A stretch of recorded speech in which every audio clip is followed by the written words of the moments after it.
Good morning and welcome to the second hearing of Portfolio Committee number 7, Planning and Environment, for the additional round of the inquiry into budget estimates 2023 to 2024.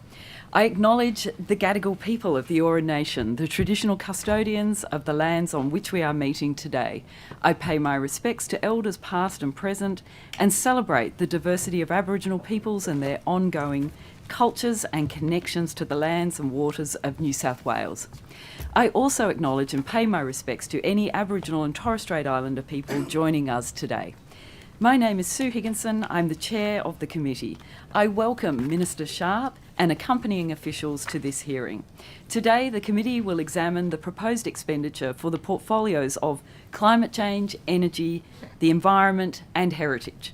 I ask everyone in the room to please turn their mobile phones to silent. Parliamentary privilege applies to witnesses in relation to the evidence they give today. However, it does not apply to what witnesses say outside of the hearing. I urge witnesses to be careful about making comments to the media or to others after completing their evidence. In addition, the Legislative Council has adopted rules to provide procedural fairness for inquiry participants. I encourage committee members and witnesses to be mindful of these procedures. The hearing today, Mr. Bruce is appearing via video conference. A few notes on virtual hearing etiquette to minimise disruptions and assist our Hansard reporters. If the participant loses their internet connection and is disconnected from the virtual hearing, they are asked to please rejoin the hearing by using the same link as provided by the committee secretariat. Can I ask committee members to clearly identify who questions are directed to, and could I ask everyone to please state their name when they begin speaking? Could the witness on video conference please mute their microphone when not speaking? And please remember to turn your microphone back on when you're getting ready to speak. If you start speaking whilst muted, please start your answer again so it can be recorded in the transcript. Members and witnesses should avoid speaking over each other so we can all be heard clearly. Also, to assist Hansard, may I remind members and witnesses to speak directly into the microphone and avoid making comments when your head is turned away. So welcome and thank you for making the time to come and give evidence. Minister, I remind you that you do not need to be sworn, as you have already sworn an oath to your office as a Member of Parliament. Mr. Chappell, you also do not need to be sworn, as you appeared at the initial budget estimates hearing before this committee in your current role. For all other witnesses, could you please state your name and position title and swear either an oath or an affirmation? And please begin with the witness to my left. Matthew Clark, Acting Executive Director, Heritage New South Wales. I solemnly, sincerely and truly declare and affirm that the evidence now about to be given by me shall be the truth, the whole truth, and nothing but the truth. Thank you. Anthony Lean, Secretary of the Department of Climate Change, Energy, the Environment and Water. I solemnly, sincerely and truly declare and affirm that the evidence now about to be given by me shall be the truth, the whole truth, and nothing but the truth. Thank you. Is that on? It's Alison Pepper. I'm Acting Deputy Secretary of Energy, Climate Change and Sustainability. I swear that the evidence now about to be given by me shall be the truth, the whole truth and nothing but the truth, so help me God. James Hay, Chief Executive of the Energy Corporation New South Wales. I swear the evidence about to be given by me shall be the truth, the whole truth and nothing but the truth, so help me God. Thank you. Erin Giuliani, Chief Executive Officer, Biodiversity Conservation Trust. I solemnly, sincerely and truly declare and affirm that the evidence now about to be given by me shall be the truth, the whole truth and nothing but the truth. Thank you. Today's hearing will be conducted from 9:15 a.m. until 5:30 p.m. I apologise. I do have to just go to you for, on video. Thank you. Great. Thank you. Brendan Bruce, Secretary, Biodiversity, Conservation and Science. I solemnly, sincerely and truly declare and affirm that the evidence now about to be given by me shall be the truth, the whole truth and nothing but the truth. Thank you, Mr. Bruce, and apologies. Today's hearing will be conducted from 9:15am to 5:30pm. We are joined by the Minister for the morning session from 9:15 to 1pm, with a 15-minute break at 11am. In the afternoon, we will hear from the departmental witnesses from 2pm till 5:30pm, with a 15-minute break at 3:30pm.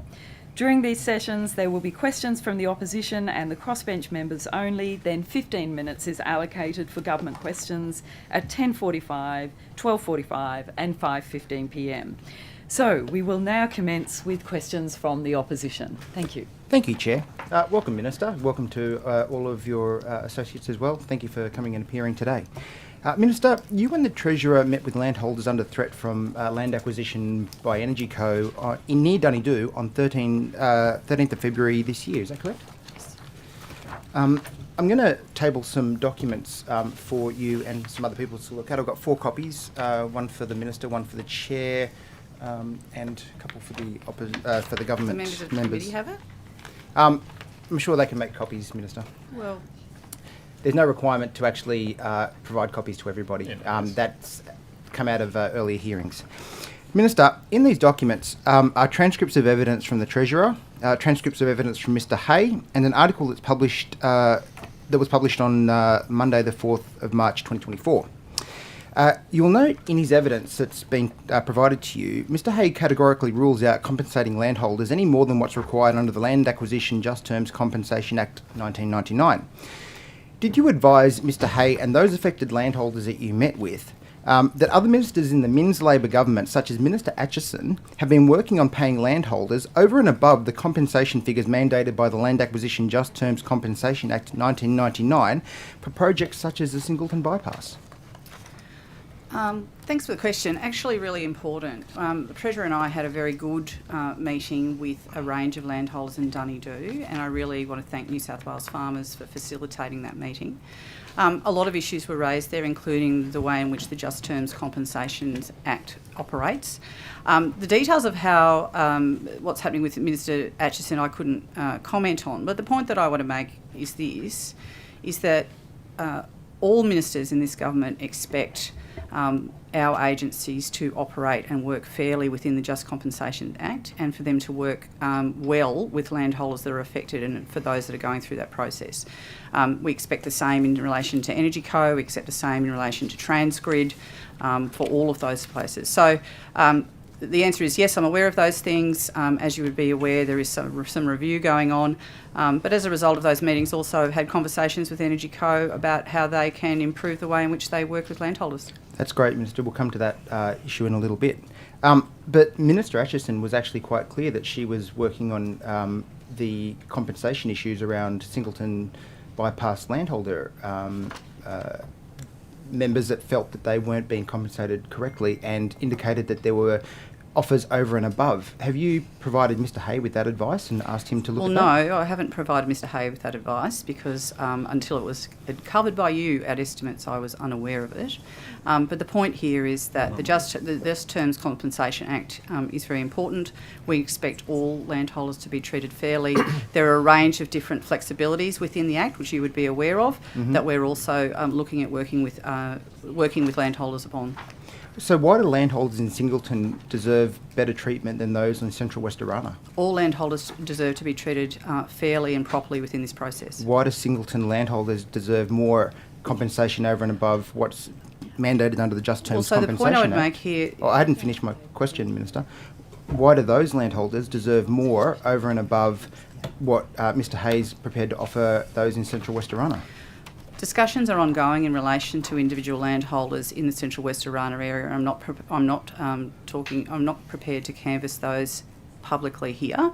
The point that I would make is that EnergyCo is working closely with those landholders. And look, the point that I would also make, and I'm really happy to provide this information to the committee today, of the landholders that are affected in Central West Arana, my advice as of this morning is that 81% of them have come to a negotiated agreement with EnergyCo. The process is largely working for most people. There are definitely some issues, and I heard those very clearly. The Treasurer and I heard those, and we've been working through some of those issues, and we'll continue to do so. I'll come to the way that you've achieved 81% in a little bit, but before I do that, Minister, in estimates last Friday, the Treasurer advised us, and it's part of the it's part of the evidence that I've tabled with you. His evidence was the Energy Minister is taking it very seriously, and her office, and we have made no secret of the fact that we expect EnergyCo and others to treat all landholders with the respect that they deserve. Yet when I asked Mr Hay what feedback you or your office had provided to him after the meeting in Dunedoo, he said that the only feedback he'd received was it's a process that is difficult for everyone involved. Minister, what direction had you given, what direction, as was indicated by the Treasurer, have you given EnergyCo in relation to their treatment of landholders when negotiating with them, and when did you give it? It depends whether you're talking about formal written directions. Haven't given formal written directions. If you're talking about ongoing regular meetings and discussions between myself, Mr Hay and EnergyCo, they are almost daily in relation to the way in which this is operating. We've made it extremely clear that farmers and other landholders are to be treated properly, that they have, let me finish, we expect them to work well and flexibly and to address the concerns that are raised by landholders, and we'll continue to do that. Minister, why haven't you given written direction? Because I've been talking to Mr Hay I meet with Mr Hay at least fortnightly. I speak to him more frequently than that. My office is in daily contact with EnergyCo. That's why we've chosen to do it that way. Is it so that you've got plausible deniability? No, the way that we actually work is that we talk to one another and we work through issues in the way in which we should. Okay. Minister, as part of the evidence that I also provided, the Treasurer said the Minister has also made it quite clear that she expects to be constantly engaged with EnergyCo and how they are being treated, and that's in relation to the landholders. Yes, he's correct, as usual. Yes. Have you instructed Mr Hay to negotiate in good faith? Yes. You have? Yes. Have you done that in writing? I've just explained to you, no. No? Okay. Minister, you would be aware that my questions to Mr Hay related to the negotiations that occurred the day prior to his appearance before the committee. Sorry, which committee? You're on a lot of committees, Mr Fang. I am. Can you on a lot remind of me which committee it Minister. is and which, the Select Committee which for inquiry it was? The evidence, as is tabled before you, is the Select Committee for Undergrounding, which his appearance was on the Friday. second one that you're redoing. Yeah, that one. Great. Yep, understand. Minister, I'm asking you a question. I'd ask you to not interject with unhelpful comments, please. I'll try. I'd appreciate that. I'll do my best. Minister, his evidence was on Friday the 16th of February, and I've provided it to you. It's in the pack that I've given to you. Which page? It will be in the, I believe. I appreciate you page. providing it, but it's a bit hard for me to find it. So can you just that's direct me fine. to which page? I'm sure you. I'm page sure. 30. I am sure you are familiar with Mr Hay's evidence. I'm sure you were watching. Well, you've given me this document. Do you want to tell me which bit you're wanting to point me to? It just relate. Well, I haven't actually identified a part yet. These are 3 pages of the evidence that he provided. Okay. Well, you just tell me Now, which bit, and I'll look at the right bit. Well, I haven't got to the question yet. The evidence that I've tabled relates to his. His evidence was given the day after there was negotiations that occurred between a landholder and EnergyCo, and it was only 2 days after you met with those landholders in Dunedoo. You, in fact, met with the landholder that was that was undergoing negotiations with EnergyCo. That person believed that they were negotiating directly with EnergyCo, but it became subsequently clear that they were in fact negotiating with a third party that was engaged by EnergyCo to conduct those negotiations. Minister, is the use of third-party negotiators simply a way for EnergyCo to employ strong-arm tactics on these landholders while telling you that they are acting with the best of intentions or acting as a model litigant, as the Treasurer told us they would? The short answer is no. That is not what is occurring here. The longer answer is this. As I've just said, the vast majority of landholders are negotiating and are reaching agreements through this process. There are a number of landholders for whom this is a difficult process in which they're still undertaking that. The Treasurer and I have taken seriously the issues that they have raised, and we have made some changes as a result, including extending some of the compulsory acquisition notice timeframes for that. I know that some people remain unhappy about that. I'm not going to canvass individual issues in this hearing, but suffice to say that any of the claims that have made are being referred and are being investigated. Minister, it became clear when I was speaking to some of the landholders that there were a number of threats that were being issued, threats about compulsory acquisition, threats around the way that the negotiated route for the power lines may or may not be moved should they seek to challenge the valuations. Minister, those coercive strong-arm tactics are probably best described as unconscionable. Is that really what the Minns Labor government is doing to those landholders in central West Arana? No, that is not what is occurring.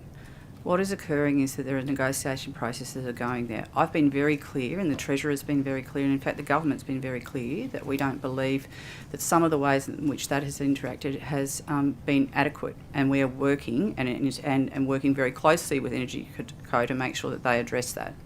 Have you sought to conduct any investigations into what you have yourself described as unsuitable negotiating tactics? I think I've just said to you, if you were listening to my previous answer. I was listening. Yeah, well, I'm not sure about that given you just asked the same question. But the point here is that any complaints are being investigated. Mm-hmm. EnergyCo is under no...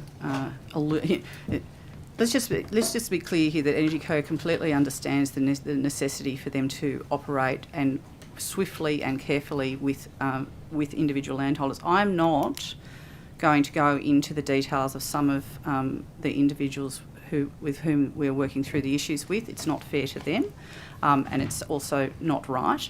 What I can assure the committee is that we are making sure that those issues are addressed properly and as promptly as possible, and that's the priority. It seems extraordinary, Minister, that you've got 81% of people that have signed on to this when there is so much disquiet amongst the community in relation to what has been occurring in relation to the negotiation with EnergyCo around the land acquisition. Is it indeed the fact, Minister, that that's because you've got third-party negotiators going out and threatening that if they don't accept what's on the table now, it will just be compulsorily acquired, that they will have the power lines redirected over their properties in a more contradictory and imposing manner, and that if they don't agree to what's on the table now, things are only going to get worse? Is that how you've got 81%? Because I can tell you, No. Minister, that is certainly what the feedback is that I'm getting out of those people in central West Arana. Have you spoken to any of the 81% who actually signed up? Because if people have come to a negotiated agreement, which is what we want through this process, the whole idea and the whole preference is to work closely with landholders to come to an agreement, and 81% of people have done that. Yes, there's still work to go. As we can see, there's 19% that are outstanding, and there's still discussions, and there are still changes being made to the route. I would hope that there is the flexibility for us to continue that work as we deliver this very important piece of infrastructure. A piece of infrastructure, by the way, that I think you support, but I'm not really sure. The point here is that every landholder needs to be treated with respect. We have the rules in which that occurs. I agree that there have been problems in the past, and one of the things that I have put a lot of time and attention into is to try and improve that process for everyone. That includes better work with the contractors that are working. It also involves staff from EnergyCo directly liaising with individual landholders, which they are doing every day. Minister, how much are these third-party negotiators being paid, and what are their KPIs? Will they receive a bonus from you should they elicit a certain number of successful outcomes? Yeah. I'd have to take that on notice. I don't believe there's any bonuses being taken here, but I will take that on notice and we'll come back to you. 81% is certainly a very high number, Minister. Well, I thought you'd be pleased about that. That shows that 81% of people have been able to come to a negotiated agreement. Surely that's good news. Well, no, Mr. Minister. My concern is that 81% of people feel like they were being being I negotiated can't with a speak for gun them. to their head because of the way of the tactics that EnergyCo have used. So, all right, I'll say a couple of things about this. One is these are private landholders who are capable and are able to make their own decisions. Secondly, the support that they're provided, including funding for their independent legal advice in relation to these matters, also occurs. If you're suggesting these people don't know what they're doing, well, I reject that. No, that's your assertion, Minister. That's not Well, mine. no. Well, I don't understand why you're so concerned. Because 81% have they've- signed up. You because have zero they've evidence to acted- suggest. You have zero evidence to suggest that there has been any coercion in that. Frankly, Minister, I'll it's very provide the- insulting I'll for provide the- in the people who are trying to do this work. Minister, in the documents, you'll see an article that was published on the 4th What of... page? The last page. Oh yes, On the this one. Telegraph? Yes. Yes, on the 4th of this Yes, month. Yes, I've read it. Yeah, of on Monday, course. yep. Yep. It quite clearly says that they're being blackmailed into accepting what's on the table.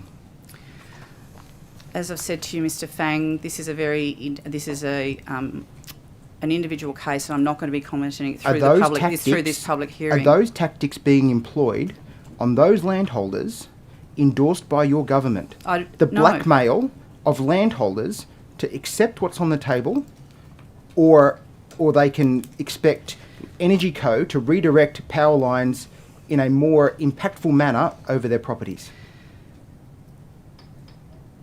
Mr. Fang, the answer is no to that. I'll say two more things. in Minister, what have you relation done wait, about Are that? you going to let me finish? Yes. Two more things. One is, I don't accept that bullying behaviour is occurring. I do accept that people are finding it very challenging. There are individual landholders who I'm not going to name that I have met with and that I'm aware of are working through those issues. EnergyCo is working closely with them. I can also advise the committee that some of the allegations that have been published in terms of the understanding of landholders in relation to what is going on is not correct, and there has been work done to contact them and to clarify any misinformation that has occurred.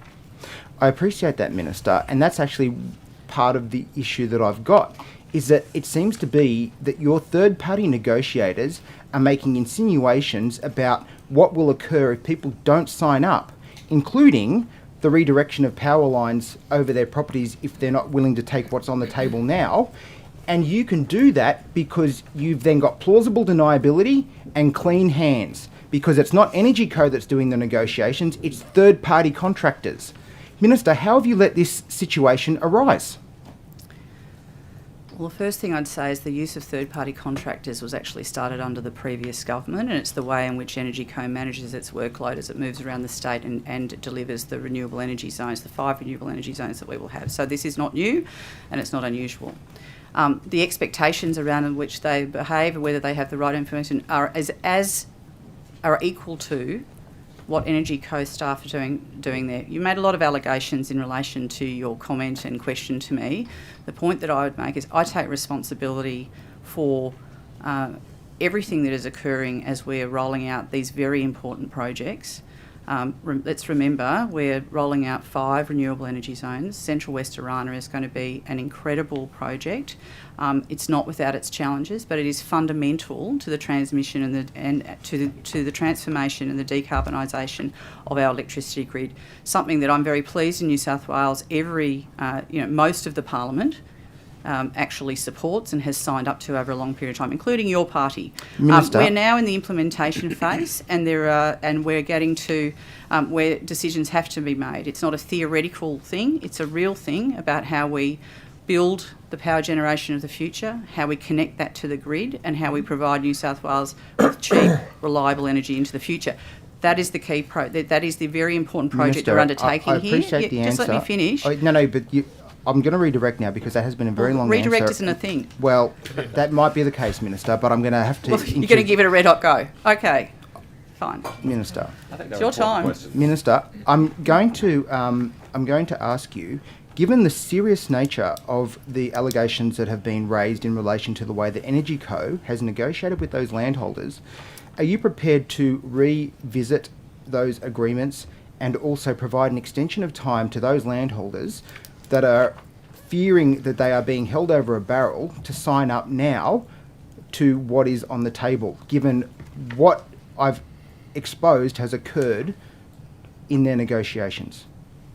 I think there's about 4 questions in there, but the point I'd make is this. Yes, we've already provided an extension as a result of the conversations that the Treasurer and I had with some of the landholders. Secondly, we are working through individually with each landholder as they're coming to the end. The third thing that I would make the point is there are some landholders who do want to go to compulsory acquisition because they actually want to send it to the Valuer General, and that's a matter for them, and some of them prefer to do it that way rather than having a negotiated settlement.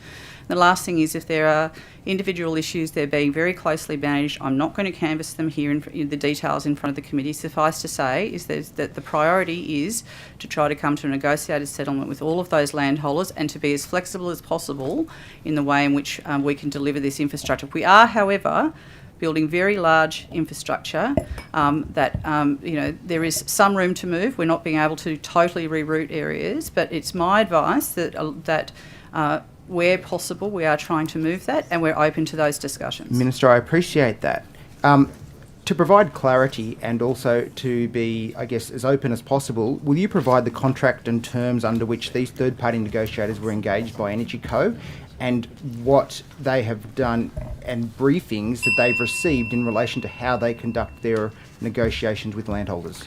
I'll take that on notice. As usual, I'm very happy to provide as much information as we can, but I'm not sure how much is contained in that, but very happy to, and we'll take it on notice and provide what we can. Thank you. Just before we go to the crossbench, I would invite Professor Durrant White, and thank you for joining us. You will need to be sworn in as you have not appeared before. I know you've appeared before others, but not yet this committee. For the inquiry into budget estimates 2023-24. So could you please state your name and position title and swear either an oath or affirmation? I'm Hugh Durrant White. I'm appearing in my role as Deputy Chair of the Net Zero Board. I solemnly, sincerely and truly declare and affirm that the evidence now about to be given by me shall be the truth, the whole truth and nothing but the truth. Thank you. We'll now move to the crossbench. Mr. Ruddick. Thank you, Minister. So, thank you, Chair. Minister, thanks for joining us. Like Wes Fang, I have spoken to a lot of landowners in the Central West, and there's a lot of alarm out there. Most of them don't believe in global boiling, okay, so they feel like this is central planning imposed on them. But I do have a similar question to Mr. Fang. EnergyCo's mode of operation when compulsorily acquiring land for transmission infrastructure entails offering compensation above the minimum requirement under the Just Terms Compensation Act, then threatening the landholder by telling them that if they don't agree to this payment, they will compulsorily acquire the land for far less compensation. As such, most landholders agree to sign up, and EnergyCo can report that the majority of landowners have signed up without compulsory acquisition. At best, this can be described as disingenuous. However, is it more accurately described as extortion? Well, there's a lot of comment in relation to that. Good to see you, Mr. Ruddick. No, look, as I've just sort of taken the committee through, that is not the way I would characterise the way in which these negotiations are being undertaken. There are a clear majority of landholders who've been able to come to an agreement, which pleases me greatly as they're working through these issues. There remain outstanding issues that are being worked through. I am, of course, concerned and take all complaints and issues that come to me in relation to the way in which people may be behaving with landholders very seriously, and we actually, as I said, are investigating those and making sure that is not the case. It's very clear. Compulsory acquisition processes are stressful for landholders who are affected by them. Our preference is to try to come to a negotiated agreement, and we are working through some of those issues. I think that, I have also spoken to landholders who are very happy with the way in which things are going. I don't want to overstate that though, and I don't want to assume that means that everyone is perfectly happy. I wouldn't be making those claims, but I think that there are some people who are having some difficulties. I think we need to work through them. My expectation is that EnergyCo and anyone working on behalf of EnergyCo treats people with respect. There's no room for poor behaviour. Within the Just Compensation Act, there is a range of different payments that are occurring. There's temporary payments in relation to easements and temporary works. There's when the route is finalised, there'll be the acquisition of the land for there. And let's remember also that New South Wales has got the strategic benefit payments of $200,000 per kilometre for anyone who is hosting infrastructure on their land. So above and beyond the Just Terms Compensation Act, there are a range of other payments that are also being undertaken. And look, the other point, and one of the conversations we had with the farmers under the tree in Dunedoo was the way in which the Just Terms Act operates. And the point that the Treasurer and I made at the time was that when the Just Terms Act was originally envisaged, it wasn't envisaged for something like a renewable energy zone. It was very much about building a road, doing compensation, fairly straightforward infrastructure projects. These are far more complex projects. And, the point is that there probably needs to be changes to the Act. But the advice that I've got, and we did ask about this, is that there are sections of the Act where we believe there is flexibility that can occur in terms of negotiations. And we've asked EnergyCo to look at those and to make sure that they're being fair and reasonable when they're working with landholders, and I think that's really important. The other point is that the Just Terms Act is under review. That comes under Minister Camper. People be aware. One of the things that I've been working with Minister Camper on is making sure that the issues that are arising through the process for renewable energy zones are picked up in that review, and any changes that need to be made into the future will be picked up to make sure that it really does reflect what is quite an unusual, an emerging issue that's come in the way that we deal with compensation claims, because these are new bits of infrastructure that really hadn't been contemplated when the Act was originally envisaged.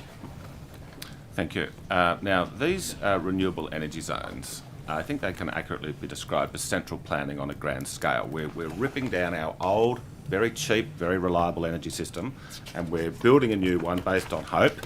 I believe it's based on hocus-pocus science. I know it's bipartisan. The opposition, when they were in government, you're basically implementing what they put in place with a few little tweaks here and there.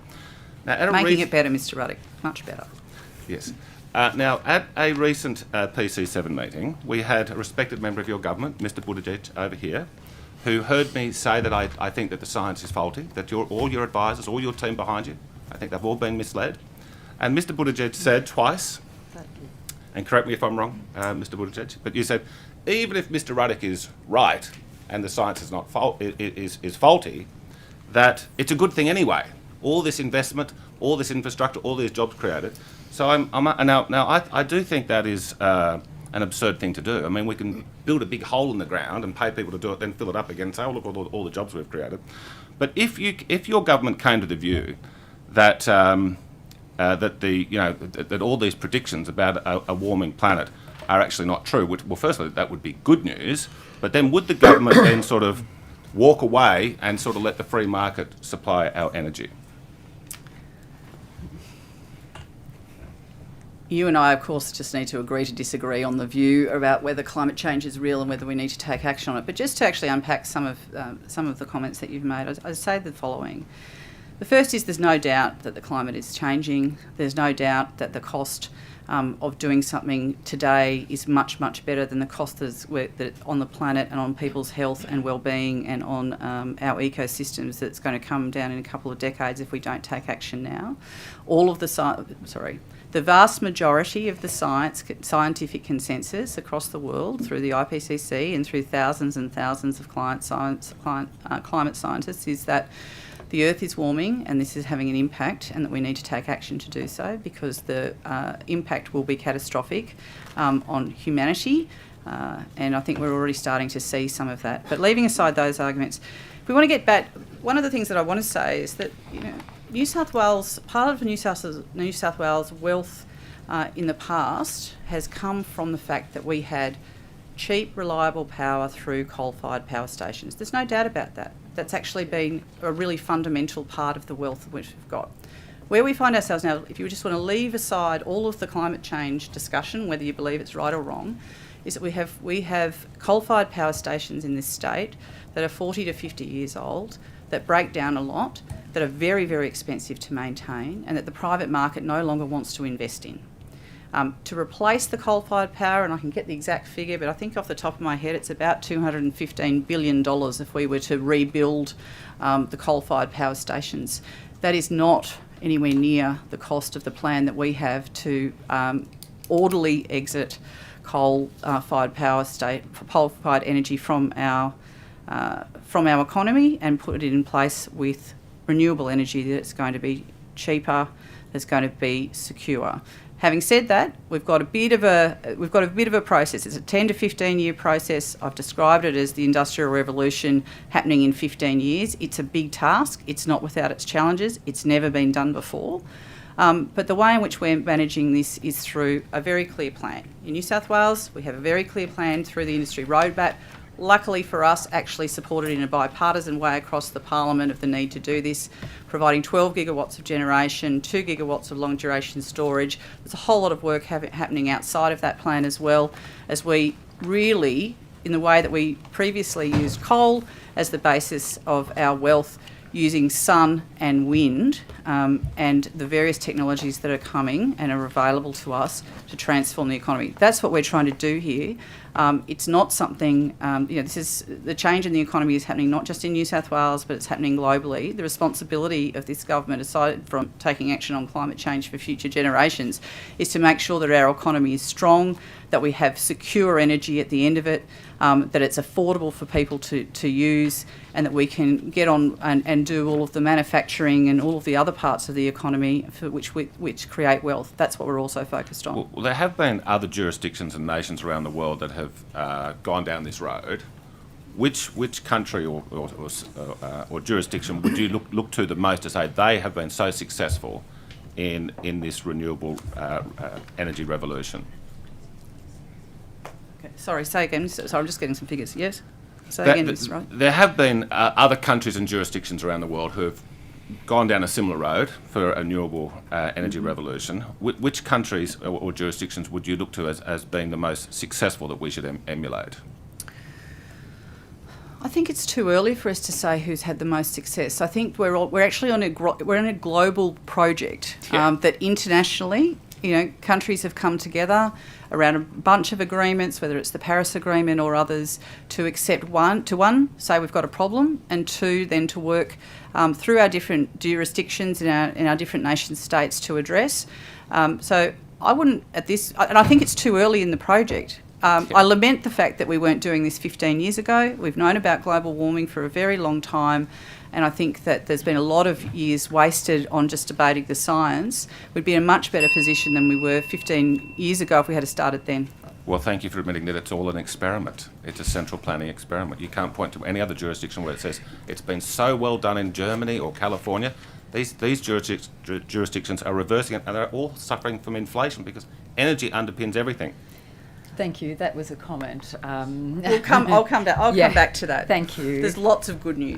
Minister, are you aware of the success yesterday Santos had in the the Gomeroi had in the federal court in relation to the Santos Narrabri gas project? I'm aware that the court case came down, that one of the aspects of the appeal was upheld by the court.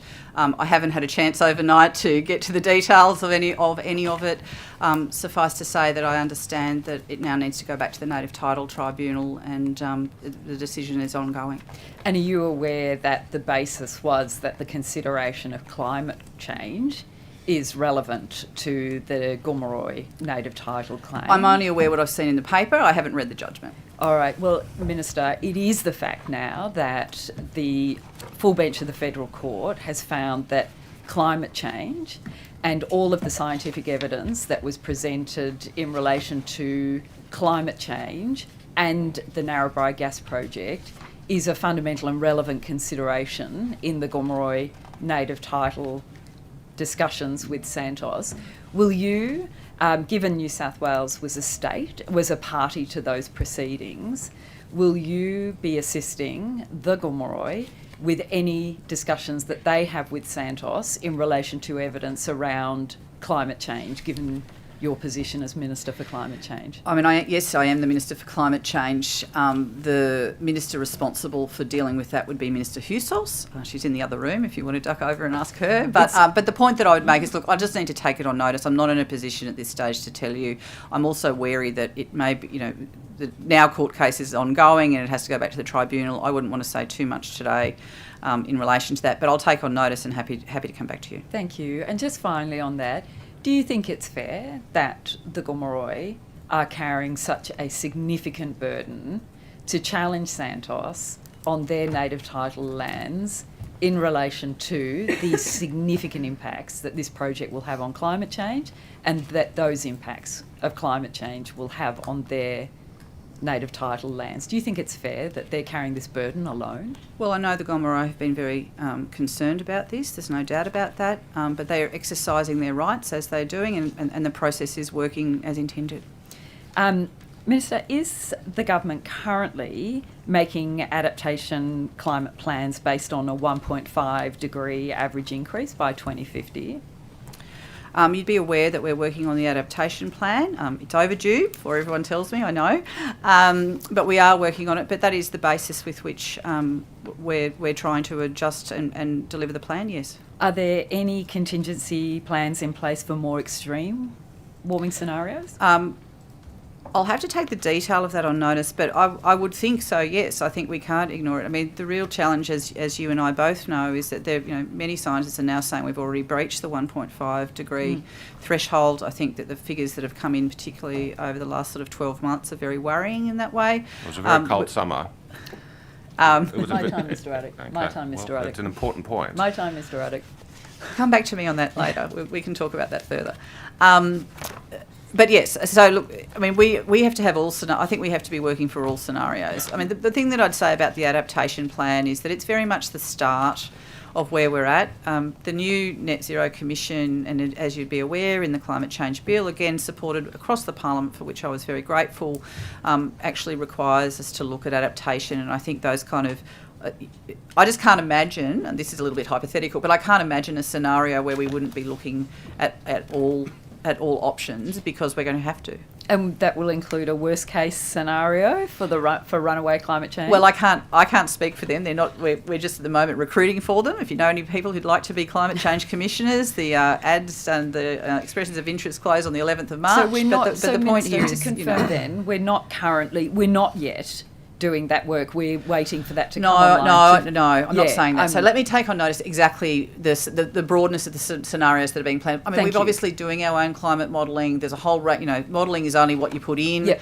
I can't give you the detail of that. I know that the climate change, some of the modelling in relation to emissions reduction, for example, is due to come out pretty soon. It's currently being peer reviewed. So let me take that on notice, and I'll give you as much information as I can. Thank you. And with that, and you may need to take this on notice, or you may know, would the modelling suggest, has there been any assessment in relation to the capacity of the 4 existing natural gas turbine plants to meet firming demands during the transition to batteries? Is that work that I'd have to take that on notice. I mean, a couple of things I'll just say, though, about the peaking plants. They are important in the transition.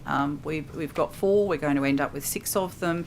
One of the recommendations that came out of the Cameron O'Reilly review was to look at storage aspects of that. So that's not about supply so much, but actually having the gas there if you need it on those days where it's cloudy, there's no wind, particularly over 3 or 4 or 5 days, where that's when the pressure comes on in the system at the moment. So the rest of the detail I'll take on notice. But we are obvious. But we do accept, and we believe that there is an important place for gas peakers in the transition. So which is the 6? I know. So you say we're likely to end up with 6. Cessnock Curry, I understand, is 1. Which is the other one? Yeah, hang on. I can tell you. Just give me a tick. Thank you. I've got the list somewhere. Oh, here we go. Thank you. Paper is easier. So existing. There's Kalongra, which is run by Snowy Hydro. There's Curry, which is due to be finished soon. There's the Smithfield Energy Facility. It's quite a small one. Yes. There's Tallawarra. Yep. There's Tallawarra B, and there's Uranquinty. Here, my hometown. Was that 6? Yeah. Okay. Yeah, it's Tallawarra A and Tallawarra B. Okay, Yep, so yep, Tallawarra. yep. All right, thank you. Is your office doing any forest carbon accounting work? My office isn't, but my department is. Sorry, yes. that's what I meant. Sorry. Yes. Yes. So as part of the work that's being undertaken in the creation of the Great Koala National Park, we are getting work undertaken on what could be a forestry accounting method to account for carbon in the forests. You're probably aware of this. I'm not sure other members of the committee, Ms Higginson, but this has to go to the federal government. We're basically working up a proposed model that we will then submit to the Commonwealth for work to be undertaken. So there's a fair way to go on that, but yes, we are doing that work. Thank you. I just want to ask you about. Does the method and what you're looking at, does it include regeneration capacity, and is it proposed to model for the generation of credits for sale? Good question. I don't actually know the answer to that because the work's still being undertaken. I haven't seen the kind of final material, so there's a lot of work being undertaken. I can take it on notice and come back to you. Thank you. And the other part of that question would be, is it part of the net zero plan for New South Wales? Not at the moment, no.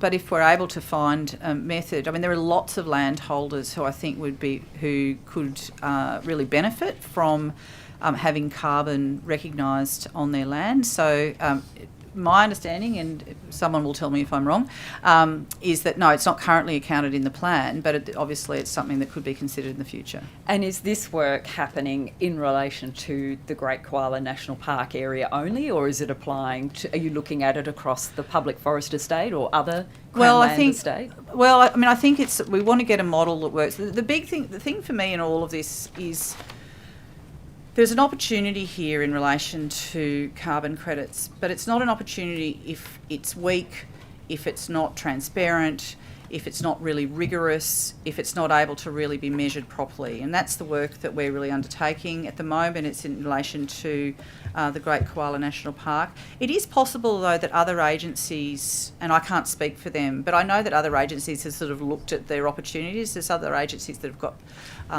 swathes of land. I know that some Aboriginal communities are quite interested in this as well because they've got a lot of land and they see it as an opportunity to have funding and income and, to be able to work on country. So I can't speak across there. For us, it's about the Great Koala National Park and that's the method that we're working, that we hope to submit to the feds pretty soon. So New South Wales may see itself as a potential trading partner of credits generated through the public forest estate. I think we're a long way from that. I think we're kicking the tyres on that, and no decisions have been made at this point.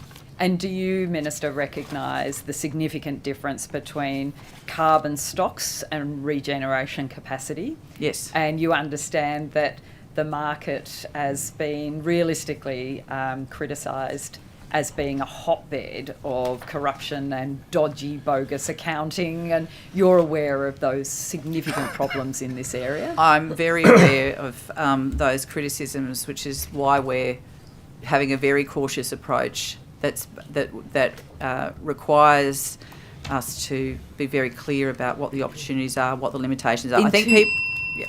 I was just about to say, in my 1 second left, but I'll get back to it later. All right, thank you. Discipline, Chair. I've got a stack of questions. Okay, Thank over you. to my colleagues in the Thank opposition. you, Chair. Morning, Minister. How are you? Hello. Well, thank you. Minister, in August last year, Ken Henry handed down his review into the Biodiversity Conservation Act, which called for a nature-positive framing of the Act and for the Act to have, and I quote, primacy over competing pieces of legislation. Is that a view that you support? I think two things.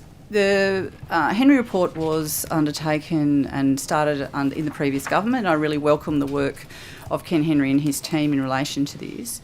I think what was clear from his report was that the status quo isn't working if we're serious about protecting biodiversity, that our ecosystems are under more pressure than they ever have been before. There's a range of different things, whether it's development, whether it's land use conflict, whether it's a changing climate. All of those issues are really significant.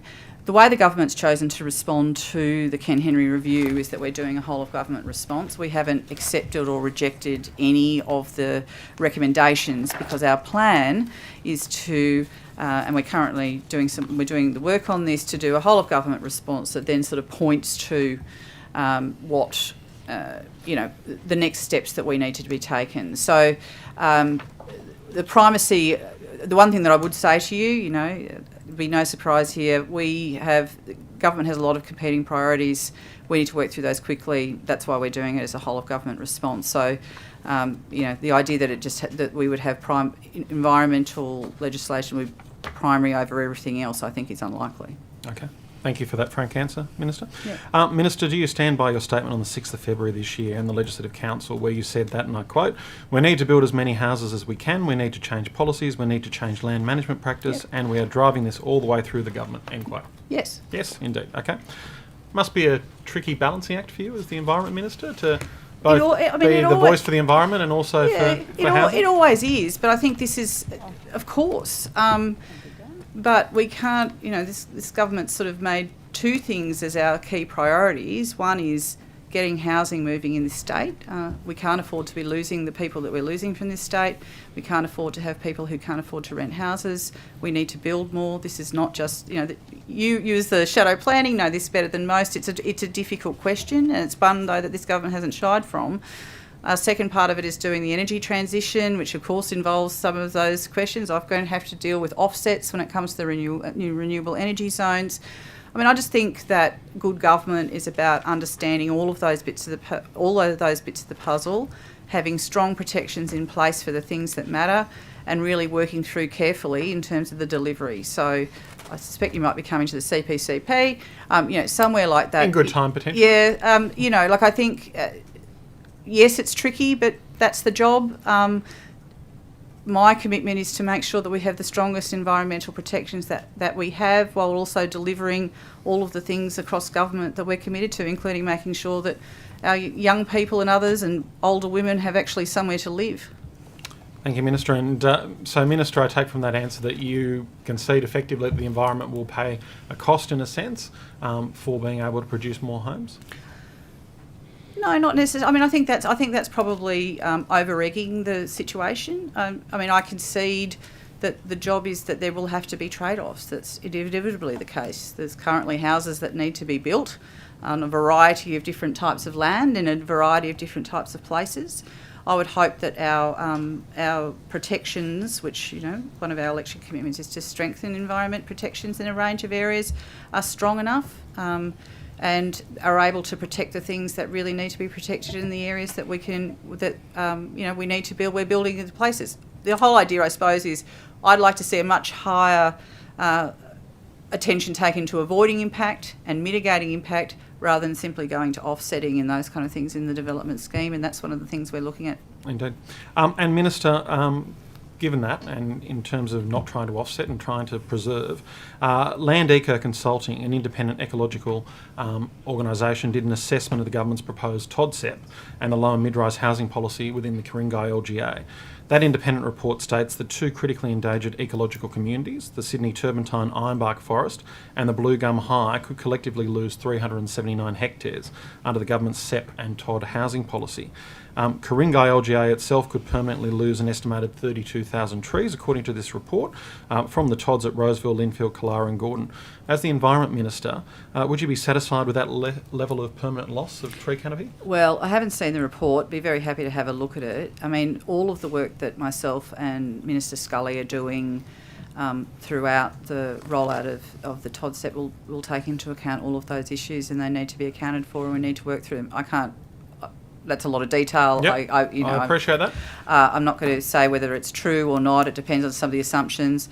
There's some pretty wild allegations being put in the space around the housing changes that the government's proposing, some of which are accurate and some of which are not, so I'll be cautious. Well, Minister, to that point in terms of accuracy, have you asked your department at all to undertake an assessment in terms of the impact of the planning changes in terms of tree canopy? So there's basically work going across government on the housing plans, and that we'll have to do it. As these proposals, we're a long way from these proposals becoming operational around specific well, the TODSEP's projects supposed to that are come going. in place in April. Yeah, sure, but it's about rezoning. It's not about, there's not actually projects on the ground, and then they need to be assessed in the same way that they normally are. And I'd remind you would know this, is that councils still have planning powers in relation to this as well. So the short answer is, I haven't asked my department to do it. I do know that the agencies across government are working on the housing plan, and some of those issues may be able to come up, and I'll get my officials to update you after lunch if that's the case. But look, the view here is that we have to do both, and we'll have to work carefully through it. My job is to, make sure that we're looking after our trees and our environment as much as possible, and I'll continue to do that. So, Minister, are you still committed to the 40% urban tree canopy target for Sydney? Yes. Yes?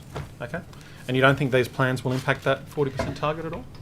Well, it's possible, but I can't tell you at the moment because the plans are very preliminary at the moment. There is no doubt that tree canopy is an extremely important issue. I want to make a couple of points around trees, though.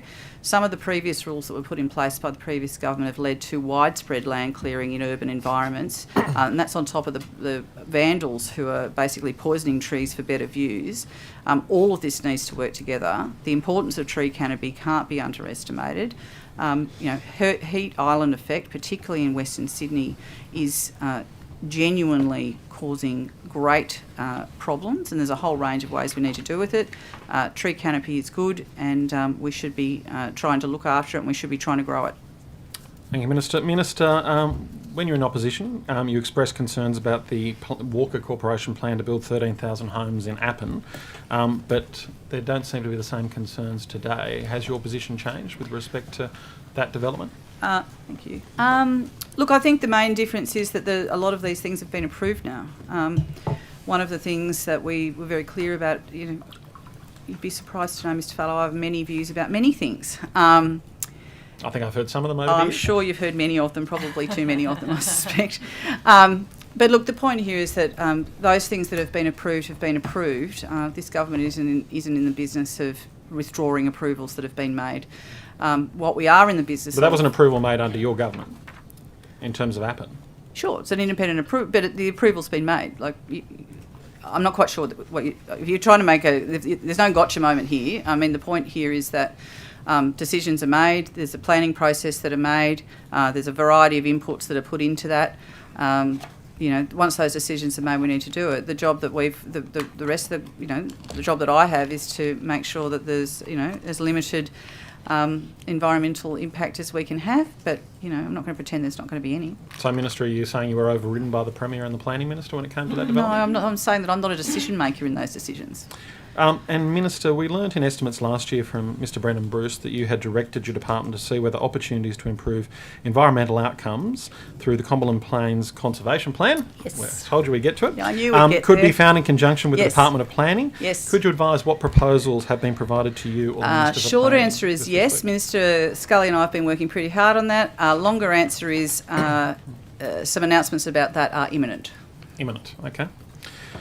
That's my next question in terms of the time frame. And Minister, with respect to your responses to the Henry review, when are they imminent as well, or? Are we waiting on it? I'll check this. I don't want to be incorrect. Our plan is, I think, in Q1 or early Q2 this year to have the sort of first government response. I think people need to, and I'm happy to share this with the committee. I think people need to understand that it'll be a two-stage process. The response to the review is not going to be, well, this is now what we're doing. The response to the review is whole of government. It says these are the things that we need to consider. These are some of the things that we'll definitely not be doing. These are some of the things that we want to do more consultation on before we move into a legislative process, which would require more consultation. So people need to see it as a sort of a two-stage process, but I'd be hoping to get that out as soon as possible. And Minister, in September last year, you indicated you'd be reviewing Lendlease's Gilead Stage 2 plans. Can you advise where this is up to at present? I think I will have to take that on notice in terms of what review, where it's been at, and where the reviews are. If you're talking, are you just talking about the koala part of that, or are you talking about the planning? The interplay that you have with respect to that, which I suspect is in the koala. It is in the koala. Yes, again, I'm not the planning minister. Obviously, the work is underway on Appin Road. Lendlease are funding the koala. Some of the koala crossings. I can get some more information and provide it to you a bit later. Thank you very much. And Minister, when it comes to that, we of course heard pretty much the same thing 6 months ago. Is there a time frame in terms of when there will actually be a resolution in this? And I think that we've even heard the Greens and Cape Famine, who's been a very strong supporter when it comes to, of course, the koala colony that is there, and the protections that that development could potentially provide as well in terms of upgrading roads and koala crossings and the like. Well, the work is underway. Transport have started the work on Appin Road. That's actually underway just very recently. There's been a lot of discussion about improvements, positioning of underpasses, those kind of things. In relation to protection of that koala colony, I mean, this government made a $47 million commitment in the budget to create the Georges River Koala National Park. That work is underway. Funding for koala care in that area is also underway. There's a significant amount of money going, as is absolutely required, to ensure that that population survives into the future. And Minister, now turning to your heritage hat as the Minister for Heritage, will the government's planning changes apply in heritage conservation areas and to heritage individual and to individual heritage listings? Yes, this is a good question. So, for things that are on the State Heritage Register, they remain on the State Heritage Register, and the rules that apply, rules that apply now. If you wanted to make any modifications, you'd have to go to the Heritage Council in the normal way and apply for site expansions. But essentially, it's the same protections. In heritage conservation areas,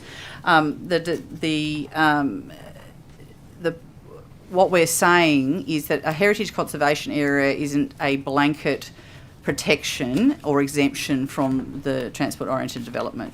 Our expectation is that heritage will be considered in any changes to the zoning, and we'll have to work through that. But it's not a blanket. Just because there's a heritage conservation area in place, there's not a blanket protection, which means that nothing can happen.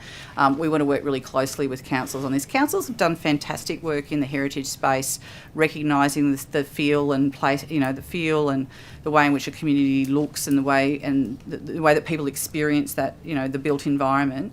Our expectation is that we're not looking to destroy that. We're looking for some flexibility in the way in which we could build the right houses in the right place. Can I say, with my energy hat on, I mean, one of the things, this is out of scope, but one of the things that I'd like to see, for example, in some heritage conservation areas, people aren't allowed to have solar panels on their roofs. I think there's some room for change and some room for development in all of those areas when we're talking about heritage, and that's the conversation that myself and the Department of Planning are having. Now, Minister, further to that, we were told at the Planning Minister's budget estimates that with respect to the changes to the low and mid-rise SEP, that would actually have a different impact in heritage conservation areas, but also apply to individual heritage listings. Now, I take it that means to locally listed individual heritage items. Is that your understanding? Yeah, look, I can't speak for him, and I don't want to give, I'm not the planning minister. Yeah. But you are the Minister for Heritage. I am the Minister for Heritage, so I am responsible for things that are on the State Heritage Register. I'm not responsible for the things that are on the local listings at local government area. So you take no interest in terms of local listings? I'm always interested in all of it, as you would know. But the point that I'm not really quite. What is it you're trying to ask me? I'm trying to ask you whether that extension is correct in terms of your perspective. I'd have to take it on notice, because I don't understand. I wasn't there for the context of it, and I wouldn't want to give you incorrect information. And is that something that would concern you in terms of its application to individually listed heritage items? Well, let me find out what the answer is, and then I'll let you know whether I'm concerned or not. Okay, thank you, Minister. And Minister, do you think the suburb of Haberfield should be on the State Heritage List? I know people have wanted to have it on the State Heritage List for a long time. It's a beautiful garden suburb. I've been to the Haberfield Heritage Society. Shout out to Vince Crowe in relation to that. Whether it gets listed or not is a matter for the Heritage Council. Okay. It's not something you'd be advocating for? I've sort of tried to take the... It's a matter for them to put it forward to the Heritage Council. As you know, the Heritage Council is independent, and they make their own decisions in relation to what they'll assess and what they'll do. I'd be interested, and I will take on notice and provide information to the committee whether there's been an application previously. I'm not aware of one, but no, I'm not opposed to it. What about the Camden Town Centre? Should that be on the State Heritage List? I know that I've done quite a lot of work with the Camden people over time. I know that they have applied to look at listing for the whole area. I think that the council at the moment has decided not to progress this. Yes, I mean, you know, I'm supportive of all heritage. I'm particularly supportive of communities that want to really preserve their heritage and do all of the incredible amount of work you need to do that assessment. So I encourage them to do so. Well, look, I would say, and put to your minister, in 2019 and 2023, it was the Labor Party's Yep. policy for both of those to be on the state Yep. heritage list. Yep. Is that still policy, and will you be progressing this? Well, we were advocating for those, yes, but it is a matter for the New South Wales Heritage Council about progressing those. Both of these areas would be impacted by your low and mid-rise changes to housing across New South Wales. Do you think that's acceptable? Well, I think this is the point, really the discussion we've been having in this entire session is that whether it's heritage, whether it's environmental protection, the rollout of new housing that's desperately needed in this city and across the state is going to require conversations about all of those things in a similar way about whether there's enough sewerage, about whether there's, you know, whether the roads are adequate, whether there's enough schools. I mean, these are ongoing discussions around infrastructure and these things, heritage and environment are part of those, and they'll be dealt with through the rollout of the policy and the rollout of projects. So if the Inner West Council were to come forward today and seek the heritage listing of Haberfield, you'd be signing off on it? Well, I don't sign off and it goes to the Heritage Council. But you would be supportive of it. You've signed letters previously indicating that a Labor government would support the heritage listing of Haberfield. Well, look, that's a matter for them. They can pursue that, and that's up to them. I'm not going to stand in their way, and there'd be the proper assessments that are there. So, Minister, what are the implications for a lot if it's only partially contained within a specified zone in terms of heritage? Does that have equal inclusion, or must the entirety of the lot be within the zone? I really hope that you ask these questions to Minister Scully. I asked lots of questions. There's plenty on notice as well. Did you ask Plenty on notice. I mean, the point is, I just actually can't give you the answer for that because they're actually planning questions. They're not ones that are directly my responsibility. It doesn't mean that I'm not interested, and I'm obviously having ongoing conversations, and our agencies are working together on guidance for local government around some of these questions, which I think is really important. So I can't give you the answer. Happy to take it on notice. Thank you, Minister. Minister, were you briefed on the fact that the government has plans to allow 6-storey apartment blocks throughout the entire Inner West local government area?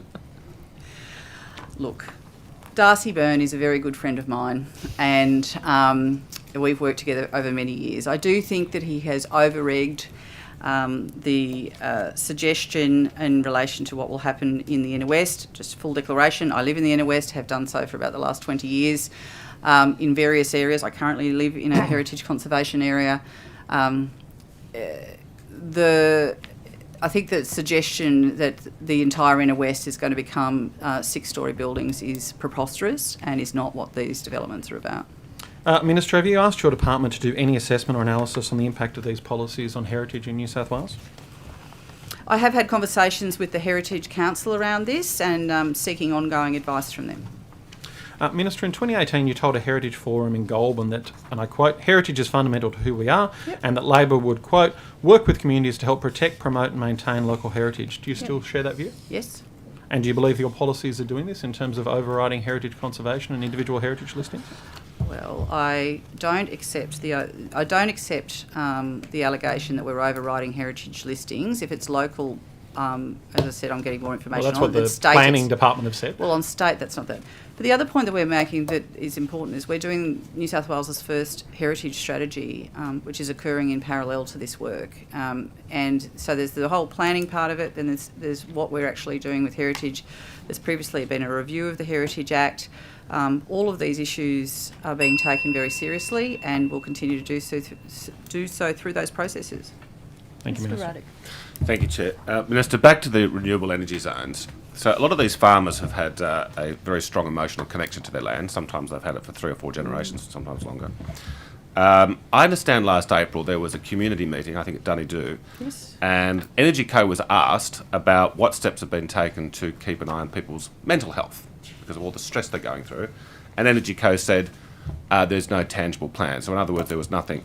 It was not a factor. Now there has a survey has been done recently, and the findings were quite alarming. It was sent to the Minister for Mental Health, Rose Jackson, and I understand that she has sent it to you. Now, I know you get a lot of correspondence, but I was wondering if you have at this stage had an opportunity to look at that survey. Who did the survey? It was a community. I'm happy to forward it through to you later today. Look, I have absolutely no. I can read you out the results.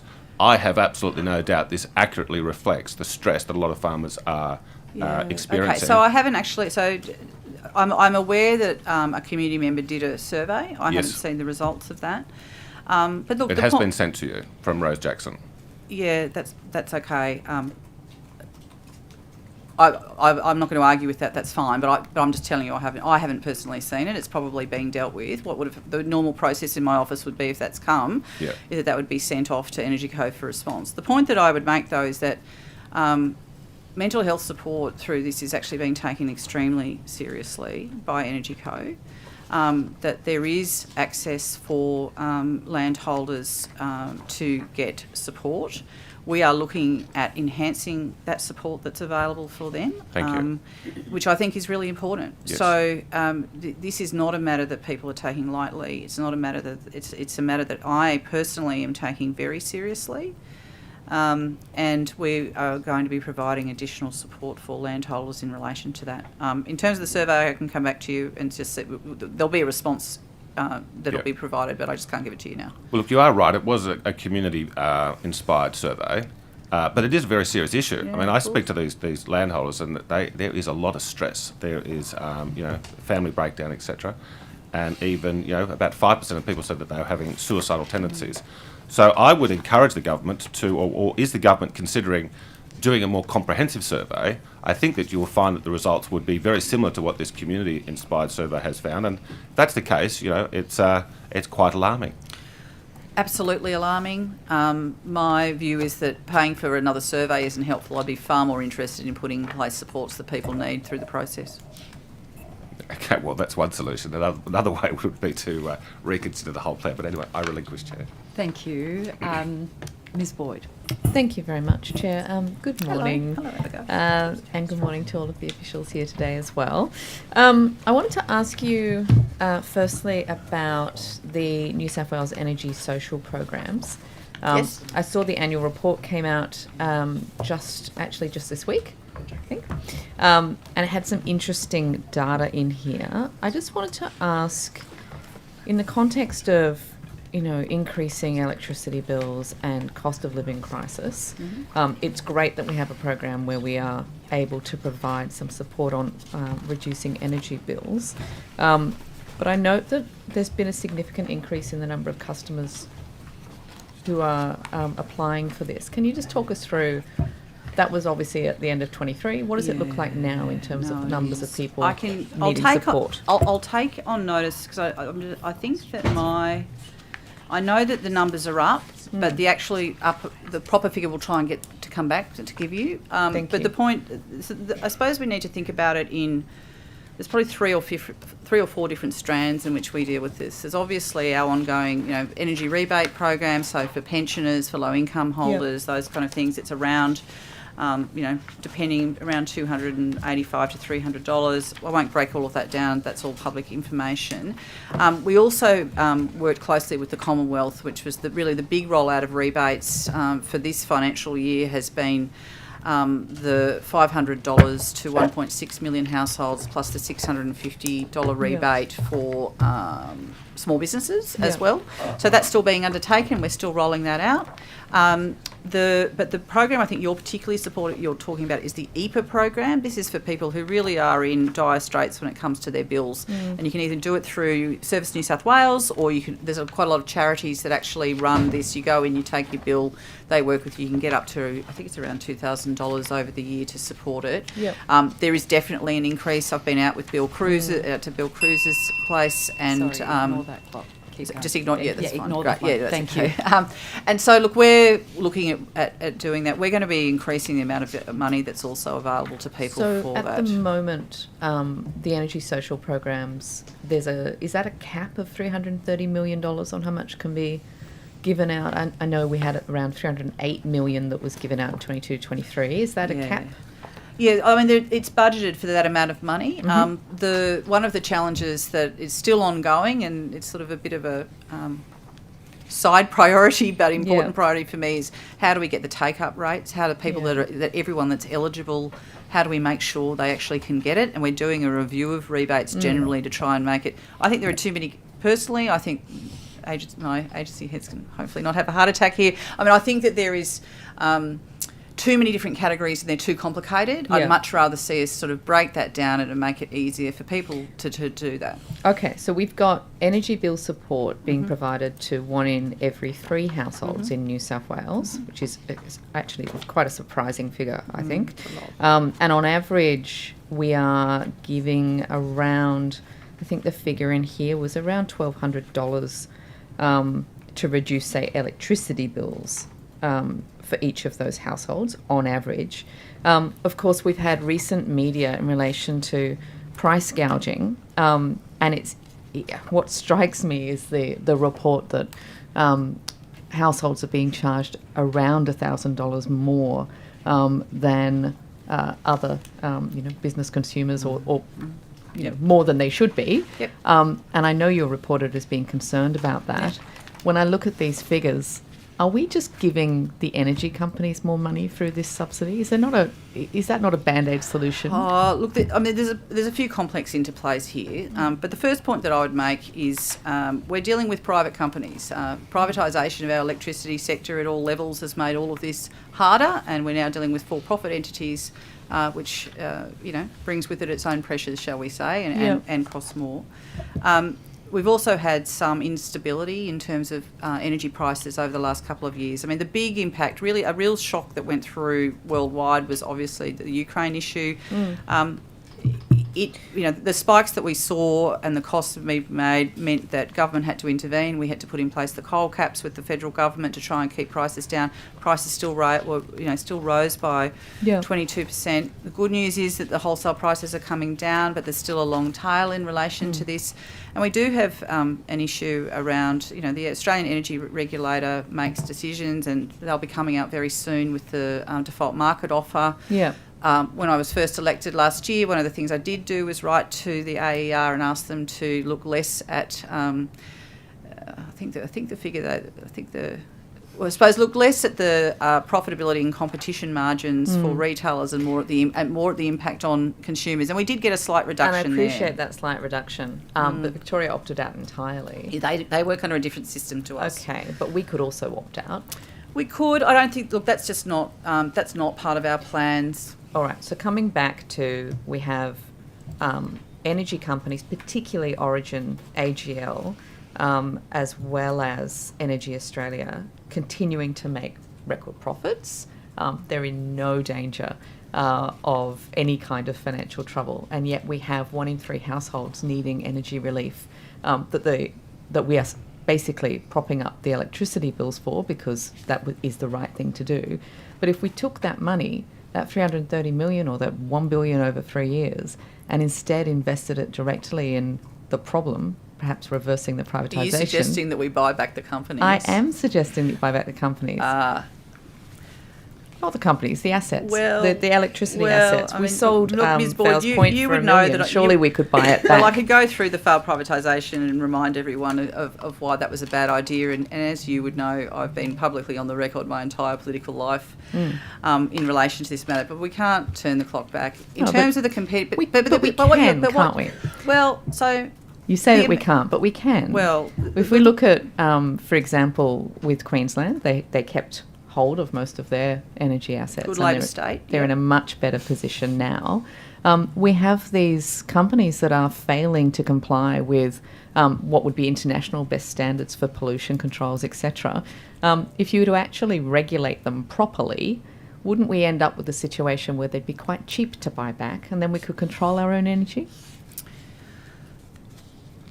I don't want to use the scarce funds, public funds that we have in New South Wales to buy back clapped out power stations. But that is not.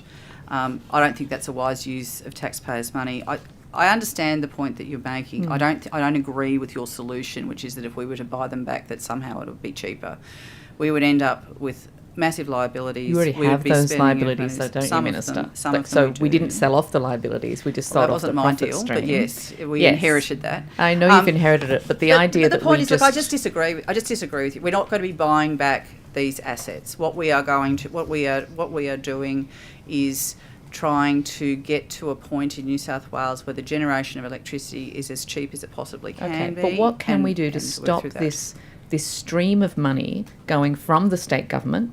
As you say, the scarce assets of the state is going indirectly into the pockets of these energy companies who are continuing well, no, to it's price not. It's going gouge. into the pockets of consumers. It's going into the pockets of consumers To make to sure an that they amount can that pay just their happens to be electricity the bill, amount which that we they wanna are do. being overcharged because of price gouging.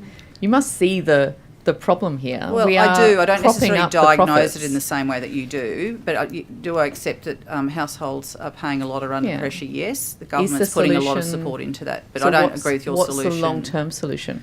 Well, for the you long-term. then? Well, I think the long-term solution is the changes that we're making in relation to the generation of electricity and those issues. But the other issue is the way in which it's regulated, the way in which the national market bodies operate. That's the system that we work in. We don't work in a planned system. We work in a market-based system. And there are a range of different levers, and that's through the Australian Energy Regulator and others that have some control over that, and we continue to work with them to And are we- put a focus on consumers. Are we going to allow Eraring to be buffeted by market forces, or are we thinking of putting more public money into Eraring then? I was wondering how long it would take before we got to talk about Eraring. Look, the point that I would make, everyone reads the newspapers about this. We are in negotiations in relation to Origin and Eraring. I am under very strict rules in relation to that. I'm not going to be canvassing those things publicly. I'm not going to be ruling things in or out. Suffice to say that the Treasurer and I in particular have made it pretty clear around our views on this, which is this is not an opportunity for Origin to price gouge. We do not wish for coal-fired power stations to be open any longer than they need to be, and we don't want more than, not a cent more than needs to be provided. I'm not in a position to provide any more information. At the moment, we've got this market-based system. We need to respect that. The government doesn't get involved. But at the same time, the government has been giving massive subsidies in the form of things like energy relief, but also in the form of letting them off the hook when it comes to proper pollution controls, things like the pollution coming out of the stacks. How do we get it both ways? That doesn't make any sense to me. So well, it's the system that we operate in, and as I said, I'm not Okay. renationalising the coal-fired No, we're just power going to keep giving stations. public money to the power stations instead. I'm going to make sure that the lights stay on in New South Wales. Thank you. Could we just go to the National Park estate now? Where has work occurred on the establishment plan and for new protected areas? Yes. The establishment plan. There was a draft establishment plan done, which you may be aware, in around 2017. That sort of never sort of really saw the light of day. Yes. So work's being undertaken on updating that. Haven't gone out to public consultation around that, but that will occur. So yes, it's underway. And is there a time frame around that? When will it occur? I will take on notice exactly the time. We'll be able to come back to you this session just about where that's up to. Thank you. Is the work from the 2008 plan, is that continued through the 17 and into this plan? Look, I can't answer, but I would expect that it is. I mean, I hate the idea that we just reinvent the wheel every time we try and do these things. There was a lot of work done in 2008. That was the previous Labor government. It was a very good plan. I think Verity Firth was the minister at the time. That work was undertaken. 2017 sort of sat around in draft form. I would hope that we're building on all of it. A lot of this doesn't change because, as you know, with the establishment plan, it's everything from the really big, how are we getting the, comprehensive adequate reserve in place versus how are we actually able to just do some of that connectivity work across landscapes. I'm particularly interested in that. So I would hope that we're bringing all of that. And people like the National Parks Association, as you know, do brilliant work in their local groups around the opportunities. I would expect that all of that's being folded in. Thank you. Would the government ever consider the purchasing of lands under Part 11 of the Act, the National Parks and Wildlife Act, and then allow them to be used for developer biodiversity credits? We do purchase land, as you know. I Yes. think the latest figure I saw is that for koalas, I think we've purchased in the last year 7,800 hectares. But in terms of, so is the, I mean, just cutting to it, are we engaging at the moment in any of this sort of land banking with the idea that we're purchasing lands under the Act, we're holding them, we're We hold them engaging for- in yeah. stewardship agreements? Yes, so that is occurring, and I could not in a big area. But part of the reason why some of these, so lands are purchased, there's then a lot of cleanup work that needs to be done on them, and there's a lot of kind of other activities undertaken. Some of them are subject, some of them have got various other easements and exploration licenses and things on them, and so that we purchase the land and they're going to go into the estate, but a lot of these things are resolved through that process. And are we actually engaging in the biodiversity stewardship agreements as we're doing that cleanup work? I would need to check. I don't know whether... Would you be satisfied, Minister, if that was happening?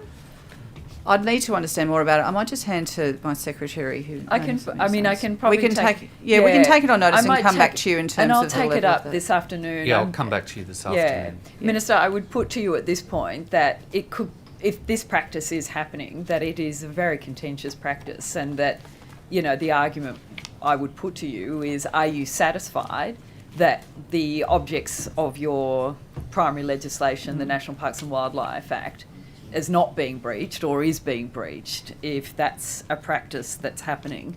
And also, if you could take on notice, or I could take up this afternoon, where is this happening? How are we disclosing that this is happening? And where is the transparency around this? Yeah, let us get the proper answer. I just can't give you accurate information. Can I just tell you, in terms of the time frame on the establishment plan, my advice is it's planning to be finalised to come to me in early 2025. So there'll obviously be a process throughout this year to finalise that.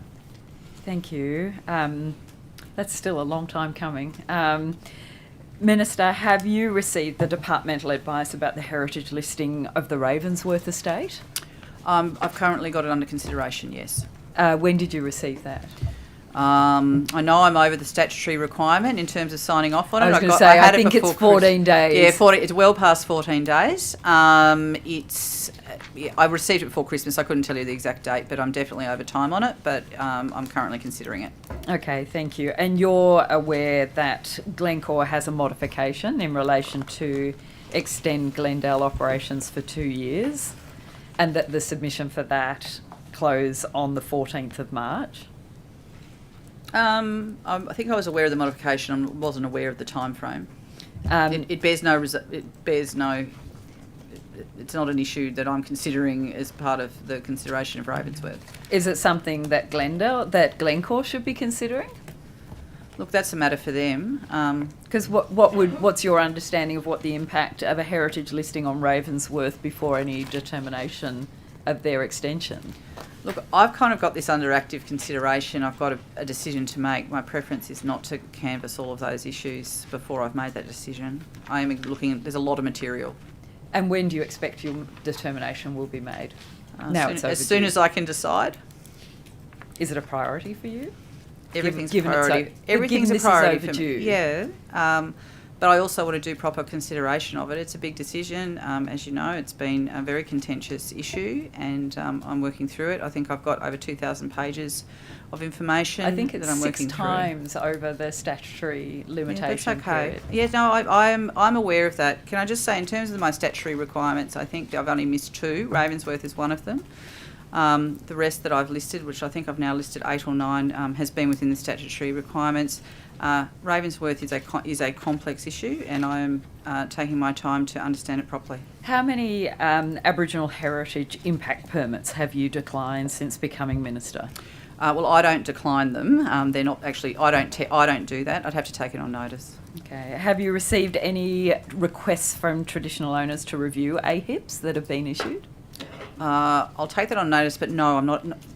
Me as the minister, I'm not aware of that, but let me take it on notice. Okay. Are you aware whether the number of applications has grown between 2022, 23 and so far this year? No, I'll have to take that on notice. I just don't have the figures there in front of me. Yep. Thank you. Okay. There's 1 minute. Would you like it? No, sorry, to the opposition. Sure. Would you like it? Yep. Okay. Thank you. Minister, in 2017 at the Green Cities Conference in a speech, you said on density cannot be done well without community support, and density done well has to preserve our environmental assets, not because it is just good for the environment, but it would also go a long way to improving community trust and willingness to accept greater density. These changes relating to heritage and planning and zoning could obviously have disastrous effects on natural assets, environment and heritage. Do you think that these comments are still relevant to the work that you're doing today? Do you still stand by them? Yes, and I'm pleased that a speech I made in 2017 someone's actually read. Well, I think a lot of people are listening, and that's the reason for the question, because there's a concern that your position from then has changed in your willingness to act to protect the environment now that you are actually the minister. And I'm wondering if you have advocated for maps to be released by the planning minister so that communities can actually understand the impact of the zoning changes on their communities. Short answer is no, we're not at the map stage. Longer answer is that I am speaking with Minister Scully on almost a weekly basis, probably more than that, about these matters all the time. We're at the beginning of the process that we're rolling out. There's no doubt that there's haste and there's a momentum and a desire and a priority given to it by the government around the housing issues. As I said before to Mr Farlow, both heritage and environment are extremely important in all of that, and they're ongoing and under active consideration all the time. I think I have one last question. Minister, you referred before and said that something is imminent around... No, we have 1 more minute, and then it's back to you. Thank you for being so on the ball, government members. You said it was imminent that you had an announcement regarding the CP. What can we expect? I'm not trying to exactly preempt the announcement, but are we, given the previous government had made a determination about it, are you suggesting that we might be seeing a reopening of that determination? Look, I don't want to go into all of the details. As I said, an announcement is imminent, but we're looking at improvements to what's there. I wouldn't say we're looking at a radical departure from what has been approved, though. I don't want you to think that we're withdrawing it and starting again. That's definitely not the case. And has this been, will this announcement have been led to by discussions with your federal colleague, Environment Minister Plibersek? Well, Minister Plibersek's got to make a decision in terms of the EPBC Act, and that's a matter for her. Government members, it's your turn and time. Thank you, Chair. Much appreciated. Minister, welcome and thank you. Hello, thank you. Could you update the committee on the latest with the EPA investigation into mulch contaminated by asbestos? Yes. I can, and I think it's actually extremely important, so thank you for asking about this. Couple of things that I wanted to say up front around this. Asbestos should not be in any recycled mulch. The issue that has emerged this year in relation to this is completely unacceptable. It has led to the largest investigation in the EPA's history in relation to getting to the bottom of how this has been found, how asbestos has been found in this product. I can inform the House today that the initial phase of the supply chain testing is now pretty complete. There's a little bit of a tail at the end, but it's pretty much done. Over the past 8 weeks, around 6,500 tonnes of mulch has been tracked down, assessed and tested, with nearly 1,200 samples taken for analysis. At this stage, there have been 75 sites that have returned a positive result for asbestos in mulch. It's important to know that while it shouldn't be there, all of the amount that's there is in low levels. It has been non-friable and so is at the lower end of health risk. It's still absolutely unacceptable that it's there. we, in response to, aside from supporting the EPA to put about 130 people on the job, we've also stood up the New South Wales Asbestos Task Force, which has supported the EPA's investigations on the ground. I do also want to thank Fire and Rescue New South Wales, who came and helped us do a lot of testing very quickly, and we really appreciated it. Safe Work, Public Works, and the Natural Resources Access Regulator all came together to get the testing done. The ongoing work from here, which I can't talk to you about, but is extremely important, is obviously the criminal investigation into what has gone wrong here. And the EPA will be pursuing that, and I look forward to that coming to a conclusion. The other thing that's really shown here is that, look, something has gone wrong in the regulation system, and we need to get to the bottom of that. The Premier has previously flagged, and I can reiterate here today, that we will be looking at stronger both regulations and penalties as a result of that. We're working through that and seeking advice from both the task force and the EPA in relation to that. We'll have something more to say about that soon. And the other point that I would want people to know is that the Office of the Chief Scientist under the previous government was tasked with doing a broader piece of work in relation to asbestos in the environment. One of the challenges that we have in New South Wales, it's not just New South Wales, but prior to 1990, over 3,000 products used asbestos. It is actually everywhere across the state. It's in 1 in 3 houses. We have contaminated sites. It appears naturally in the environment as well. Regulations over time have sort of been tightened and changed. I think this has shown that we need to do more work about that. So we've asked the Office of the Chief Scientist to do that work, which will inform future activity in relation to this. There's no doubt the community is concerned about it, as am I, and we'll continue to sort of clean it up. There's been numerous, ombudsman's reports. There's been a lot of sort of pointing at the problem. The approach that we're taking is to methodically work through that and basically clean it up. Thanks, Minister. Okay, thank you. We will take a short break and we will reconvene at 11:15. Great. Thank you all.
Thank you. Welcome back, everybody. Minister, I understand you have something you'd like to... Yes, just a couple of quick things. I think that I got too excited about the capital costs for the replacement of the coal-fired power stations. It's estimated to be around $46 billion. That's just capital. That doesn't include financing and all of those issues. The 226 figure I was quoting was nuclear, but we might get to that later. The second, well, please ask me about it. And just in terms of the adaptation action plan, yes. It's still in draft form, and as I said, we're looking at it, but it does include scenarios above 1.5 degrees, so I can confirm that. The third thing that I just wanted to clarify in relation to the question that you asked, Ms Higginson, there is one piece of land near the Pilliga in relation to biodiversity agreements. It is being run as a pilot. It's part of, and I just would note that the Ken Henry review recommended that we look at these things. We're not looking at rolling these out. We're doing it as a one-off there, and the rest of the way in which we would deal with these issues in the future are being considered as part of the review. Thank you. Okay, we're over to my colleagues of the opposition.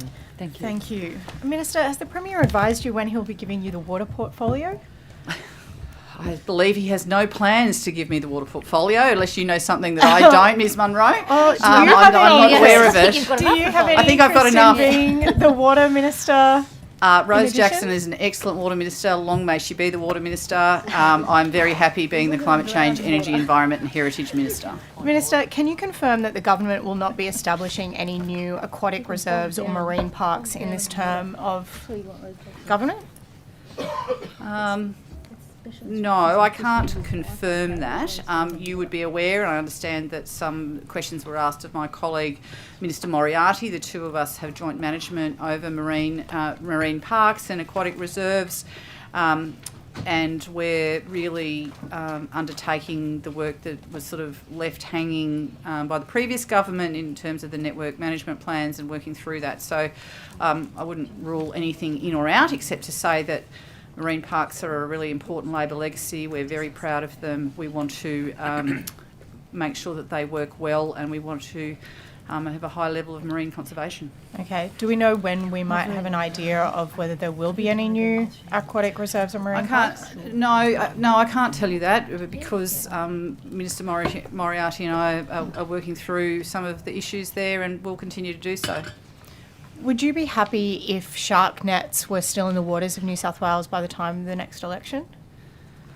Shark nets, as we know, have been an important protective apparatus to look after people swimming on our beaches up and down the coast. There's been a lot of discussion. There's been a lot of work, and actually credit to the previous government in relation to work done on shark nets, looking at alternative technology, smart drum lines, drones, enhanced technologies to look at the ways in which we can deter sharks. I think that this is sort of an ongoing process that we're looking at. I am concerned, and this would come as no surprise to anyone, that the shark nets, there are impacts on non-targeted species and threatened species in relation to what gets caught in the shark nets. And I know that my department works very closely with fisheries in relation to this. We're always looking to improve that and reduce that. Okay, but we're not sure if there will be shark nets or it's not my decision. It's not. It's an issue for Minister Moriarty. Okay, so Minister, who's responsible for water quality in Sydney Harbour and the beaches? There's joint responsibilities depending on which agency. People have to take responsibility for their own pollution, but I have a role, and so does the Minister for Water. Are local councils responsible for water quality, Minister? There would be some circumstances. I would have to take on notice what circumstances they are, because it really depends on who owns the infrastructure, how it is coming in. I know there's been some concerns around plastic pollution by City of Sydney, for example. What I would say is that it doesn't matter whether you're an agency or an individual or a business. We all have responsibility for wanting to make sure that we have the highest water quality we can, and we shouldn't be polluting our waterways. Several councils that we're aware of have received legal advice that it's actually not their responsibility very specifically, and they're wondering why you've decided to charge local councils for monitoring of pollution by axing the Beachwatch funding. Oh, I see. This is a question about Beachwatch. Is this what you're asking? So the previous government made the decision to change the funding arrangements for Beachwatch in June 22 to align Sydney coastal area with the existing arrangements for other Beachwatch councils who have to date funded their own sampling and analysis under the Beachwatch partnership program. I'm not aware of the legal advice that you have. If I'm happy that hasn't come to my attention. I'm happy to take on notice any of the other detail that you want to know about that. But this is about axing Beachwatch funding since the last budget. The new councils now have to cover that cost that they didn't have to cover before. Yes, because you'd be aware, and Mr Fang might be interested in this, it was that regional councils and inland councils were paying for that testing, and the business case undertaken by the previous minister was submitted in March 22 and wanted to address that inequity, and that's what's occurred. Okay, but we now have Waverley councils, like coastal councils like Waverley, Randwick, Northern Beaches. They're paying. I mean, Northern Beaches is paying $130,000 now to monitor water quality. Obviously, that's a pretty big cost on their ratepayers. Is this something that you consulted with them about before you? Well, as I said, we're decided to axe fulfilling the funding? decision that was made by the previous government. But look, of course, I want to talk. I mean, the Mayor of Waverley, Paula Marcellos, is an excellent mayor. She and I talk to each other on a whole range of issues all of the time. I'm always open to talking to them around this. The other point that I would make, though, is that the New South Wales government also has put money into Streamwatch and some of the other citizen scientist work that's undertaken through Landcare, and I think there might be an opportunity for councils to partner there into the future. But the short answer to your question is that we're fulfilling a decision that was made by the previous government. I do understand that there are concerns around councils in terms of the cost. I'm unaware of the legal advice, and we continue. I know that my department is talking to local councils, and I will talk to local councils about that as well. Well, the reality, I think, is that you already spoke about the regional councils, you spoke about the equity, you've spoken about that before, that there is a need to create equity for regional councils who have to self-fund, but it's just to be misleading clear, because unlike regional councils, city councils don't have to manage sewerage, it's done by Sydney Water. Most regional councils are the authority for sewerage. It makes sense for them to do the monitoring. So it's not like for like comparison there.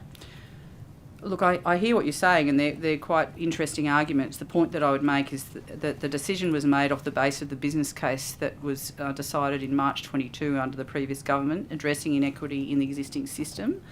At the time, Sydney coastal councils were tested for free, while inland and regional councils paid.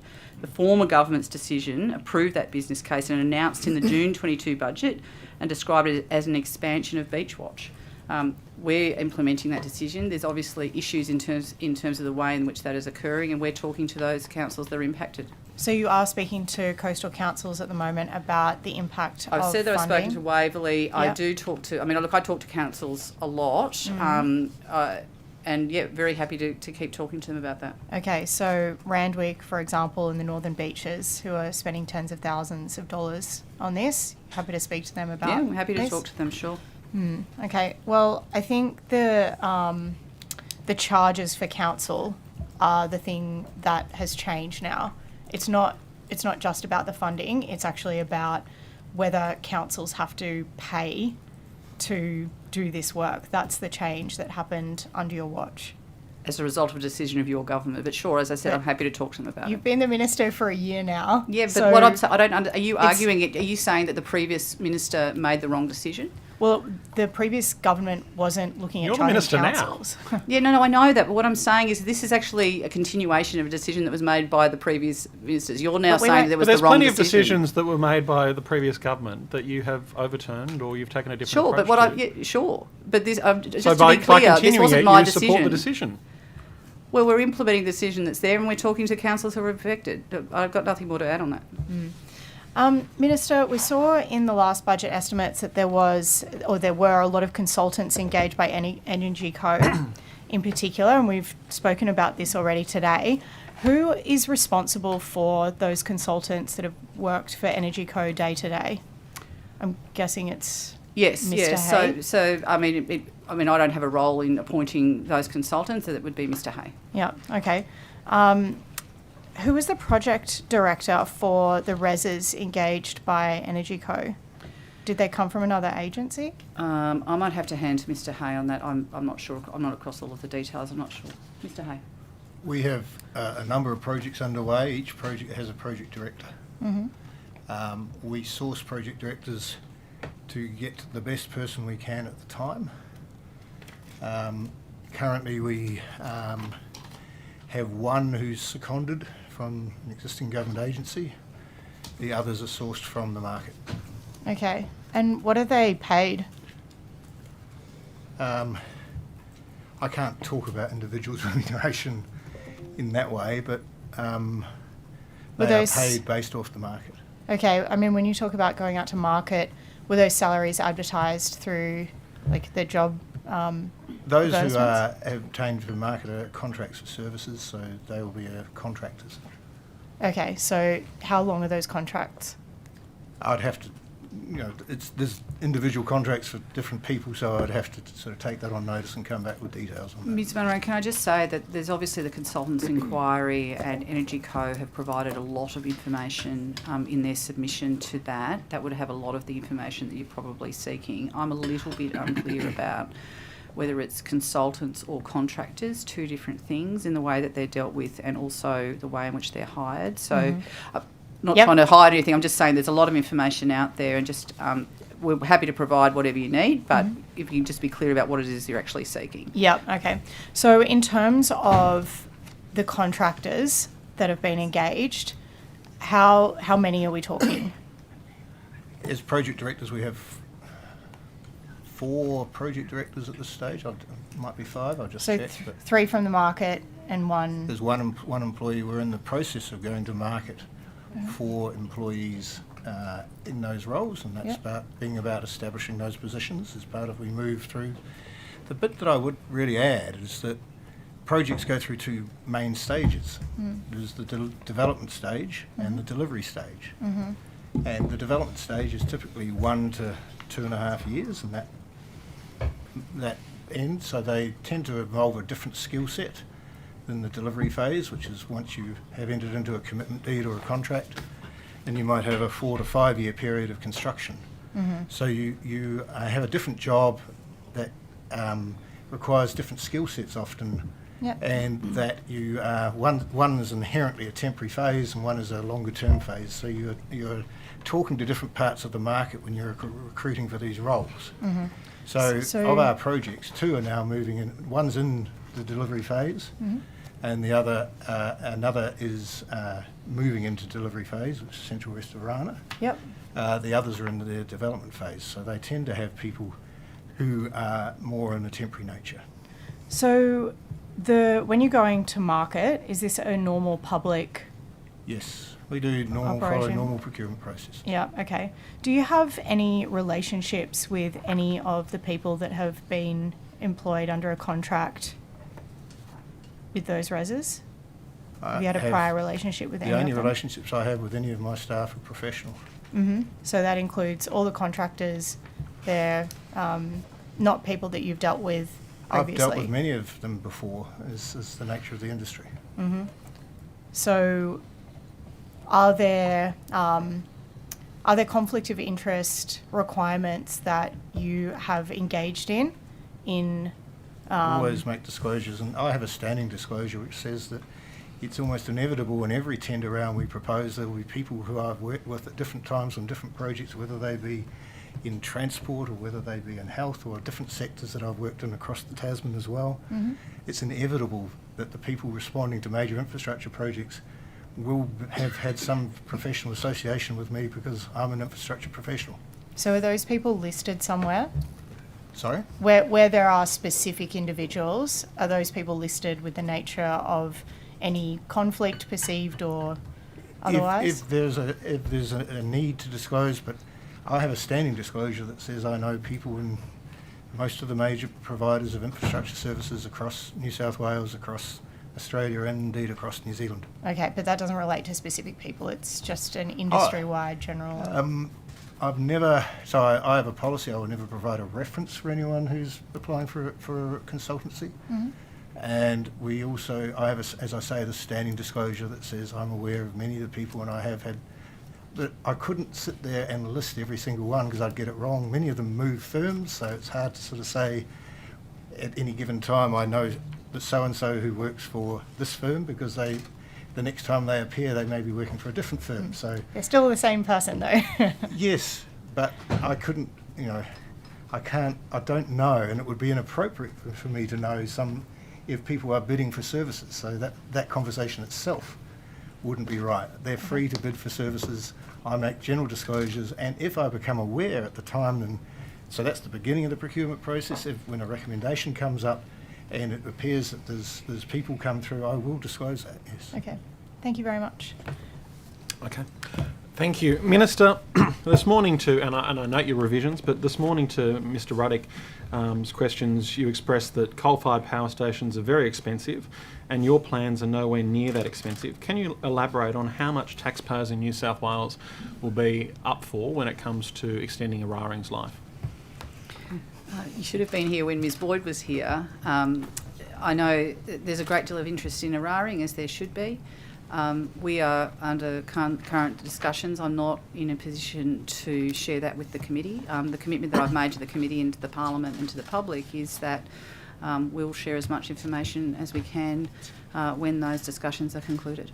And Minister, is there a significant risk of generation capacity not being delivered on time or on budget due to the complexity of transmission construction? And that being the case, have you or EnergyCo modelled on being able to use existing transmission networks to de-risk the transition to renewable energy? Yeah, good question. There's two parts to that. The first is, yes, I think what we're finding from when the roadmap was initially passed through the Parliament, we're now in the implementation phase of that, and both global supply chain, materials constraints, workforce, and getting these projects up and running has been something that has been a great deal of focus for us. The Cameron O'Reilly checkup was really about making sure that we can get that.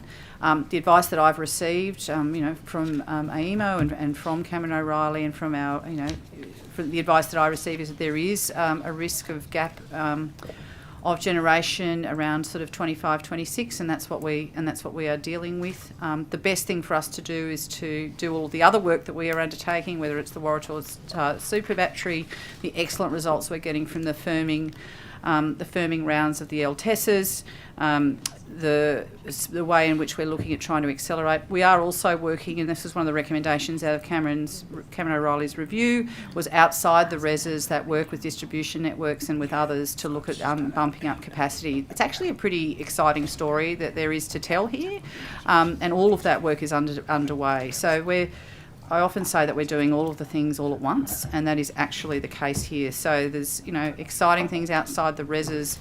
There's obviously the focus on delivering the RESs and the transmission that we need. There's the work that we're doing around consumer energy resources and rooftop solar. That's a big piece of work that will be coming out very soon.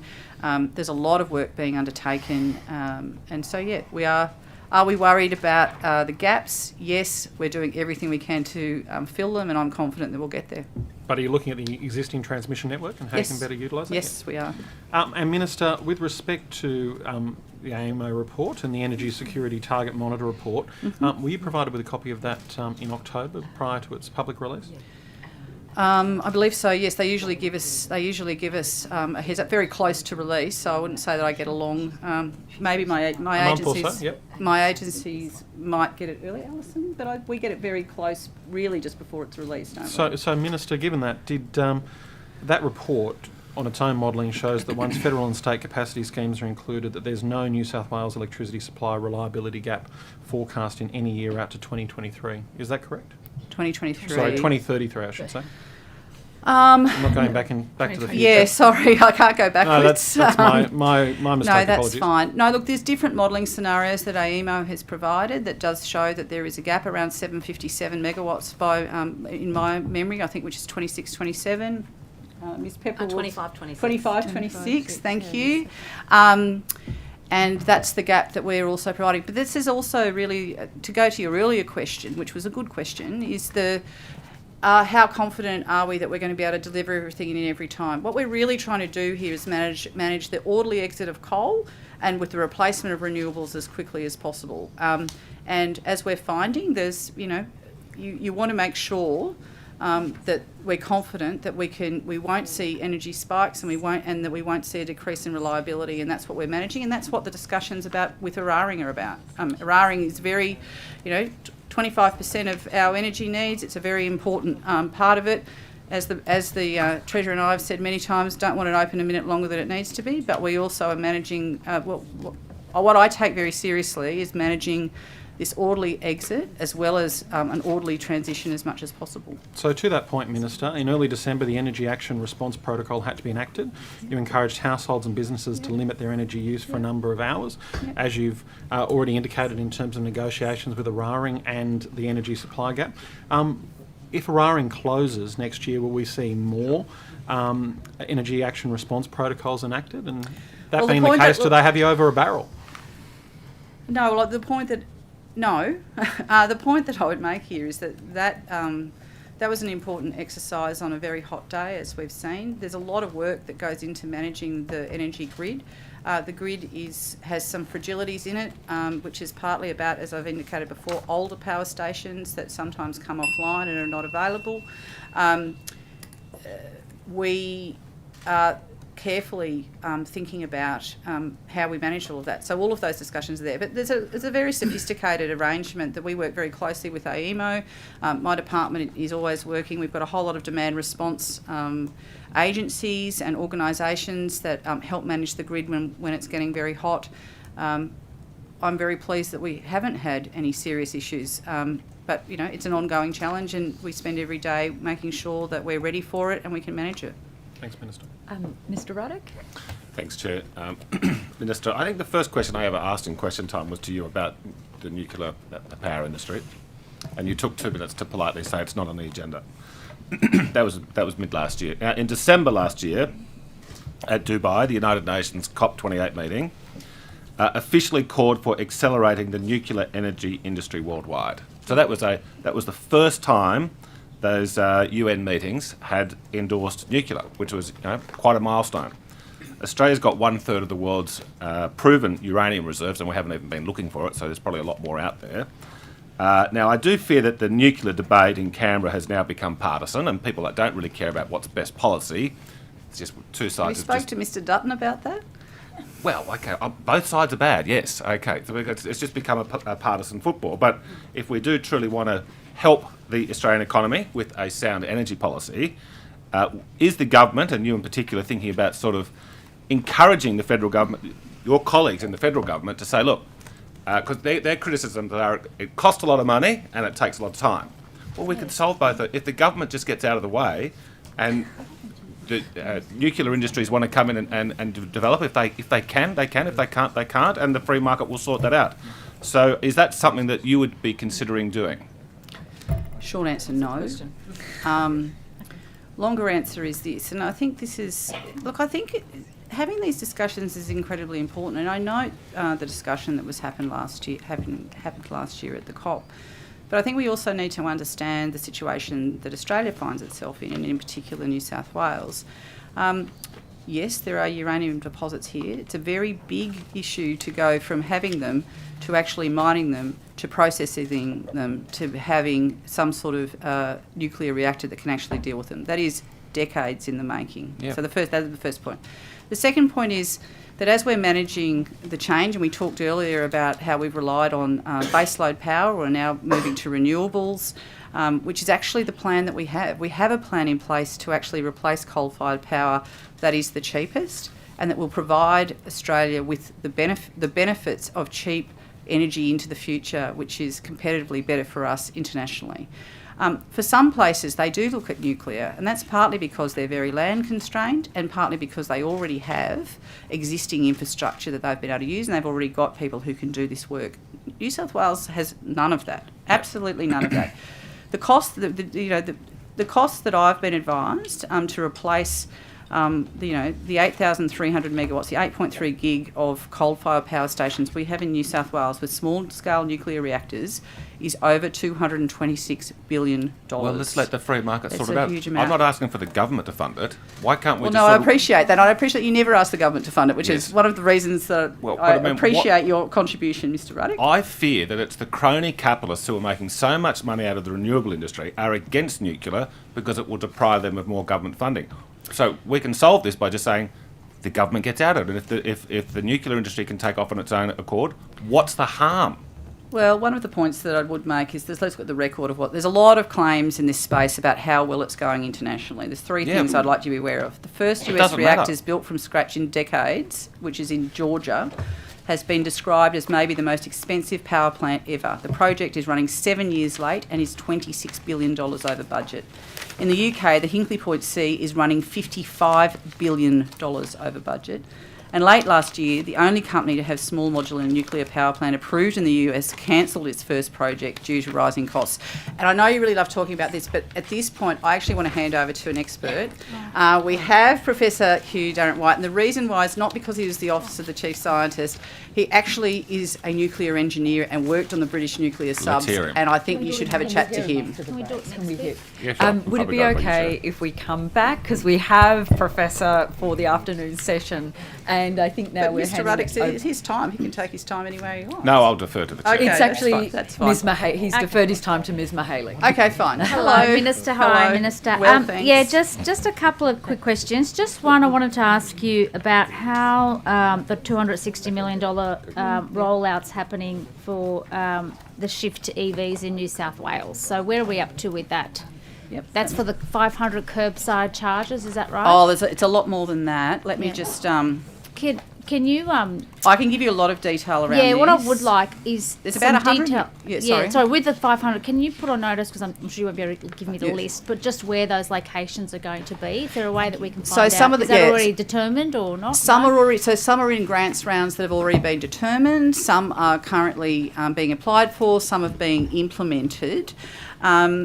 We've already funded over 100 ultra fast charging stations. We've got 500 charging places, but I can give you all of that. That's and there's directly about with the 400 department, right? That's not any Yep. contractors in between that are managing this on behalf of the So government? some of it, it depends. So the answer to that is it depends. We do have grants rounds. So local councils, for example, are going through grants rounds where they're And private companies can also apply for those Some of same them, grants? yes. Yep, Can you some- provide a list of Yep. who's applied for those grants? Is that will become publicly available, I When assume? it's publicly, yes. So anything that I'm allowed to provide you publicly, yes. course, once the grant once is they're done, given, yep, yes, yep. No, okay. we're not. I mean, we're pretty pleased about how all of this is going, and I mean, there's ultra fast charging stations, there's destination charging stations. So that's What about the 10 million for apartments? Is that separate? The 100 apartments to yep. retrofit strata buildings? Yep, Is that so- or is that part of that $260 million? No. fund? It's actually it's separate to that. So there's two. So there's last year in the budget. There's two things. We already had around $199 million for a range of EV charging projects.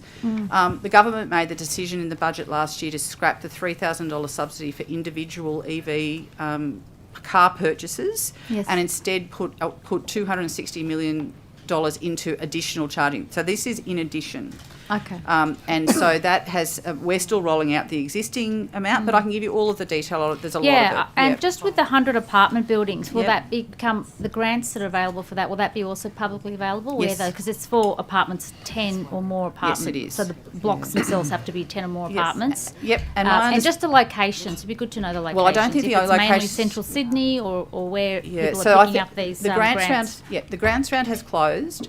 I Yes. don't believe we've made an announcement of where exactly they're going to be yet, but that would be anticipated that we would. I think it's still being assessed. I don't think it's been finalised. Yeah.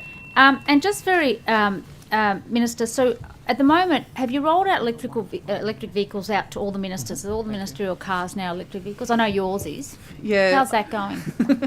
I know that some of us have. There's quite a few hybrids in the fleet. I couldn't tell you. I'd have to take it on notice. We're basically looking at how the leases are coming up over time.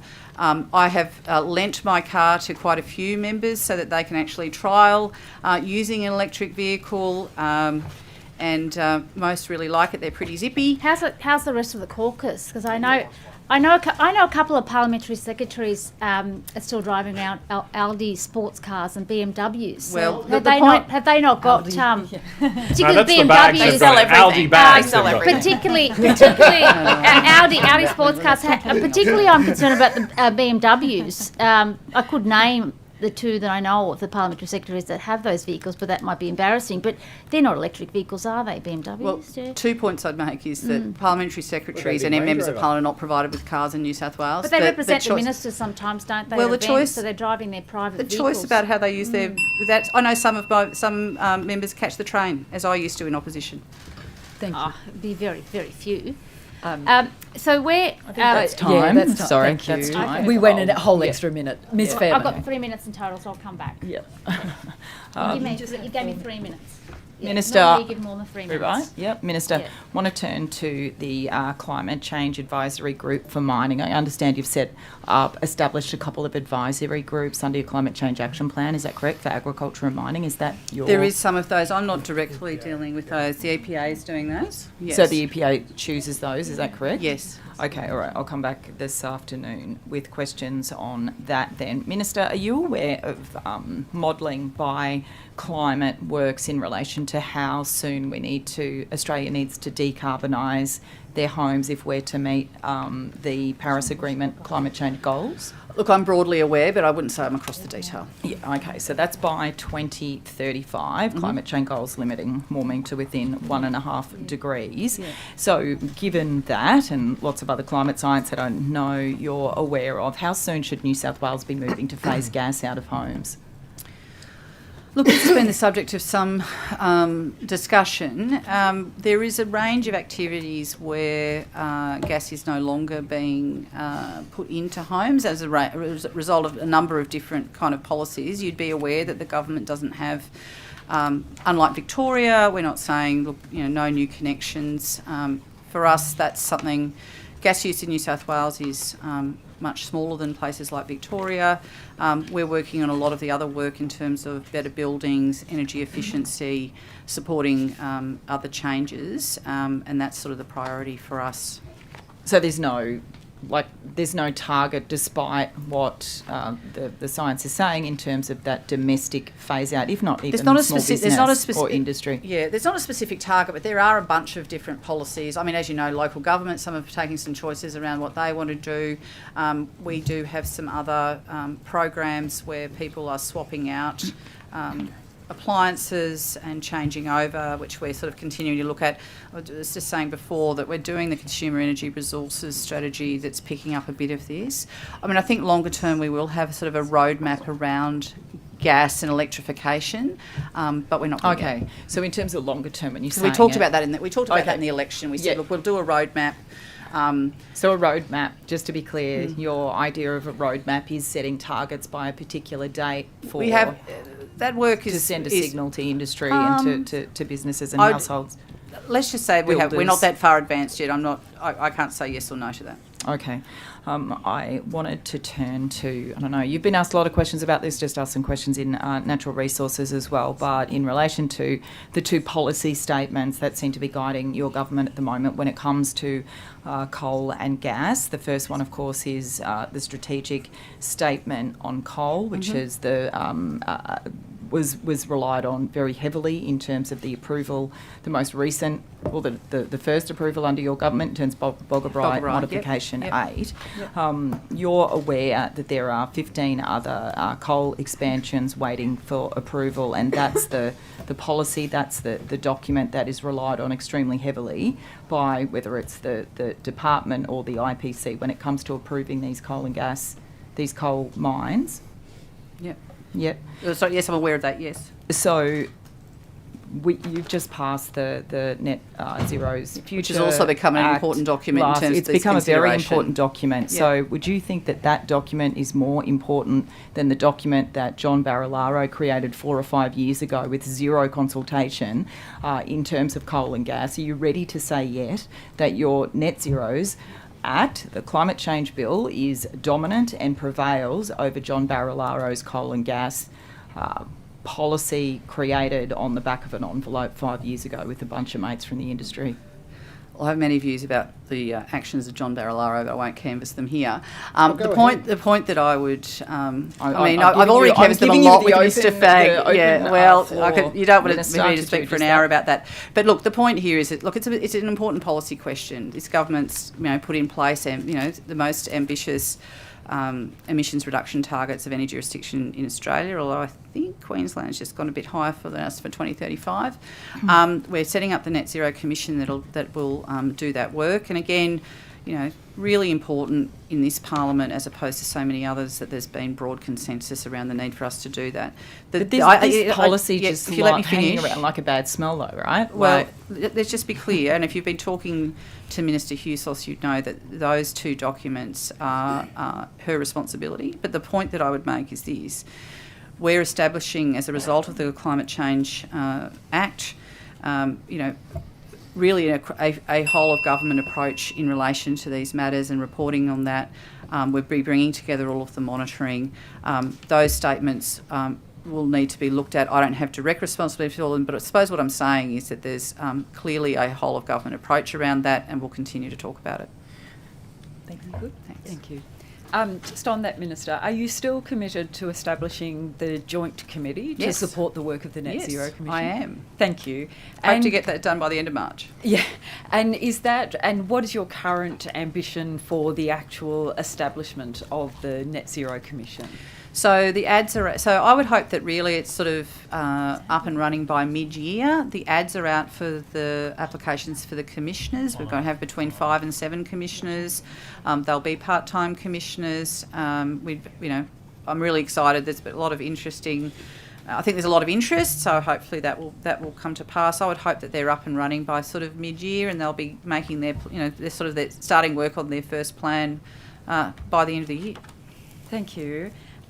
Minister, just on the recovered fines, and I know you gave the update earlier, have you been briefed on the EPA investigations that occurred in 2013 and 2019? Yes. And are you aware that in some of the testing laboratories were retesting their recovered fine samples until they achieved the results they wanted? I am aware of that issue, yes. And would you provide the committee with the facilities that were actually producing those fines and the laboratories that were retesting the samples in both the 2030 and 2019 investigations? I mean, I'm looking at Mr. Chappell here. I mean, I don't see any reason why we wouldn't, unless it's part of sort of some other investigations. Perhaps we can take it on notice, and you can take it up with Mr. Chappell this afternoon. Thank you. Look, my general approach is if we can provide information, really happy to. Thank you. Minister, I'm jumping around. Okay. You know how this goes. With the National Parks and Wildlife Service funding, clearly we can see the budget and what's happened, but will you be reinstating, or what is your ambition with the $100 million that was stripped from the operating budget of the last government? My ambition is to arm wrestle the Treasurer and the ERC to get as much money for all of my portfolio areas as much as possible. We're clearly working, there can never be enough money for the environment as far as I'm concerned. But obviously we have to work through the ERC process. We've made some commitments at the election. I mean, we're already putting $80 million into the Great Koala National Park. There's another $47 million for St George's River. We've also committed to another 100 field officers within the national park system. We're also making significant investments into just infrastructure within the parks as well. I mean, I understand the question you're asking, and I used to, in opposition, ask all of these and was very concerned about it. Look, the advice that I've got is, look, Could we do with more money? Always. But a lot of money is there, and we're rebuilding that through the budget process. So have there been any frontline staffing losses since the 2023 election?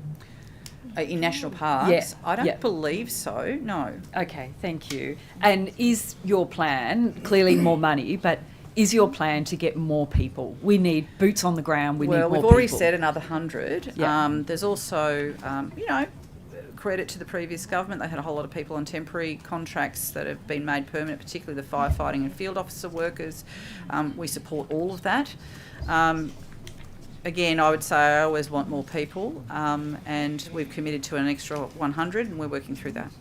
Can I just go back to your plan with the Henry Review? Yes. And in relation to land clearing, Yes. Are you expecting any reduction or increase in the woody native vegetation clearing for this year? What can we expect? I don't have the current modelling. I look to...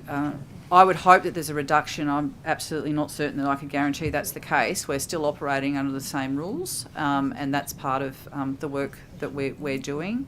You may also be aware that there's a lot of approvals that have been in place for a long time that people are starting to activate. So I remain concerned about the level of land clearing, and our response to the Henry Review and the Local Land Services Review is about dealing with that. When you said about your response to the Henry Review, I just want to put this to you, Minister. At the moment, you saw that the poll in the Sydney Morning Herald was suggesting that there is disappointment with this government because That's not the poll things you're worried about. because things are not happening fast enough. Does it concern you that the Henry Review has said that the system that is meant to be protecting our environment is worse than failing, and you're taking too long to address this? The Henry Review concerns me greatly. Status quo is not acceptable in terms of what's happening to our ecosystems and the health of our environment. To be fair, I think I've been the minister for 11 months.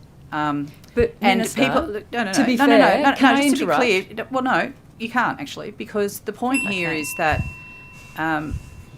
we are working very carefully and quickly. We've done a lot in the first 12 months. Great Koala National Park's underway. We've protected the koala hubs. We've dealt with the raising of the dam wall. We've doubled the amount of money that's there for koalas. We're working through the establishment plan. There is a list of work that is undertaken. And the response to the BCA review is part of that, and it is well underway. And it takes a while to actually do that work and to do the consultation. One of the things that I promised people from opposition was that when we came into government that we would have people at the table who are impacted and who are stakeholders. Now that includes our environmentalists, who I've worked very closely with for a long time. It includes the scientists who are there, but it also includes farmers, and it also includes the development industry and others who have a view in relation to this, and we have said that they will be able to provide input into that, and that's what we're also doing. I am more interested in getting this right and doing it in the right amount of time, rather than just simply rushing in to do this. Minister, and that's the approach that I take. I will just put this to you before I hand over to my colleagues. Cheeky. You were in opposition for 12 years. You know that those other participants were around the table for a long time, and it was the environment that was not around the table at all, barely, for 12 years. Well, that's not the case now. And it is time to get action on the ground. You know the offset system is completely broken, and yet it's still operating. Over to my colleagues. Thank you. Take that as a comment. Thanks. Thank Sue. you. Minister, returning to Beachwatch, just to get some clarity around this, you said you were following coalition policy, but the coalition never signed off on a plan to charge councils. There's no mention in the published Beachwatch strategy of charging councils.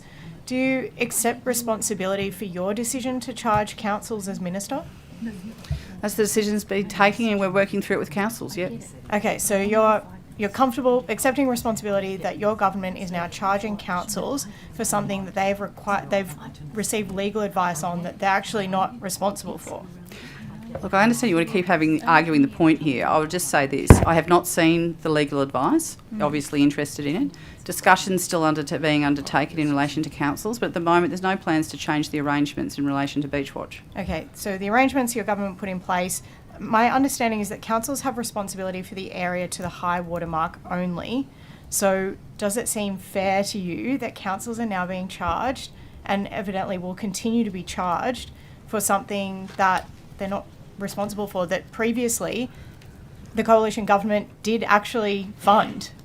Well, let's just be clear. The previous government did actually fund this for a while. They then made a decision in 2022 that they were going to change the arrangements. We're implementing that.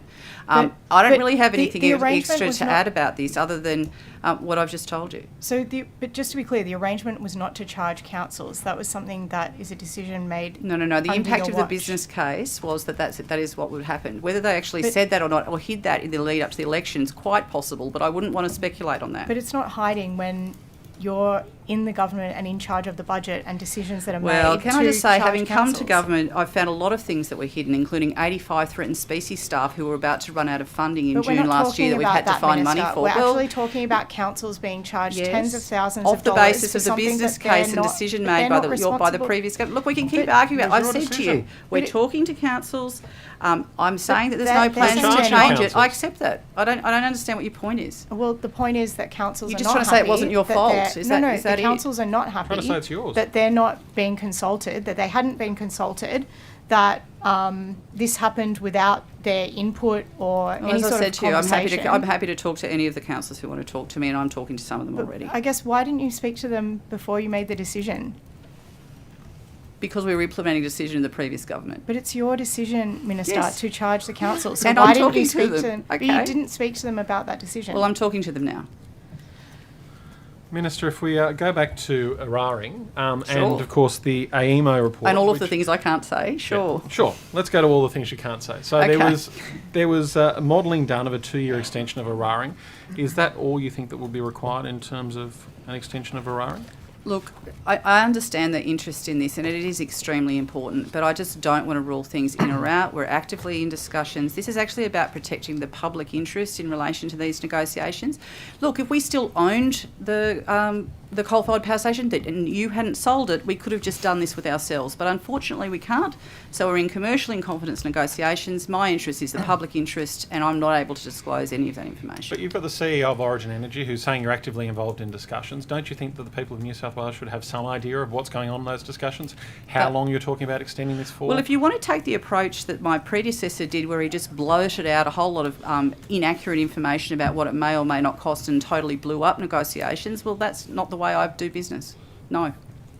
Minister, how many hardwood utility poles will be needed as part of the new network infrastructure for the transition to renewable energy in New South Wales? Good question. I don't know. I'll take it on Taken on notice? Thank you. Have you done any planning around how many poles you'll need for the next 20 years? There will have been some. There's also obviously different types of poles. We're also looking at non-wooden poles, there's steel poles, there's a whole range, there's concrete poles. Some of that work's being undertaken. I'll take it on notice and happy to provide it to I know you've talked about the other sorts of poles. Do you know why we use hardwood poles over some of the other poles that are such as steel and concrete? Different uses for different applications. Okay.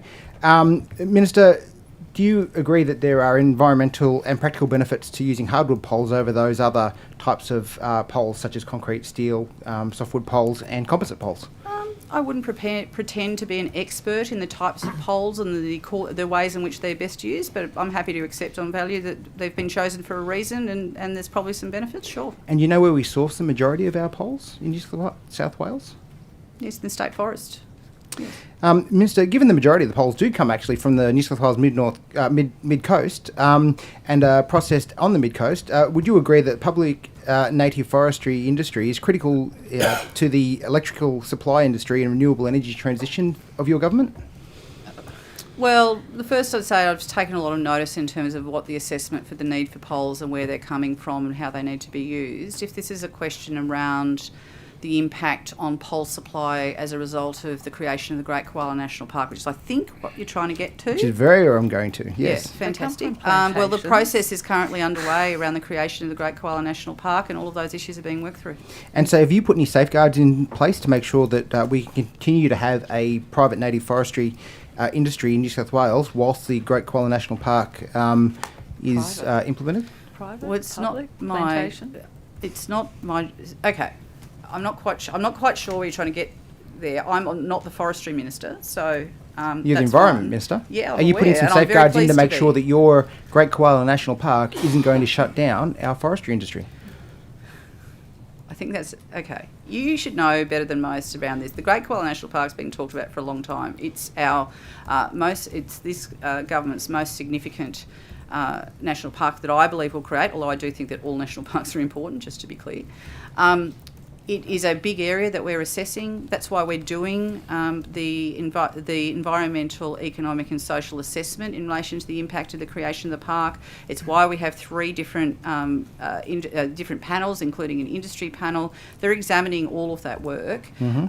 We have done 2 things. One is obviously create the koala hubs in the areas which is about 5% of the park.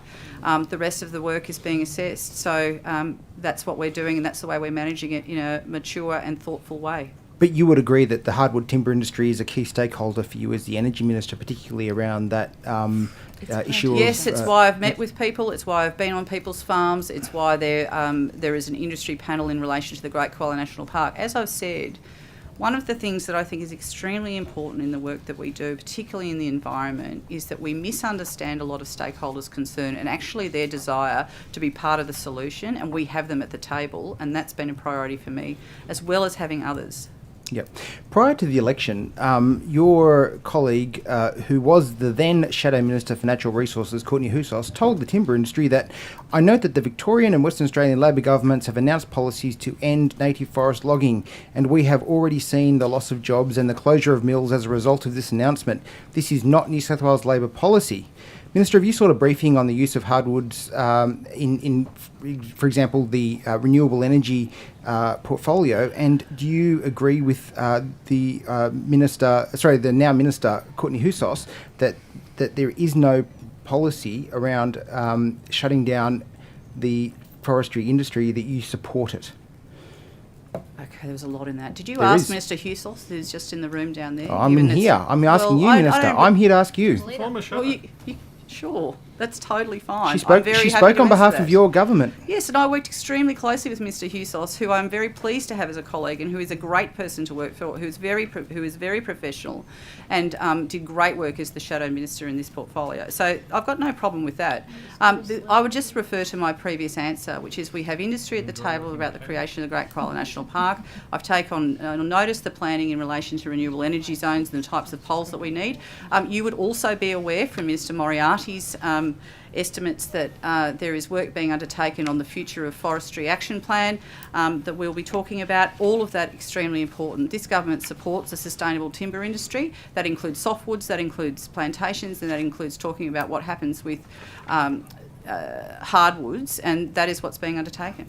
Minister, since coming to government, have you had any conversations to look into or provide options for a possible transition out of public native forestry? We I've been asked to get out of public native forestry almost every second day since I've been here. Thank you, Ms Higginson. Pleasure. And I'll keep asking. And a variety of groups. So we're constantly having to respond to those issues. You'd be aware that, and I've just indicated that we're talking about the future of the industry action plan, and that information will come out sooner rather than later. Well, hopefully sooner, Minister, because the industry needs some clarity as to what's happening. Minister, what's the status of the next Net Zero Commission, and when will it start to issue advice to the industry on emissions reduction targets? We've already done Okay, so where we're up to, I'm very happy to tell, because I'm very excited about the Net Zero Commission. So the Net Zero Commission was established, as you know, with your support, thank you very much, in the Climate Change Bill last year. Currently the ads are out in relation to appointing the commissioners. There'll be between 5 and 7 commissioners business, they'll be part-time.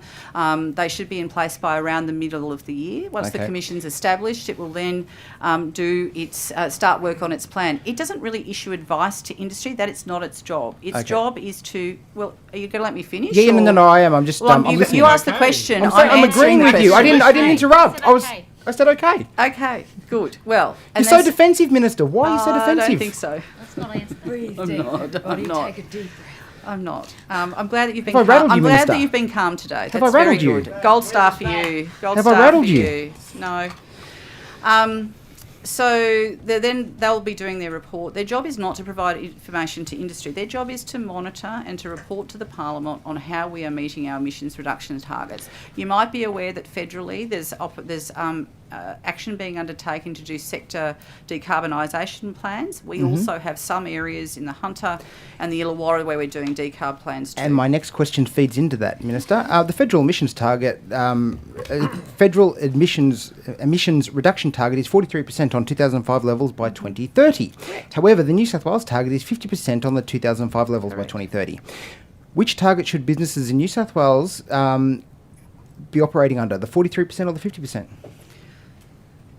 Well, different industries will decarbonise at different rates. This is not 50% for everyone at the same time. There's a whole, which you would also recognise, and again, thank you to the National Party for some of the work done on setting these targets and working through. You supported the 50%, also pushed us to get to the 70% by 2035. So I really appreciate that. We do a lot of good work, Minister. Yeah. Beg your pardon? We do a lot of good work. Yeah, well, gold star, credit where credit's due. It's not, the question that you're asking, I think, is just slightly... There's a lack of clarity for business, isn't there? No, I don't believe so. No, You've got two different targets. I think one of the things that's really interesting here is that you are not recognising that every business in New South Wales, particularly the larger ones and particularly in the larger heavy emitting areas, are very focused on their emissions reduction. There's a whole lot of work in terms of financial disclosure that's coming. Well, no, what I'm saying is that they're all working towards it. I meet with businesses all over the place from all different sectors who are putting their plans in place to get to net zero, and they're working with that. I appreciate and we're that, working Minister, with but them. they need certainty around what the targets are going to be, and but each individual one isn't 50%. Overall, do you we have to reduce it. Do you acknowledge, Minister, that there are different targets? No, I acknowledge that we've got an overall target that we have to meet through legislation, which you supported and that I welcome. Under the Climate Change Net Zero Future Act, the EPA are meant to issue industry-specific advice towards achieving emissions reduction targets. At the same time, some businesses are required to comply with the Commonwealth Safeguard Mechanism. Who should these businesses be listening to, the New South Wales Government or the Federal Government? Both. I think that's the same question. I would say that they're dealing with both. I would say that there's a great deal of maturity in relation to industry in the way in which they're tackling this challenge. This is not a government-only one. It's not a community-only one. The challenge of addressing climate change is something that industry is very well engaged in and it is constantly working with. Yes, there's a role for the EPA in terms of their licence holders. If you want to ask Mr Chappell about it this afternoon, you can, or I can hand over to him now. Oh, no, I've got some other questions that I want to ask Minister, but I think, again, it's just an indication that there's been a lack of clarity to businesses in New South Wales around which targets they should be aiming for. Minister. Which businesses say that to you? Can I just tell you that the large peaks are very happy and are engaging with us. Well, Minister, on the way I speak through, to a lot of making their own businesses. plans. I speak to a lot of businesses. I'm engaged on the ground. A bit of evidence would be good. Well, Minister, I want to move to another topic now because I've only got 6 minutes left. Minister, since the commencement of the Legislative Council's Animal Welfare Committee and the commencing of the inquiry into aerial culling of Brumbies, have you or National Parks and Wildlife Service met or spoken with or corresponded with anyone from New South Wales RSPCA? Yes. Yes. During the second day of the inquiry's hearing, Mr Coleman told the inquiry when asked about the audio and visual recording of the cull by both 360-degree helicopter cameras and scope cameras. He says, I quote, I've asked the National Parks to consider that very method, not just for the purpose of prosecution, but just so there is transparency around what is actually happening. Minister, have you directed National Parks and Wildlife Service to implement 360-degree cameras and scope cameras prior to any continuation of aerial culling? No, I haven't. This is, as you would know, we've had the preliminary program and we've had some rounds of aerial shooting that has occurred. We're looking at improving that all the time. I don't feel like a direction is required. There's ongoing discussion between National Parks and Wildlife and the RSPCA, and I believe that that is open and free and working well. But Minister, where you've got a circumstance that the RSPCA have indicated to you that that having reviewed your SOPs in relation to aerial culling, they've now reconsidered that it's best practice that you put 360-degree cameras and scope cameras on the helicopters for aerial culling. Should you not, as Minister, be now insisting that National Parks and Wildlife Service implement the things that RSPCA have said they've written to national parks about in order to make sure that you are doing what is right and proper in relation to aerial culling? Well, I do believe that we're doing the best we can when it comes to aerial shooting. I'd make the point again, no one wants to be doing this. It's a requirement under our current laws and regulations, ones that your friend Mr Barilaro put in place. Yes, Minister, you're now straying off. No. Animal welfare is the most important thing that we are considering in relation to the rolling out of this program. Which is why cameras are so important. To be the case. That's fine. I'm happy to take on notice in terms of what action's been taken on that. I just don't know, and I'm willing to find out for you. But given that that RSPCA have said that they've written to national parks, did national parks approach you or seek any direction from you around that? They don't need direction from me. They're actually an agency who's operating extremely well under difficult circumstances, doing a job that we, the Parliament, asked them to do. And they're doing that extremely well every single day. So the point that I would make is I'm happy to take on notice what interaction there's been between the RSPCA and my agency. I can't tell you that, but I would also say to you, Mr Fang, I've got a bit on. I don't actually spend all of my time second-guessing the professional work of my agencies in relation to this matter. I've kept a very close look on what's happening in relation to Kosciuszko National Park and the reduction of horses in the park. I've taken a very active interest on the detail and those kind of things.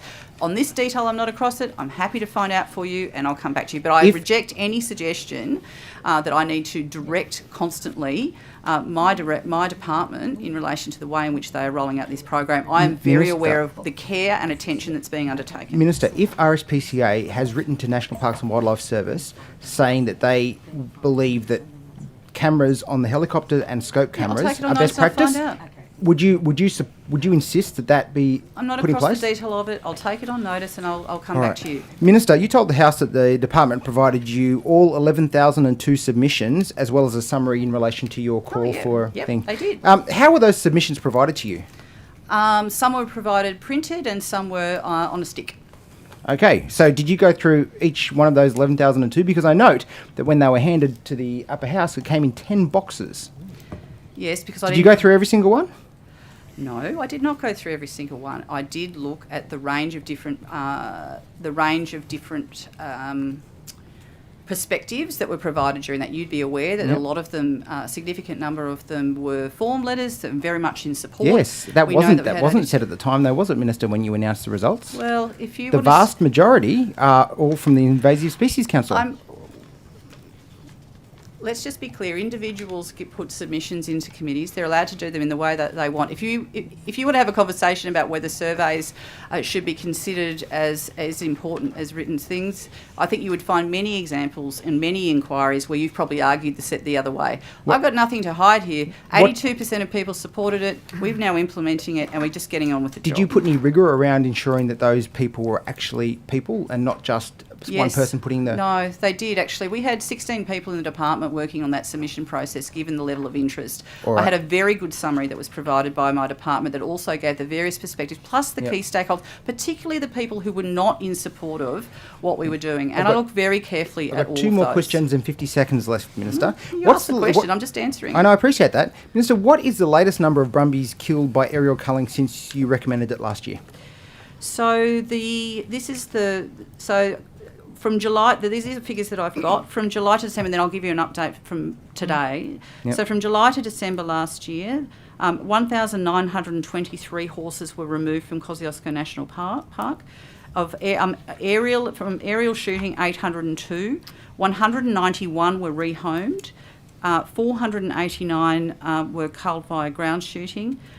This is the one that I'm glad we're not doing anymore. Yard shooting, 109, and 253 were sent to the knackery. From 2021 to 2023, 3,530 horses have been removed from the park. I understand that there's been some operations in the last week or so, and my advice is I think 133 have been culled via helicopter, and there have been 4 horses that have been shot on the ground. So that'd be since Monday, is that correct? Yes, I think they restarted this week. 133 since Monday. Yes. Thank you, Mr. Ruddock. And can I just also, Kevin, just one more thing, and sorry, Mr. Ruddock. There has been some allegations in relation to the horses that suggested that they were being shot by rocket launcher. Can I just confirm to the committee and to everyone else that that is not the case? Thank you, Minister. So first off, Minister, just a quick question. Where are we up to with Mount Warning, and what is the likely timing for when that will be resolved? Thank you, and I thank you for your interest in this issue. We've had some discussions around this. For those that are unaware, Mount Warning, also known as Wollumban by some Aboriginal people, has been the subject of discussion for quite a long time. Over time, there's been, in about 2000, just to give people some context, in 2014 it was made an Aboriginal place. An Aboriginal place is a legal instrument that provides protection that basically then triggers the need for a plan of management in terms of protecting that place into future. It's been a long part of discussion, and I want to thank particularly the Wollumban Consultative Committee, which is a group of Aboriginal people who have, really worked on this for a long period of time. In 2022, I think it was 2022, there was an announcement that the summit would be closed. There was 2 reasons for this. One was as a result of the plan of management that was produced. The other was that there had been some safety issues with the chain at the top of the summit. Now, there has been some confusion about the reasons for this. I think these things exist at the same time. They're actually 2 separate issues. I think some people have sort of made these in different ways. In the last month or so, I actually went to the North Coast. I met with Aboriginal people who support closing the summit. I met with Aboriginal people who do not support closing the summit. I also had a very large roundtable with the kind of group of stakeholders who are just looking to find a way to manage this into the future, and a group of people who also just don't want the summit closed under any circumstances. We're working through some of those issues. I think that the uncertainty is the real issue here, and I would hope that we can, I'd be in a position to come back to you sooner rather than later about what we're going to do. But I am genuinely, what I've tried to do is create space for the conversation. I don't think there was space for the conversation before, and that's what I've been trying to do personally as the Minister. Thank you. Ms Mihalik. Oh, thank you, Chair. So, Minister, just back to what I asked about with electric vehicles and the rollout, $260 million of taxpayer money rolling out to EV infrastructure around New South Wales, $10 million to retrofit a number of strata buildings, apartments. We don't know yet where, but predominantly probably in the city and eastern suburbs areas. I would hope not. Well, let's see where they are. So on notice, I'd like to know those locations, as I asked earlier. Can I just ask you, obviously you've made a very clear position that you want to increase the number of electric vehicles. You've told me that you have one. Could you tell me, of the 23 cabinet ministers, how many of them have an electric vehicle? Yeah, I'll have to take it on notice. I don't know. But do you know if the Premier has, or the Deputy Premier? Some of them are hybrids. This is the reason why I'm hesitating. There's a lot of hybrids in the fleet. I'm not sure who's got what. I'll take it on notice and come back to you. But you need them to be all electric vehicles as part of your big net zero sort of targets that you. I'd encourage them to do that, but I also don't. But we're also looking at the ends of lease and the way in which when they get rolled over and what the opportunities are. And the point that I would also make, and I think we need to be upfront about this, for some of particularly regional ministers and those kind of things, actually the challenge. Have very few of those though. Let's be honest. Very few. We've got a few. Tara lives in the city. Okay. Well, that's wrong. I know exactly where that minister lives. Okay. It's a big I'll leave accusation that. for you I'll to leave suggest that she Okay. is not a regional MP. She lives in She's- Queanbeyan, and that's her principal Okay. place of residence, and that's where she spends her We'll time. leave it at She's that. also the regional minister who spends a lot of time on the road. Okay, I'm not making any accusation. Well, I it also sounds know like she has you a. are. I also know she has a property and does live from time to time in Sydney. Well, That's she does fine. actually We'll have leave to it come at to that. We'll leave Parliament and to Cabinet. Okay. Well, that's one cabinet minister. You've got 23. Jenny Aitchison, Kate Okay. Washington. Okay. You know, Well, do there's they a have lot. electric vehicles? I don't No, know. it's okay for them not to have electric vehicles. Okay, so of the parliamentary secretaries, which I mentioned earlier, BMWs, luxury Range That's their Rovers, choice of Jeeps, car. they have. Is there sports someone you want cars. to talk about? Who Why, do you want to why talk not about? push through? If you want We the don't public provide to cars pick up to them. electric vehicles, why Yeah. don't you actually get that through your Labor caucus that they won't want to lead by example? Why Well, if you spend all rejoin this the Labor Party, taxpayer you could money? move a motion There's in no National way. State There's no Conference way and we I'll could do rejoin it. the Labor Party, and there's no Well, way come on, I'll I'm pick up an inviting you electric back. vehicle. I'm I can inviting assure you you of back. that. Okay, I can assure you of that. Even though I might get the support of some of these people to come back, but you Minister, gave up that Minister, opportunity to isn't move this that a through state case of do conference as when I you left say, the not Labor as I Party. do? Sorry? And how hypocritical is this party? I mean, you're the only one driving around an electric vehicle. Super happy to be doing so. Why not? Why aren't they following your example? The rest of the cabinet ministers and It's a matter what for about your them. departments here? The secretary heads here. Can I get we a can list take of- on are notice they- you can do Because that. they're also given public cars. Are they electric vehicles? Can I take Have that you on got an notice? electric vehicle? Absolutely not. Yeah, well, okay. I've got a lovely old car from 10 years ago. Very good. Glad you enjoy it. Thank Mr. No if one's you could making put on anyone buy an notice, electric I'd like vehicle. to know the vehicles that the cabinet ministers are driving. Okay, I think the public So I don't- should just know to be- that. just to be clear- whether they're electric. Are you gonna let me and I'd like actually to know talk? also You the just parliamentary keep talking. secretaries because they are actually often representing the ministers in public They drive their own events. car or they get the train there. I used to Well, get the train the public when should I was the know parliamentary whether they're secretary. also driving so electric vehicles or not. You shouldn't be pushing that type of an agenda out there when nobody's actually no doing it one's within your being own forced caucus. to buy an Nobody's electric listening. vehicle, Tanya. It's Well, all you're good. spending taxpayer money on it, $260 million that could have gone elsewhere. Who are the That's a good question. curbside charges It's for? hypocrisy. I mean, I Just think you, Penny, at this stage. Are you finished? That's the update. Thank you. Dr. Con. Thank you, Chair. Minister, as I'm sure you're aware, health bodies, including the Lung Foundation and Asthma Australia, are calling urgently for improved air quality monitoring, as well as for air quality to meet global standards. When I asked you about this in June last year, you referred to the New South Wales Clean Air Strategy. What progress has been made on implementing it? Well, I think the implementation's ongoing. The details of it I can get to you on notice. Okay. One of the... Can I just let you know, because you'll be interested in this. My understanding is there has been some problems with the air monitoring system in the Hunter. That work is being under... So the good news is that we're still monitoring it. The problem is that it's not accessible to the public, and we're trying to deal with that as quickly as we can, but work is underway and I am aware of the problem. Thank you. You've beautifully anticipated my follow-up question, okay. But not just specifically to the Hunter. So Asthma Australia's number 2 priority for the budget was to increase access to local air quality information, and that's because things like pollution warning and pollen counts for people with lung disease are only as effective as the information that we actually put into them. Yeah, look, I agree with that. I mean, the advice that I can just give you in terms of the clean air strategy, that it's on track. As you know, it was done, it's a 2021 to 2030, but it's all well and good for it to be on track, but if people aren't getting the information that they need to make real decisions about how they go about their day, then we need to fix that as quickly as possible, and my advice is that's what we're doing.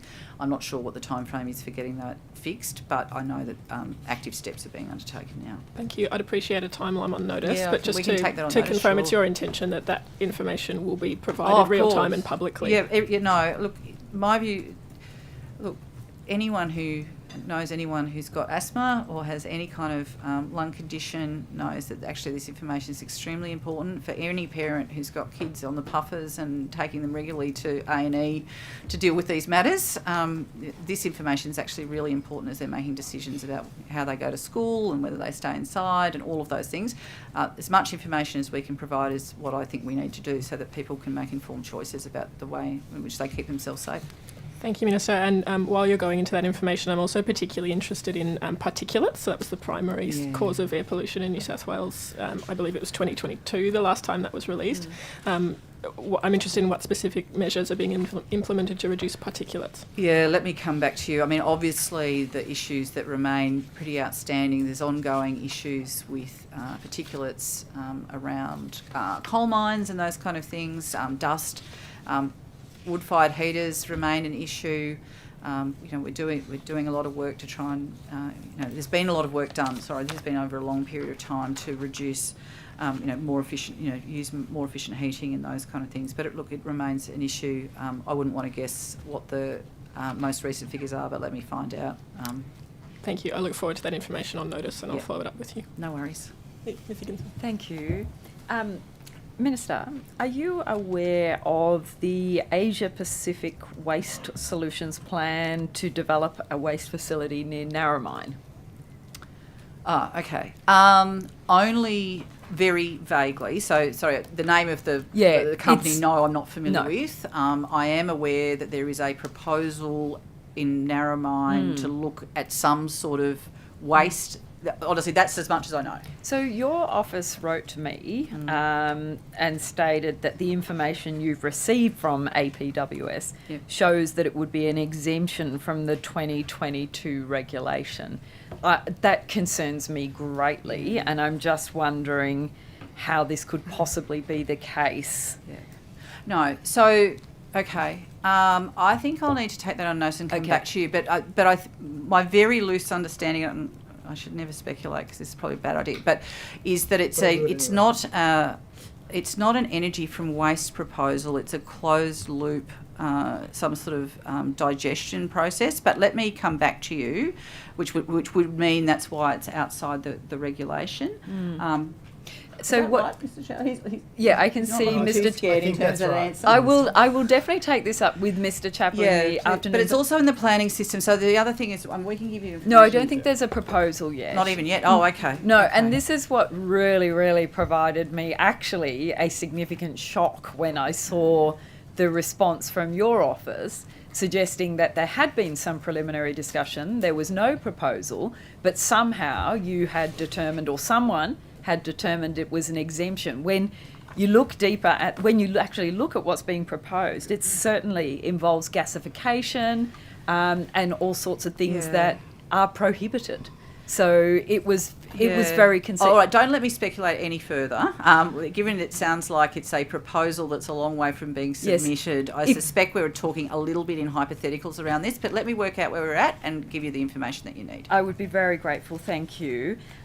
Just want to go to Aboriginal joint management and just to confirm, so is your government still on track for the discussions about handing titles from national parks to First Nations people? Is that a kind of basic premise policy? Look, there is a policy that's been in place for quite a number of years now around moving to joint management of national parks. You would be aware that there's sort of different levels of this. We have, I think, four places that are, called Part 4A, which are actually run and operated by Aboriginal people and have been handed back and are leased back. Really recommend people going out to Mootawinji if you want to go and see one of the most fantastic bits of rock art and a whole range of things, but also a really empowered community in relation to this. Oh, here we go. Sorry. There are 7 under Part A, just to be clear. Well, there's also 10 Indigenous land use agreements under the Native Title Act, where there's sort of ongoing discussion. One of the ones I'm most familiar with is the Gundungurra people and around Blue Mountains. They were very important in terms of Warragamba. And there are 17 memorandum of understanding. The joint management model, really we're trying to find a new way of managing this because it's not. It's as you can see, it's sort of grown up over a range of years, and there are different things going on. So much of it is linked to native title discussions and determinations. You'd also be aware that the government is moving to consult on treaty and agreement making as well. So the short answer to your question is joint management remains discussion and ways in which we want to pursue that.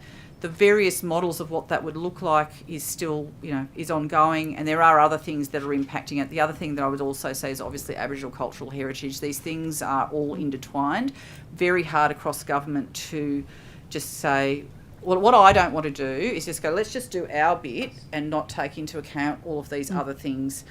Minister Harris and I are talking about that all the time. So is your plans in relation to that protected area network, is that coming into the scope of the government's responsibilities around closing the gap and the CAPO arrangements? Are you involved? Is your agency and department involved in those discussions? Yeah, so there's a CAPO process that you're probably familiar with. It's actually a very good process. Ministers come and actually meet with CAPO. I've met with them twice already since being the minister, where we talk about a range of different issues. There has been discussion around what is in and what is out in relation to the CAPO closing the gap discussions, but the view is always that we're working with CAPO as we pursue things like joint management. But it is a little bit complicated. Yeah. Thank you. Minister, are you looking at rolling out higher retention of hollow trees of all populations, for all populations of hollow dependent species across the public forest estate? I know the work that's just happened in relation to greater gliders. Yep. But what about all of the other species that we know are also on the list? Yeah. I mean, I think that, so obviously the EPA has a sort of a standing role to assess when there's been an uplisting of species in terms of the CIFOAs. I can never say that. And that's sort of ongoing. I mean, I can hand to Tony. I mean, the EPA are also independent agency and make some of their own decisions around that. So we're always looking at better protections for species. I know that there's a desire for, hollow trees are really important, and they're important for so many, particularly endangered species. We're always looking for ways in which we can better protect them, and I work closely, particularly with Minister Moriarty on those matters. But I'm happy to hand over to Tony, but he might want to talk to you in the start. I will take up with Mr. Chappell. Yeah. So is it fair then, based on that answer, to suggest that you are in conversations with Minister Moriarty explaining the need to protect more hollow trees across the public forest estate? I mean, look, I think that you're trying to tie me down into the nature of the conversations that I have and the work that's being undertaken. It will suffice to say that we're in constant discussion around a range of these issues. I'm not going to go into the detail of what's in and what's out and how we're pursuing that, but EPA and Forestry Corp in particular are on very regular discussions around the protection of species within the forest estate. So, I mean, it must be difficult for you because you know the state of many of the threatened species that you're responsible for, and you know that the public forest estate is core and essential habitat for so many of these species, and that hollow trees are pivotal in the survival. Bearing in mind the NRC's report after the fires said we need to be doing more hollow tree retention and recruitment. Will you make more representation? I mean, that is occurring already. There's a whole lot of protections within the state, within the native forest estate that is already protected. A significant amount of it, most of that being the older growth with the hollow bearing trees. We've obviously taken action when it comes to greater gliders, as is necessary, and many other species will also benefit from that decision. But so can I just interrupt there, Mr. That action was taken in relation to greater gliders specifically because communities raised the failing of the Forestry Corporation in undertaking that.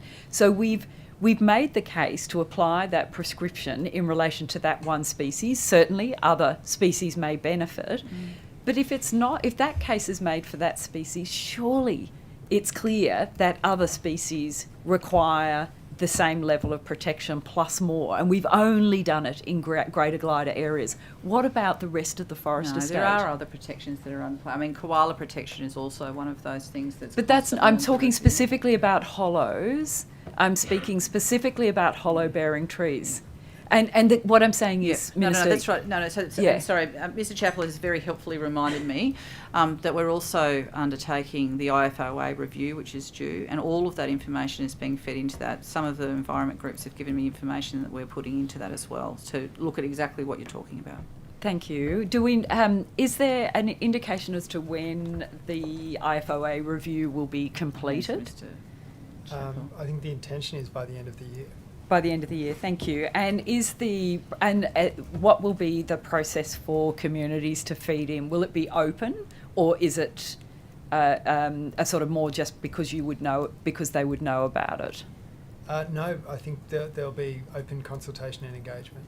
And is that going to be you propose a new way forward, or it's just the existing IFOA and people feed into it? I might take that one on notice for now. I'm sure my colleagues joining this afternoon will have Thank some you. more detail. Minister, have you been engaged in discussions with your federal colleagues about the RFAs? In the lead up to the court decision, yes. And were there clearly the court decision went a particular way, but were there discussions about what the future of the RFAs would look like? In the lead up to that court decision, we were, because of the impact it could have had, we were talking about all options in relation to that. And were there discussions around the fact that it is probably quite unsustainable to keep heading down the current RFA path that we're on? Look, I just think we had the conversations that had were preparing for all eventualities based on that court decision. So that's probably all I'm really willing to go into. I know that all of you want to know every conversation that I have with people. No, I not really. I generally don't share those private conversations. No, definitely not. Only in relation to threatened species. Do you have any advocacy role in relation to matters of national environmental significance and Minister Scully's powers to refer matters under the EPBC Act? I don't believe I have decision-making power, but I can always have a view about it. So if you were to receive representations, then you would you may take an advocacy role with Minister Scully? Yeah, depending on what they are. Yeah, but sure. I get a lot of requests to do a lot of things, some of which I'm very happy to do, some probably not. I'm thinking specifically about the Wallam development, where matters of national environmental significance have been not assessed yet. She's less strict now. Yeah, I mean, look, I do get. I mean, look, people. Can I just say that I get a lot of people wanting me to intervene in a lot of things. There are a lot of things on my plate, as recognised by I think everyone in this room in terms of the various issues that we're addressing. I could spend a lot of time advocating for a lot of areas that I'm not the decision maker. I generally don't take that approach. I have an extremely good relationship with Minister Scully. He and I speak a lot, and we meet a lot. We actually sit next to each other in cabinet. So, like, we have a lot of opportunity. I probably shouldn't have said that. I've probably given up some terrible secret. No, we'll be writing letters to you. The good news for everyone is that I do get to talk to the minister all the time, and he is a committed environmentalist. He's determined to actually get the housing done. He understands the challenges he's got, and the two of us are genuinely trying to work through a lot of those pointy issues, and we'll continue to do so. Thank you. We've got 2 minutes. Thank you. Minister, what is the total cost of the EPA's asbestos investigation? I don't think it's finished yet, so I wouldn't be able to tell you. Happy to take it on notice. How much so far? Well, I don't know that we'd be able to tell you. I'm happy for Mr Chappell to answer. We might be able to answer this afternoon. I don't have an exact number to date, because it is very much ongoing. Okay. Let's just say I'm sure it's expensive. Yeah. The 1,200 tests. The media release says that the initial phase of supply chain testing is complete, but you said before that it was pretty complete. Yes. So is it complete, or is it No. not quite We've gotten complete? to the bottom of the testing.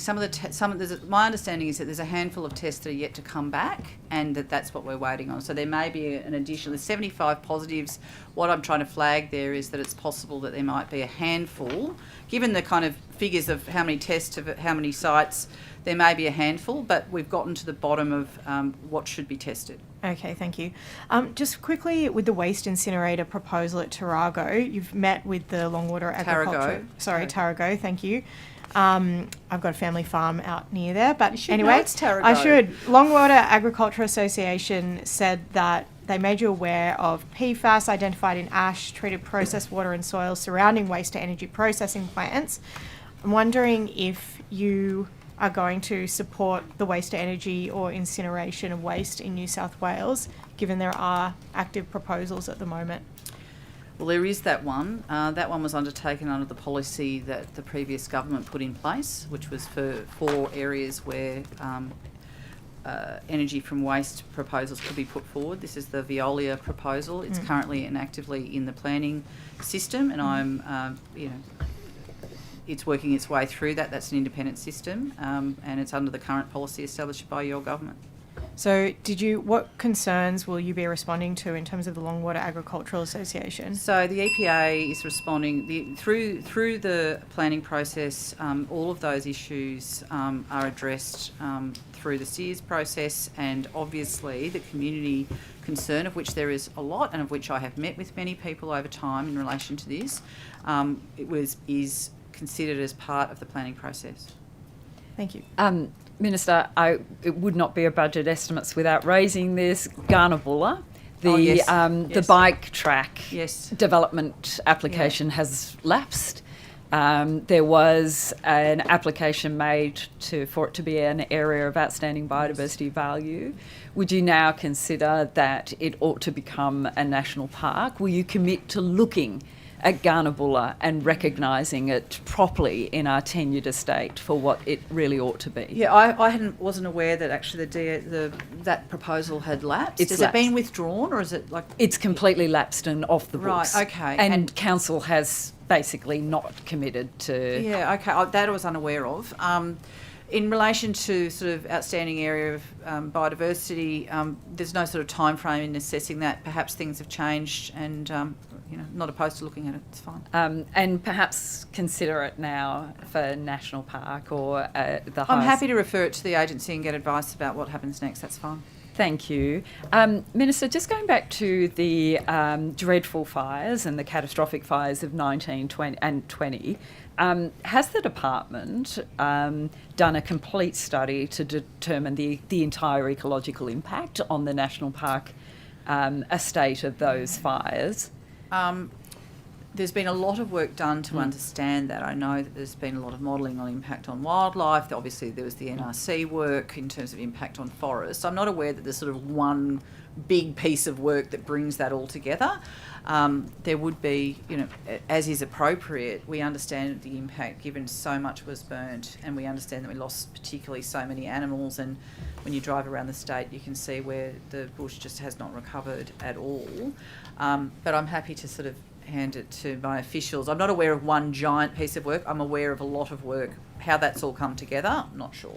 I'll take that up in the afternoon session. Right, I think that means we're now over to government time. Ministers, whether or not you had any elaborations or clarifications from previous subject matters? No, I think I did those at the early ones, so I don't think so. Obviously, the things we've taken on notice, I know my officials you've got lots of questions for them, and you can take it up with them this afternoon. Oh, here we go. Oh, so this is just in terms of the EVs. Oh, Tanya's not here.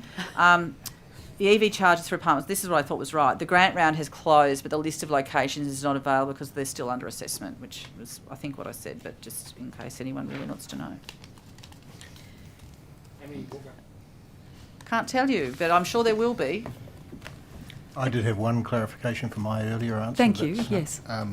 We currently have 6 project directors in EnergyCo for 5 projects. The reason for the overlap is one project is transitioning from the development phase I mentioned to the delivery phase, and that is a long handover and there's overlap. 1 is a secondee, 3 are contingent labour, 2 are procured services.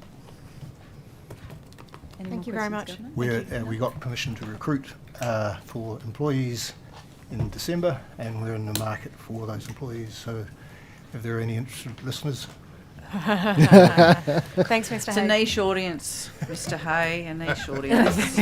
All 3. Wide coverage, Minister. All right, thank you. Thank you, Minister, for attending this hearing. We're now finished with your part of the questioning. The committee will now break for lunch, and we will return at 2 p.m. for further questioning. We'll see you all then. I'll just quickly my officials the incredible amount of work that goes into Yes. all of these.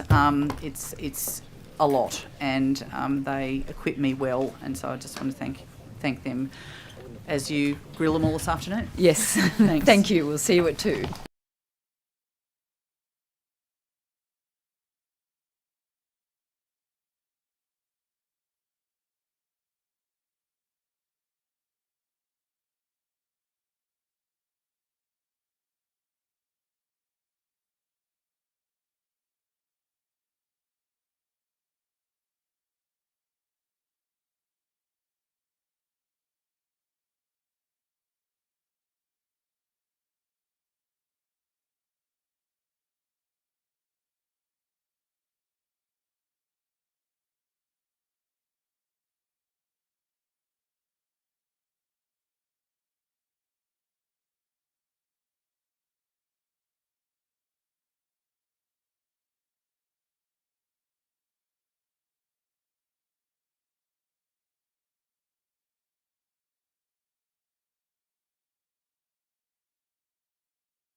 Welcome back, everyone. We have some new witnesses joining us for this afternoon's session, including Mr. Smith, who is appearing by video conference.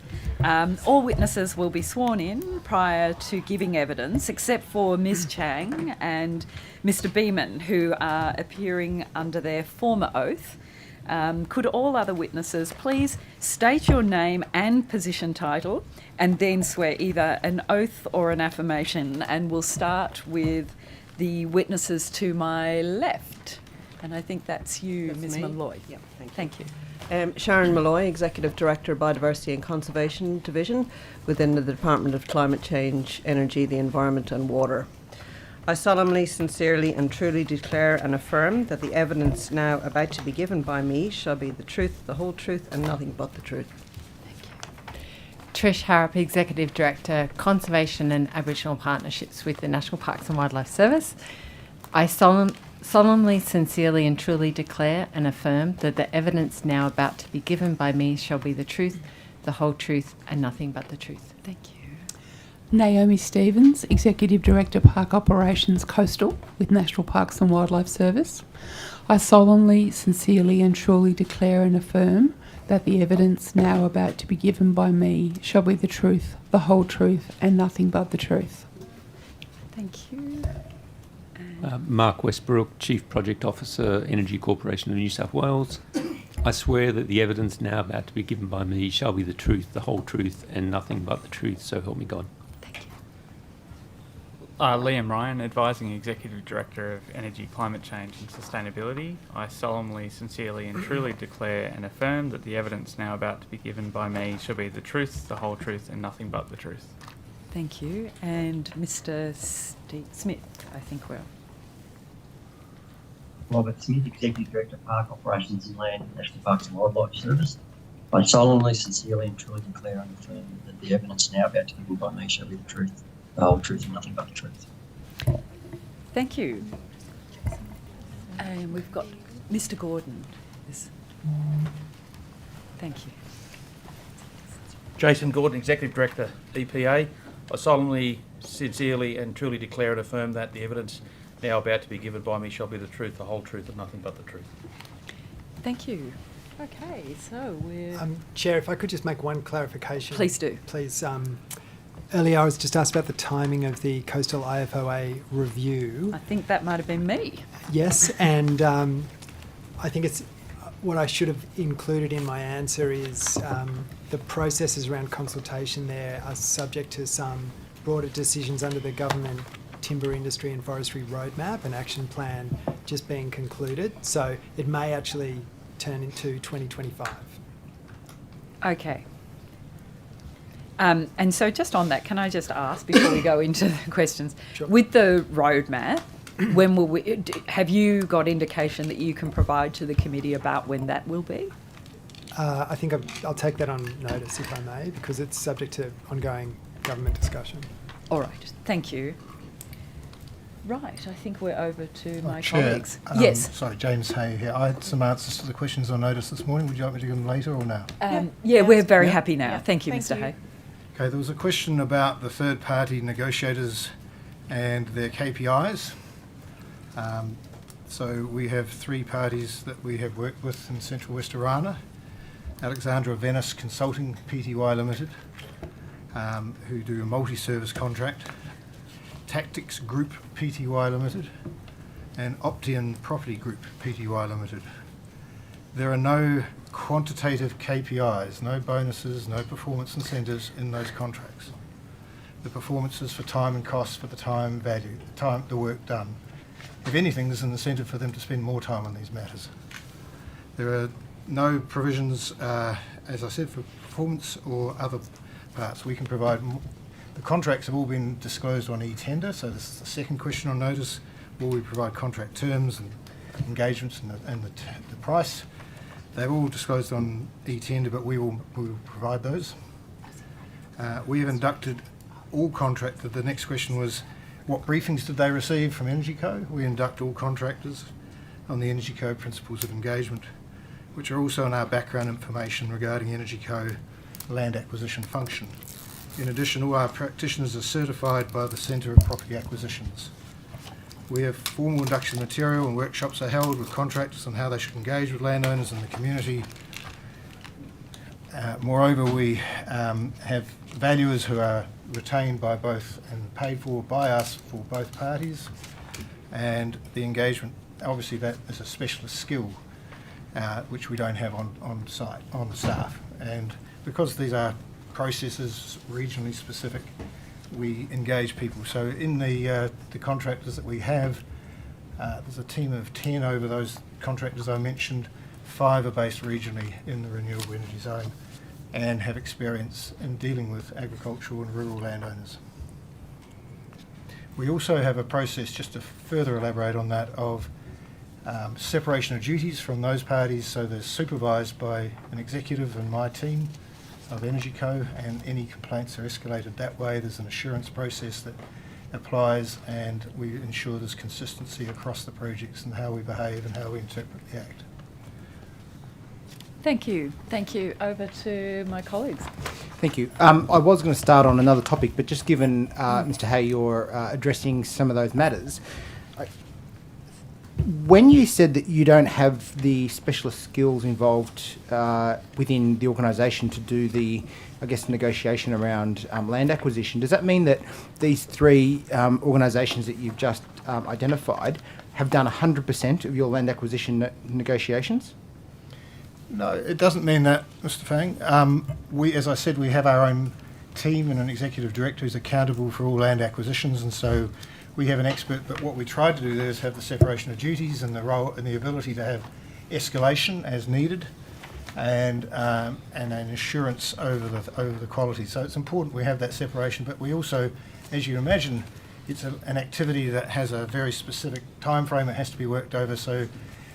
That's not something you can employ full-time employees for, and valuers we're not in the business of employing valuers, and moreover people get more assurance from that process if we use valuers who are not part of EnergyCo. So is it the case then that the day-to-day negotiating function between the landholder and, say, the landholder and their representative, it may be a solicitor, and the state, is actually being conducted by one of the third-party negotiators? Yeah, these are contract service providers. Yep. Those parties have had, since March last year, on average 20 engagements with each landowner over the course of that time. They are there to provide advice and actions. Our basic operating brief is their role is to help maximise the compensation that is payable within the scope of the Act. And if there is a question and doubt as to the application of that, it should be resolved in favour of the landowner. Interesting you say that. I'll take a step back, because it was actually the case that one of the landholders that I spoke with said to me on numerous occasions, I've been negotiating with EnergyCo and ... They have been doing this for some period of time. It was upon their sending to me the communications and paperwork that they had been working with that I said to them, you're not actually negotiating with EnergyCo, you're negotiating with AVC. Now, are these people clearly identifying themselves as an external organisation to EnergyCo? Because in the instance that I'm talking about here, the landholder himself was unaware that they were not EnergyCo, that he believed that they were your staff. They are professional service providers who are acting under our direction and control, so they present themselves as EnergyCo because that's what they're doing. But they're not EnergyCo, are they? Like contingent labour, like professional service hire, they are EnergyCo. Well, we can't have employees everywhere, Mr. Fang, and we do have to have specialists for roles that are time limited and discrete, and it's not appropriate. What we want to do is have people who are based regionally, which we've achieved. That will be different for New England again. We work in different regions, and so we will try to have, as best we can, people who are relevant to each community. I appreciate that, Mr. Hay. However, does it not provide you with some level of concern that that there are tactics that are being employed here, or you say haven't been employed, but certainly the evidence that I've seen and I think has been put on the record today indicates that there has been a level of tactics here that are, I would say, disappointing, and the Minister has indicated that there are certainly complaints around the way that landholders are being dealt with. The Treasurer indicated to me in estimates last week that there's been a clear instruction to EnergyCo to treat landholders with respect and treat them better, although the Minister indicated to me today that she's refused to put that in writing. Mr Hay, are you sure that the 81% of people that have signed up so far have done so willingly and with a full understanding of what's at stake without coercion? To the best of our ability, absolutely. What have you done to ensure that that is the case, given the recent media reports? As I said, we have an assurance program. We have oversight by senior executives who participate in key negotiations, are available to meet, including myself. So we are available. We are watch this. We work on it very closely. Yep. Except the Treasurer and the Minister felt the need to actually go out to near Dunedoo to meet with landholders because the process was going pretty poorly, wasn't it? I don't agree the process is going poorly. I do agree, as the Minister said this morning, there are difficult cases and there always will be. This is hard and we try to respect that at every step. Can we always do better in hindsight? Absolutely. Okay. Some of the time we learn stuff as we go, and this is a very real-time process. Yep. One of the things that is a perennial issue with these projects is that people would, in any group you have of people you meet, there are those in the room who will say, you should have talked to us earlier. There are those in the room who say, why are you coming to us before you've got the answers to every question? And there are those who are in the middle. Those are the three groups. We try to strike the balance of talking to people. So what I would point out is, as a result of the engagements that we've had with landowners since we've been talking about this alignment, we have made 70 formal changes to the alignment and over 30 informal changes. That is unprecedented in any linear infrastructure. That is showing we are listening. Right. We are doing our best. The number but we can 81 always do better, Mr. Fang. I'm totally okay with saying that. I agree with you on that point. Ms. Hay, 81% equals what number of landholders? 81, from memory, that's 73. 73 landholders. And how many have you got left to sign up? I can work out the figures, but I'll just ask you instead. 73 to 90, so 17. Okay. So about 17 left. Okay. Mr. Hay, in my questioning to the Minister, you would have heard that in relation to the Just Terms Compensation, the Land Acquisition Just Terms Compensation Act, the Minister for Regional Roads has adopted a position around seeking to vary the amounts that are being compensated to affected landholders for the Singleton bypass. Now, has the Minister provided you any guidance around what this Minns Labor government is willing to do for the impacted landholders over and above what the Just Terms Compensation Act would provide them? One of the key differences is that for roads you tend to acquire fee simple because the road occupies the whole of the surface and you can't have anyone else there. What we acquire is by and large an easement for an overhanging piece of infrastructure with 4 footings on each tower every 500-600 metres. So it's a quite different proposition. It's really hard to compare.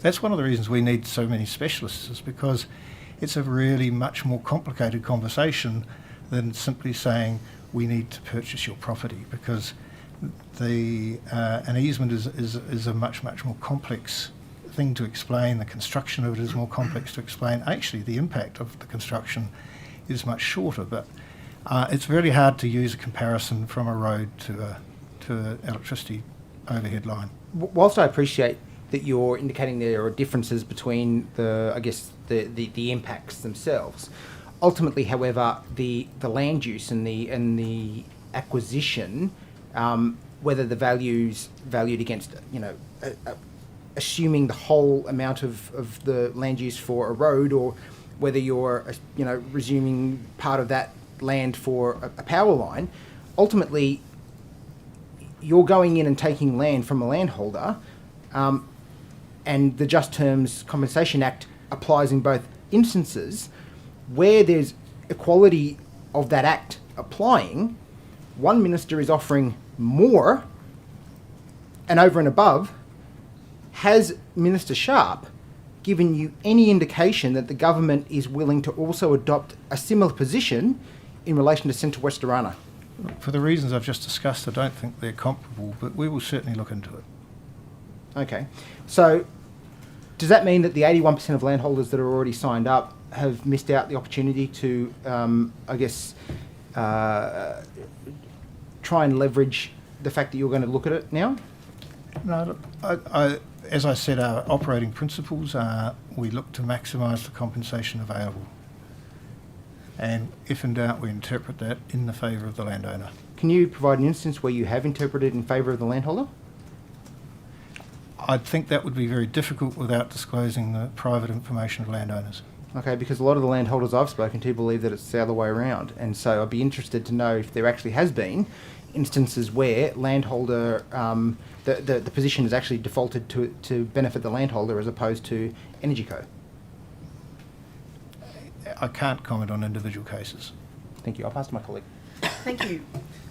I'm not sure who's best placed to answer this, possibly Professor Durant-White. I'm wondering when the supply chain report regarding asbestos that was commissioned in December 2022 is going to be delivered?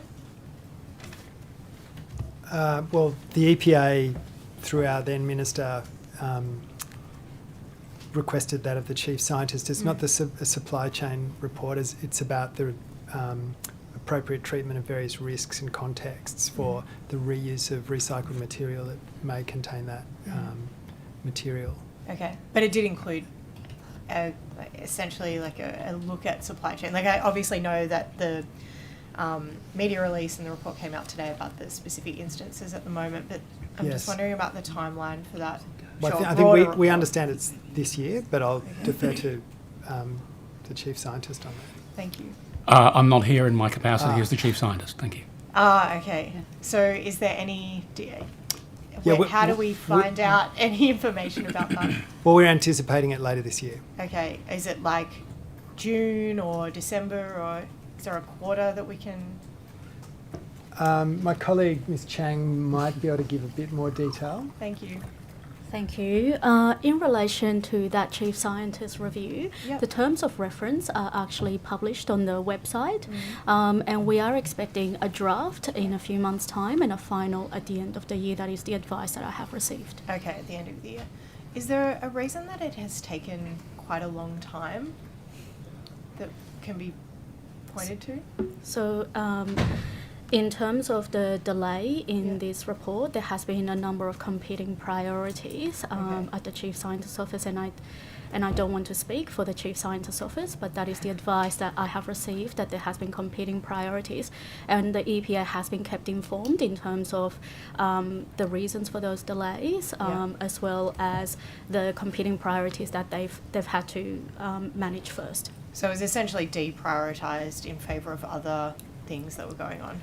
I think there's been a number of issues, and again, I don't want to speak on behalf of the Chief Scientist's Office and the reasons for the delay, but certainly the advice to us is that there will be a draft a report for discussion for public, and there will be an issues report, and a final will be due later this year.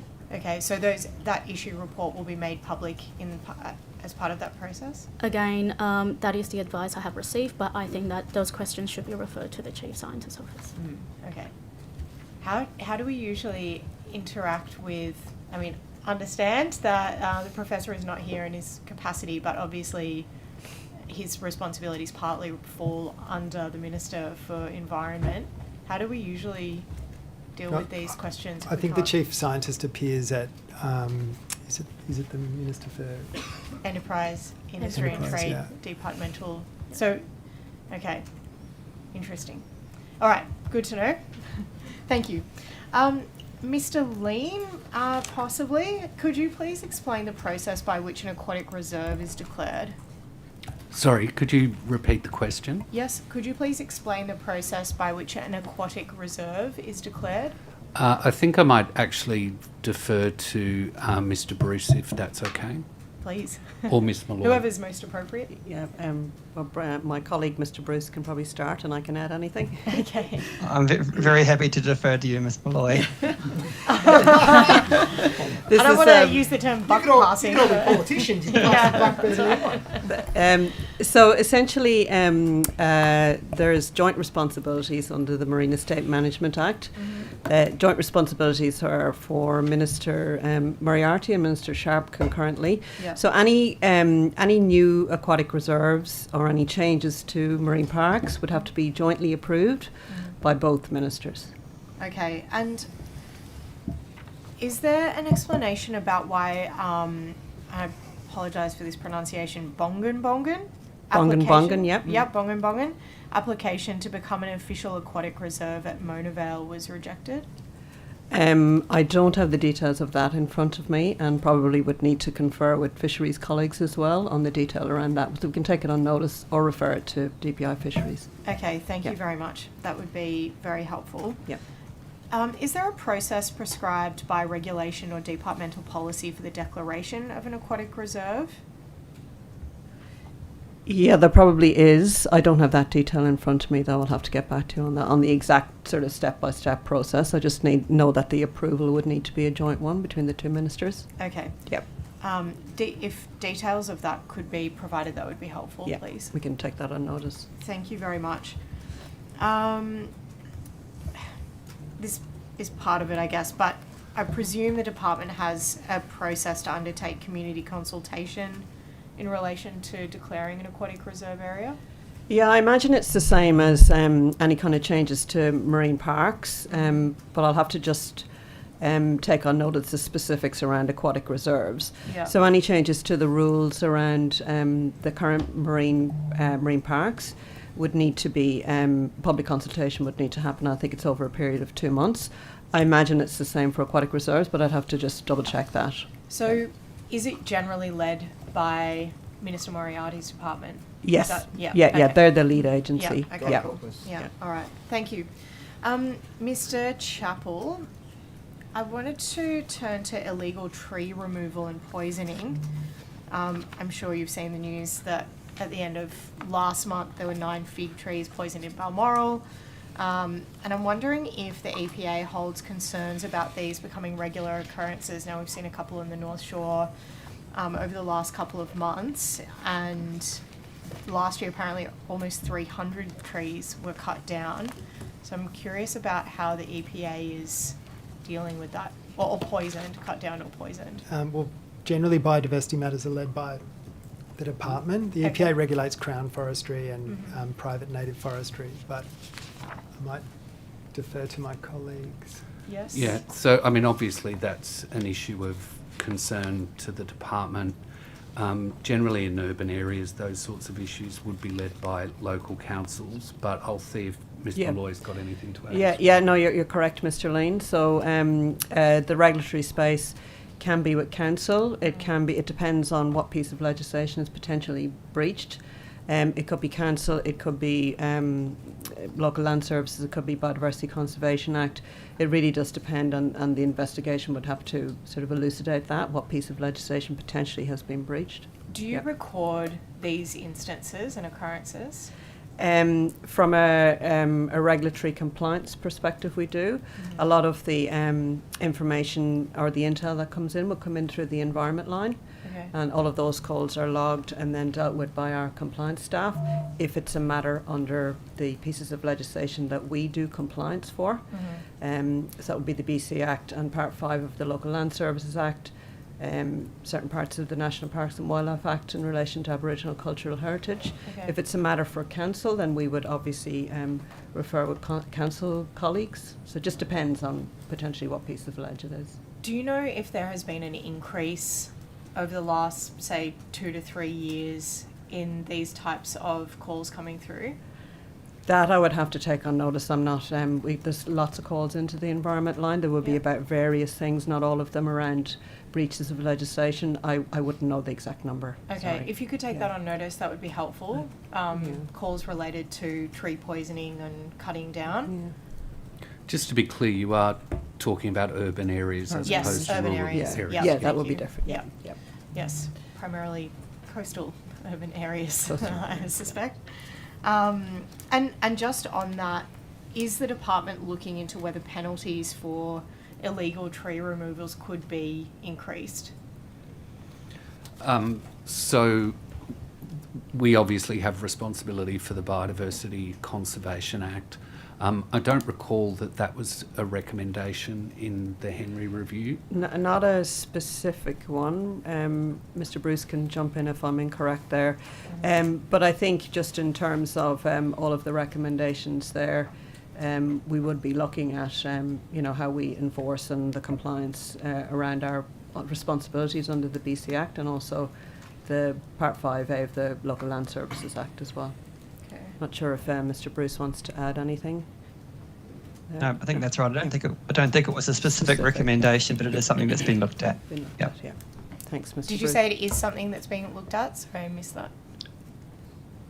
Yes, penalty levels generally are being looked at as part of the BC Act review response. Okay. Can I just quickly ask, do you do community consultation on that? On what, sorry? On increasing penalties? There's likely to be a range of consultation for any legislative amendments that flow out of the BC Act review response. So not specifically on that, but if there's a broader legislative reform package, that's likely to be the subject of community consultation. All right. Thank you very much. Mr. Ruddick. Thank you, Chair. My first question is to Mr. James Hay, Chief Executive Officer, Energy Corporation New South Wales and the Department of Climate Change. I'm sure you'd agree, Mr. Hay, that when a genuine new industry does come along and satisfies a human need, whether it's automobiles or mobile phones, we don't need the government to be involved, and it works very efficiently. And when politicians and bureaucrats try to engineer a new industry, it becomes very inefficient and there's a lot of waste involved. Now, I am told, and I'm keen to hear if this is accurate, in the Central West Orana Renewable Energy Zone, that you're going to need approximately 12,500 workers. Most of them are going to be temporary jobs. There'll be a little bit of ongoing maintenance, but for 2 or 3 years, maybe 4, you'll need about 12,500 workers. But I am told there has been no public collaboration between community, councils, developers and EnergyCo to discuss a coordinated strategy for temporary worker accommodation. Does that sound accurate? I will have to check the number of the workers, so I'll come back to you on that. We have a steering committee established with the councils in Central West Orana Renewable Energy Zone, and one of the project tasks under that is a strategy around accommodation for temporary workers. So that is actively being discussed across government agencies and with councils. And is there any community input? There is, on the project team, there is also engagement with communities around that as well. And there will be more to come.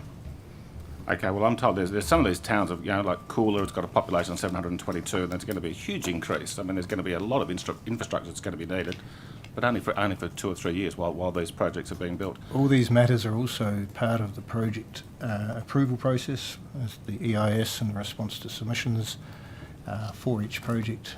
So that is also considered quite extensively by the Department of Planning. Well, good luck with it. I expect there to be an enormous amount of waste and inefficiency. My second question is for Professor Hugh Durrant-White, the Deputy Chair of the Net Zero Emissions and Clean Energy Board.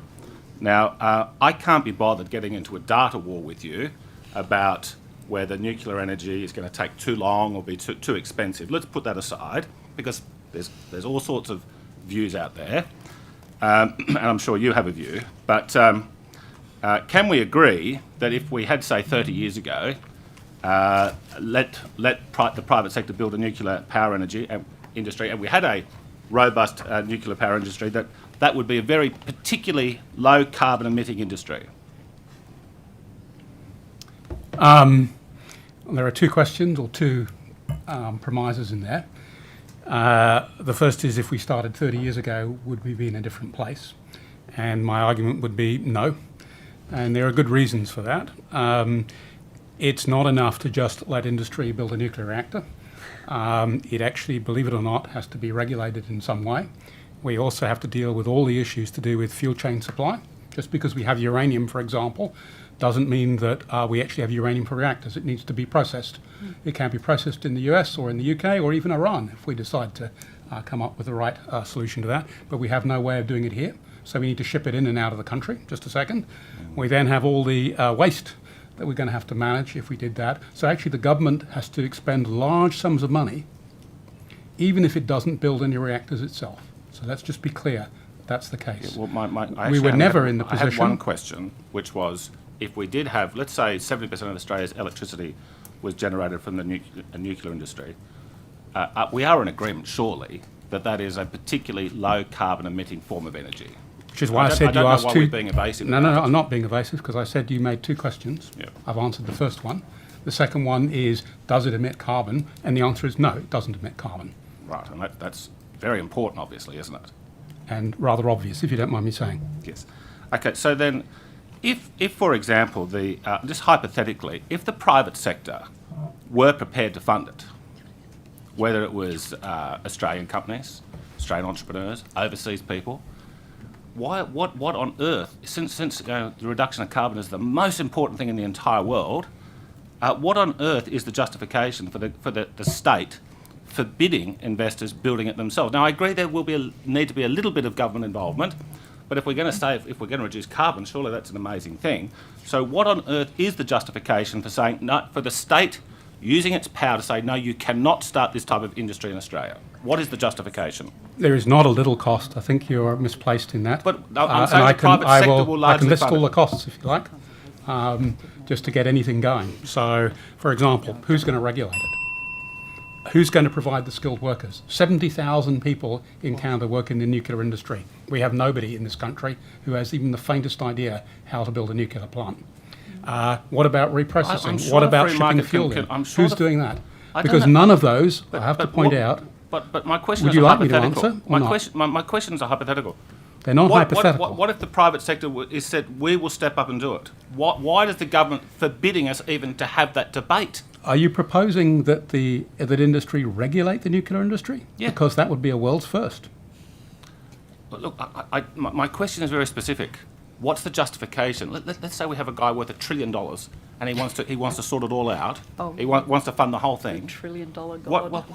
It's a hypothetical, No, Chair. that's It's right. a hypothetical. The $1 trillion Let's God. say Elon Musk He's comes down to coming. Oh. Australia.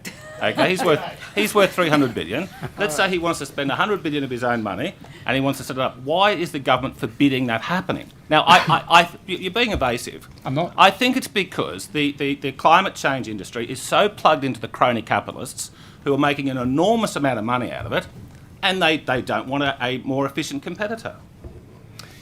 Thank you. So we'll move. I think that we haven't had an answer. I've asked the question 3 times. What is the justification for the government forbidding this happening in a hypothetical world? I would say that is your opinion. Point of order about hypotheticals. I will say that the government itself, there is huge costs involved, and even if Elon Musk came with 100 billion, he wouldn't actually be able to afford to put one up. Okay. Thank you. But I still don't know. I haven't had an answer, Chair. I'm sorry. It's a very important. This is a big debate in Australia. This is a big debate in Australia. It's a point of order. Yeah. The honourable member persisted with a hypothetical, which is debatable whether or not that's in order in and of itself. The hypothetical was answered, and then the member doesn't like the answer. I don't know the persists on a diatribe of his point of view. Well, hang on.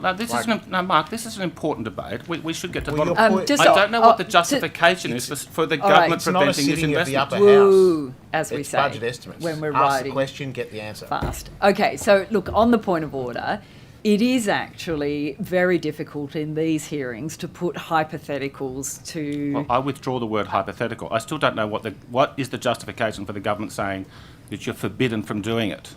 Could I actually So on the point of order also, I think you're asking a question that really is a question of government policy that needs to be presented to the minister.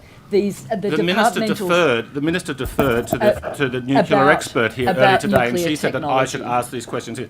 But so I'm still. So, Deputy, what I would say at this point... May I take the point of order? Yes, absolutely. Then? And it's the point of order that you just made that matters of policy yes.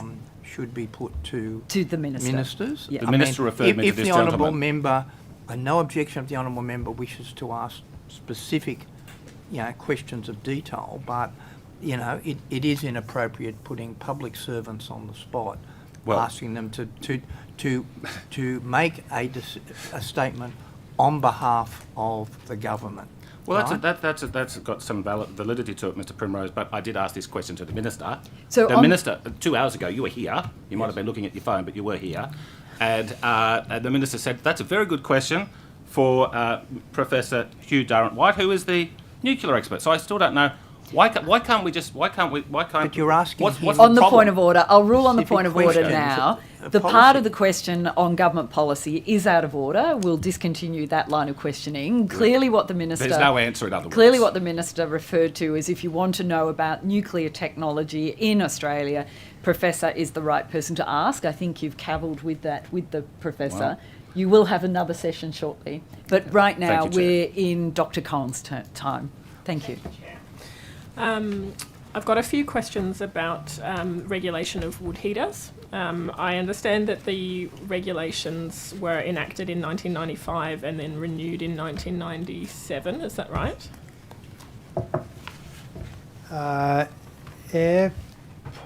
Is this...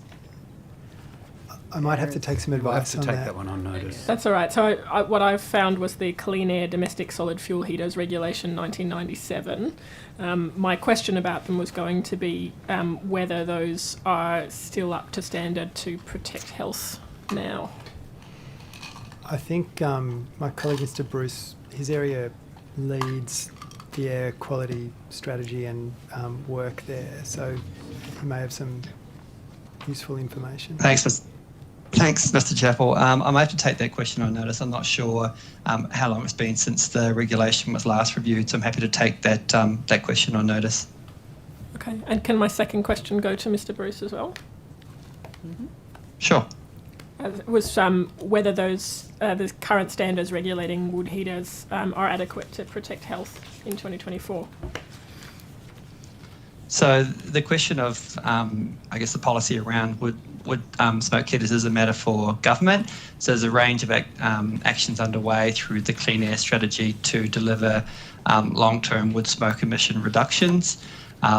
They include the regulation and sale of installation of wood heaters, education material on the proper operation of wood heaters, and periodic education and enforcement campaigns for the use of wood smoke heaters as well. Thank you, and I'm interested in the education that's provided. I understand it is important for people to have information about using heaters appropriately, but is information also provided about the health risks associated with wood smoke, and particularly respiratory illness? I'd have to take that question on notice. Okay. Asthma Australia responded to the Clean Air Strategy saying that it didn't go far enough to address the harm of domestic wood heaters, and I understand there are individual councils such as Armidale trying to take that local action where they've got a particular local problem with wood smoke. Does the EPA provide any support and resources to local councils to assist them with that? Again, I think... So I think that work is led by the department. So the department works closely with local councils. I'd have to take any specifics on any kind of council by council interactions on notice, but generally we work really closely with councils on better education and enforcement campaigns around domestic heaters. Okay. And has it ever been considered to do a financial assistance program to incentivise either filtration devices or replacement of wood heaters? Oh, sorry, I'd have to take that one on notice as well. Okay. Just if I may, to your earlier question from this morning's session around the data from the Hunter Air Quality Monitoring Station, I just can provide a bit of an update on that one. So the fault has been identified and will be back online within 24 hours. It related only to the measurement of ozone. So the important kind of health information has not been impacted. But the full station will be up and running again within 24 hours. Okay, thank you. That's helpful. I've also received a large amount of correspondence from people who are concerned about the health impacts of biotoxins and particularly mould. I was hoping you could help me understand what role the EPA or the Department of Environment and Planning play in the development and oversight of regulations relating to mould prevention and remediation. Whose responsibility actually is it? If it relates to in the context of homes, I think those are really planning matters. And New South Wales Health obviously provide health advice to those agencies as they develop standards and so forth. Yeah, sure. So I understand New South Wales provides clinical advice to practitioners. They also provide education, which I've seen on their website, to the general public. But I'm interested in who's doing the work to actually prevent mould-related illnesses. So it's an environmental health matter, and I'm concerned this is falling between departments. I think we might have to take that on notice. I mean, the department doesn't sort of deal with issues within homes generally. We deal with broader environmental issues in the community. Yeah, and the EPA doesn't regulate indoor air quality, so we're certainly happy to take it on notice and get you the best answer we can Yeah, across thank you. government. That would be great. So in 2018, the federal government had an inquiry into biotoxin-related illnesses, and a lot of their recommendations were relevant for states and territories. Some of those things are building related, so I appreciate those ones are planning. There was also a recommendation around developing standards for mould testing and remediation. Whose responsibility would that be? I think I'll have to take that on notice for you as well, because I'm not familiar with that report. Okay. But very happy to take it on notice. Okay, thank you. I'll go back to you in a second. Thank you. Can I just touch on the issue of recovered fines? I think this is probably for you, Mr. Chappell. How many companies are producing recovered fines under an EPL in New South Wales? I think the number is around 20, and I'll just invite my colleague, Mr. Beaman, to add to that. Yeah, it's about 20, but we can take that on notice and give the committee a list if that helps. Thank you. And so how many of these have been directly assessed by the EPA so far this year? Any or? Yeah, Well, I was just going to say one of the activities we commenced about 6 months ago was a industry-wide compliance campaign. Yep. So I think they should almost all have been assessed. I understand that'll finish in April. But Yep. Steve, do you want to add to that? Yeah, so we've been running a compliance campaign that started in October, November last year, looking at compliance with the recovered fines order. And that work, we're still running through the sort of analysis of that work, and we're looking to have that work completed in the next sort of month or so. Thank you. And are you able to provide on notice, I know, a list of the companies that are producing recovered fines? Yes. Yep. No, we're happy to do that. Thank you. Is the EPA testing samples of mulch taken as part of its investigation for other contaminants, including construction waste, lead or other metals? No. So the current work we're doing in relation to the mulch issue, we're focusing on two aspects. One is the level of foreign material. So the regulations have limits on what we call foreign material, and what I mean by that is physical contaminants. So treated timber, a nail, wire, plastic, those things that may be in the mulch. And we're also only testing, and the other thing we're testing for is asbestos. Mm. And so is it possible to indicate, in terms of that other foreign material, what your findings are at this point, or what the findings are at this point? I need to be careful because it's part of the investigation, and that forms a pretty critical piece of our evidence at the moment. But what I can say is there's a strong correlation to where we identify pieces of bonded fibro in the mulch. You also see levels of foreign material also in the mulch. Okay, and so how many and take it on notice if you need to. So how many samples taken as part of the mulch investigation have returned the positive results for the other things, not other than asbestos? I'd have to take I can tell you we've taken 1,197 samples, But I'll take on notice the foreign material testing that's been done. And I'll also say it's about 14%, which has stayed fairly constant.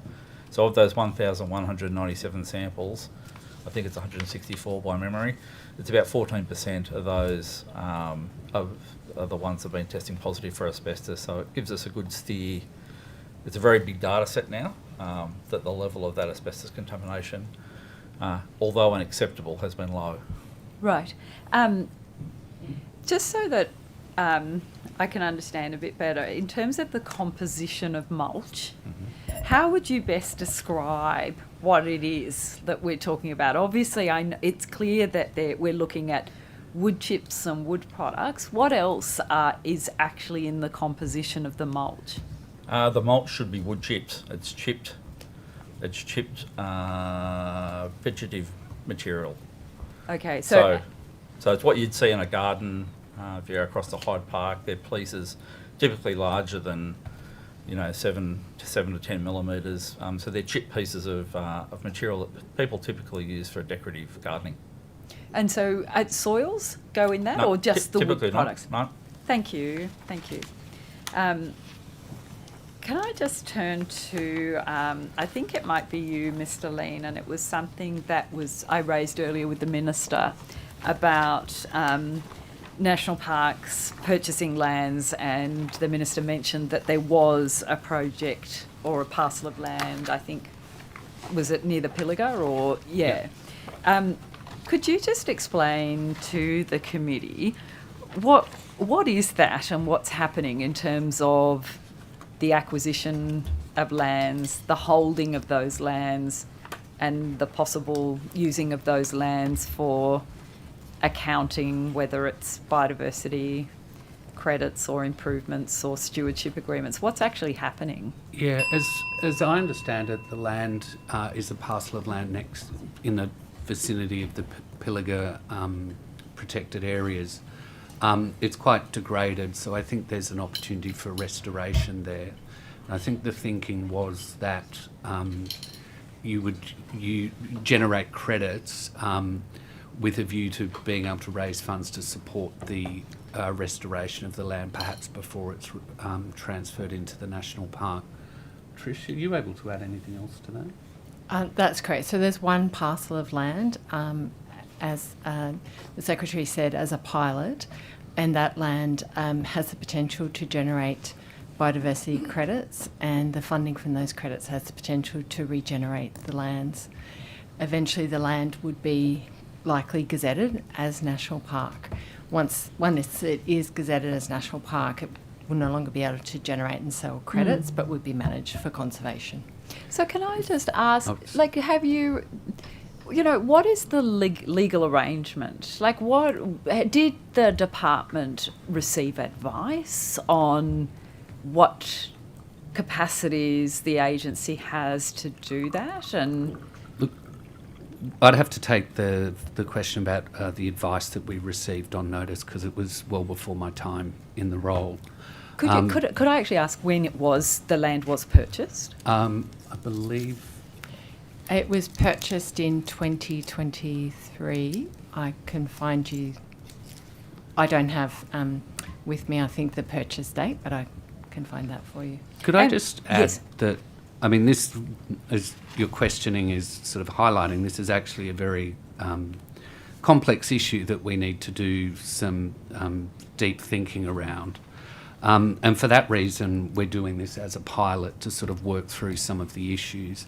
I think what I would acknowledge is that it does raise a very difficult policy question, because you have to consider those issues around, is it appropriate to be buying park to offset other development? And also there's questions around additionality as well. So, Mr. Lean, I know I'm going to run out of time. We can pick this up after in my next session, but I'm just curious, can you just be clear with me, under what legal provision or what mechanism did the department purchase the land?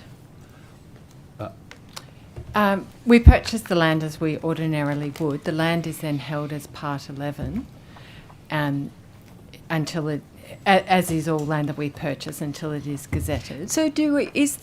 So are you suggesting then that Part 11 lands can legally be purchased and then held and banked and possibly used as biodiversity stewardship lands, generating funds and credits in order, with the very good aim of improving the land naturally? But is there, are you suggesting that that's a scheme that is completely legal? That is correct. Once land is gazetted under the National Parks and Wildlife Act, you cannot be used to generate credits, but prior to that, lands you can generate credits from those lands. So there has been advice suggesting that that can be done. We'll take that on notice, but I'm sure advice would have been obtained to establish that. And so then is the land would be purchased then and held for 20 years or whatever the years are that the requirement for those improvement agreements are made. How does that actually work? Does that mean then it wouldn't be gazetted deliberately until such time as... Well, I think that's, we're working through these issues as part of the pilot. So, because I just suggest, and sorry, this is my colleague's time now, and we can get back to this if necessary, but wouldn't it be more appropriate that the land is purchased under some other mechanism, whether it's the BCT under its revolving fund program or something else? Is that a concern to you, responsible for this? I wouldn't say it's a concern, but there's certainly other options that that we could explore in that space. There's the Credit Supply Task Force, there's the BCT, and this is why this is a pilot. We're going to work through some of those issues. I'll hand over to my colleagues. Chair, if I may, just on that Mr. issue. Bruce, sorry. The Henry Review made some observations around the types of land that should be able to participate in the scheme as well. So the broader issue you're referring to is being considered in the context of the response to the Henry Review as well. Thank you. My concern is we're doing something. We haven't responded to the Henry Review, and I'm still not clear on how we're doing it. Over to my colleagues. Thank you. Thank you, Chair. Just going back to this asbestos report that was delayed, I'm just wanting to get some more details about the actual process of that happening, if that's okay. Well, look, essentially, the former Minister Griffin requested advice from the Chief Scientist, and after that, it's really in the hands of the Chief Scientist. So I don't know that we have much more we can add. So the term prioritisation was used earlier. Was the department asked by the new minister to deprioritise the report? No, absolutely not. No, that is not the case. So we have been in constant dialogue with the Chief Scientist's Office. So the EPA commissioned and the previous minister commissioned this report, and we have been given updates by the Chief Scientist's Office, including the establishment of the expert panel that is required for this work, and there has been a minor delay in this current work. And like I said, I don't want to speak for the Chief Scientist's Office. There has been a prioritisation of work that needed to be completed. I'm sure you're aware that the Chief Scientist's Office just completed the Menindee fish deaths report, and that came out ahead of this particular report, and we are absolutely being kept up to date by the Chief Scientist's Office in terms of that. There will be a discussion paper in mid-2024 that will be released for public consultation, and a final will be done by the end of this year, is the advice I have received. So you mentioned the slight delay. What was the original timeline and report deadline? There was no deadline. We certainly were expecting there to be a discussion paper ahead of the middle of this year, but like I said, there has been a number of other critical incidents that has required the Chief Scientist's office to turn their attention to.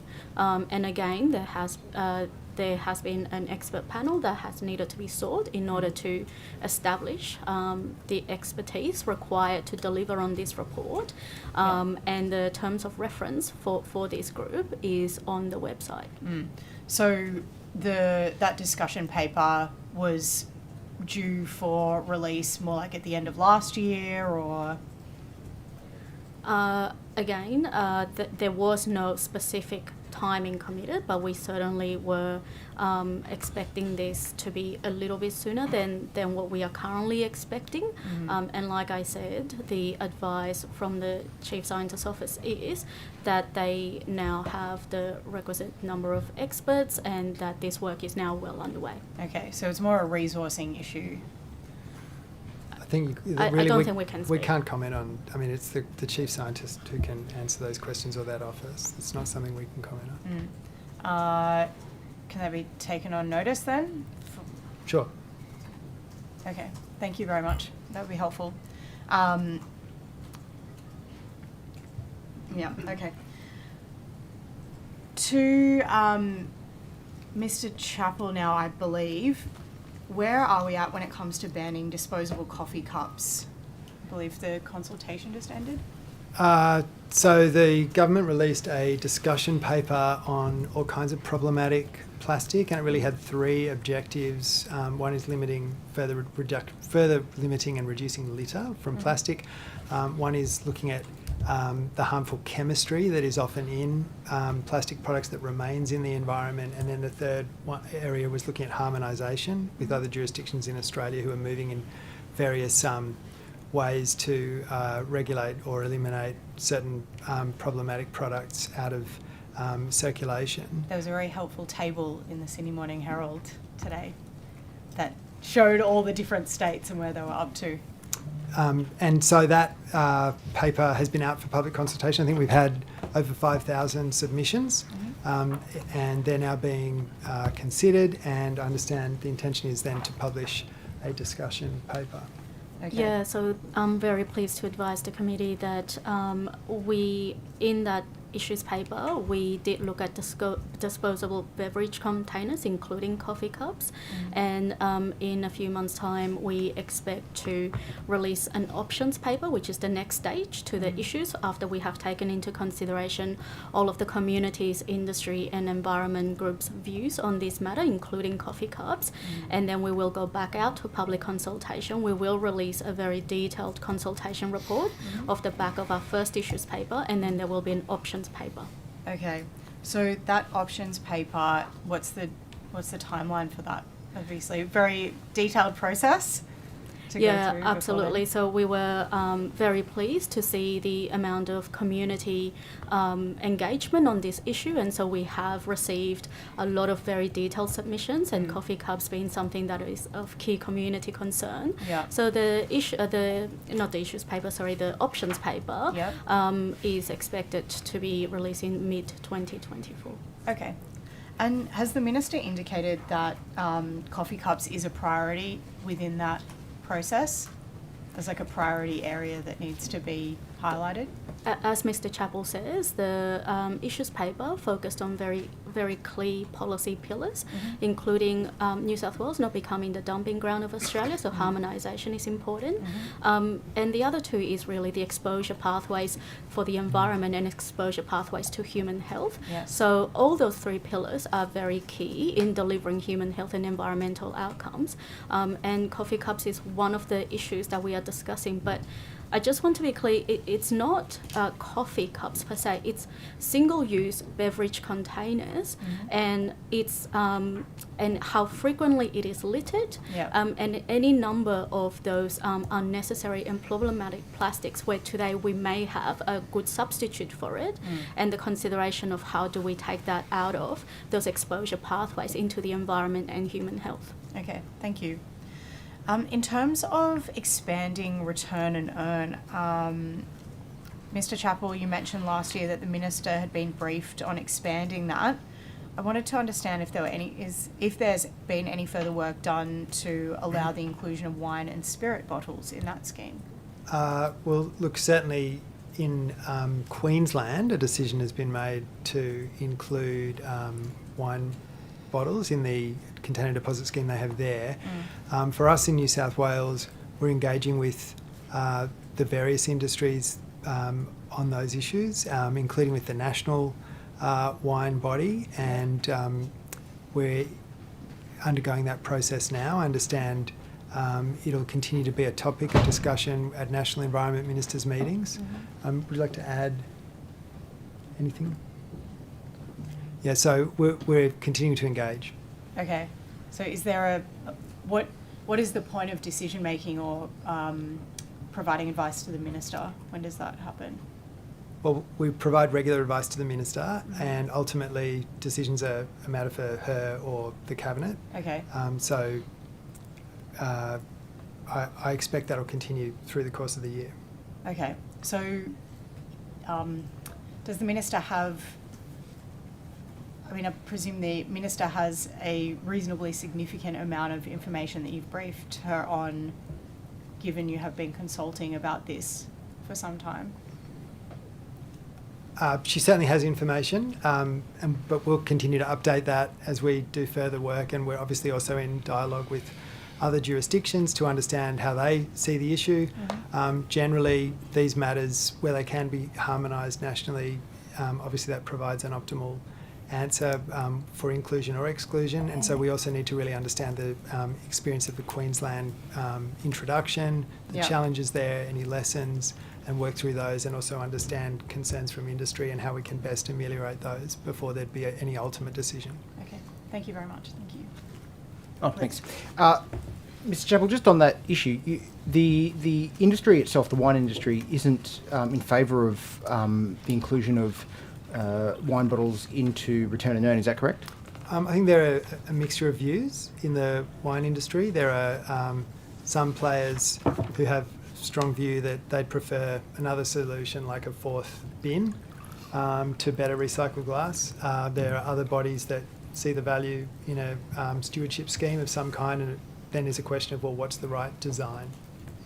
And some of those issues stem out of the concern that I guess the glass, the value of the glass itself, the cost of bottles, the cost of the scheme itself is all going to increase, which will make the wine industry, I guess, less competitive when compared to other overseas wine industries. Is that correct? I'm not sure that's a concern, because the way these programs operate is everything, whether it's locally produced or imported, is captured and has to be registered. So there's no sort of implication for competitiveness. But there are cost implications, obviously, from participation, and I think the latest IPART analysis showed the total cost was about 12 cents per container, of which consumers were paying about 7 cents. Consumers are receiving back 10 cents. So there's obviously then across the supply chain about 5 cents that's being borne at different parts from production all the way through to wholesale and retail. And so it's really a question, I think, from the industry's point of view about minimising unnecessary cost imposts, particularly on small winemakers who may not have a lot of scale. They do small bottle runs, and managing those implications in what can be a very small business. But my understanding also was that the loss of glass and the ability to the cost of bottles themselves, and the glass being recycled and I guess being taken out of the system. There was some concern there. Can you expand on that? Look, that's not my understanding. My understanding is the industry as a whole is very motivated to increase the use of recycled glass and the recycled content in glass. They all have commitments around sustainability in various ways. We manufacture a lot of glass in New South Wales, but generally not for the wine industry. There are plants here in Sydney that make a lot of the glass for beer containers and soft drinks and so on, but wine bottles typically are made, I think, in a factory in South Australia. Yep. The advantage of segregating the material and getting it out of the yellow bin is often the yellow bin, you get glass in very small pieces and it contaminates all the other material and it can't be recovered. But if you can keep that separate, you can generally get a much higher recovery rate. So you actually can lower the cost of using recycled glass. Okay. I'll have to come back to you next estimates because I know that there were some concerns around the actual issue of glass. Sure, and, sure. yeah, I'm happy to have further discussion about it. Yeah, no, I'll put some questions to you then. My next lot of questions is actually for Mr. Smith online, and I noted when you were swearing your oath or affirmation, Mr. Smith, that you were somewhat slightly hard to hear, so you might have to come just a little bit closer to your system, just so that I can actually hear you.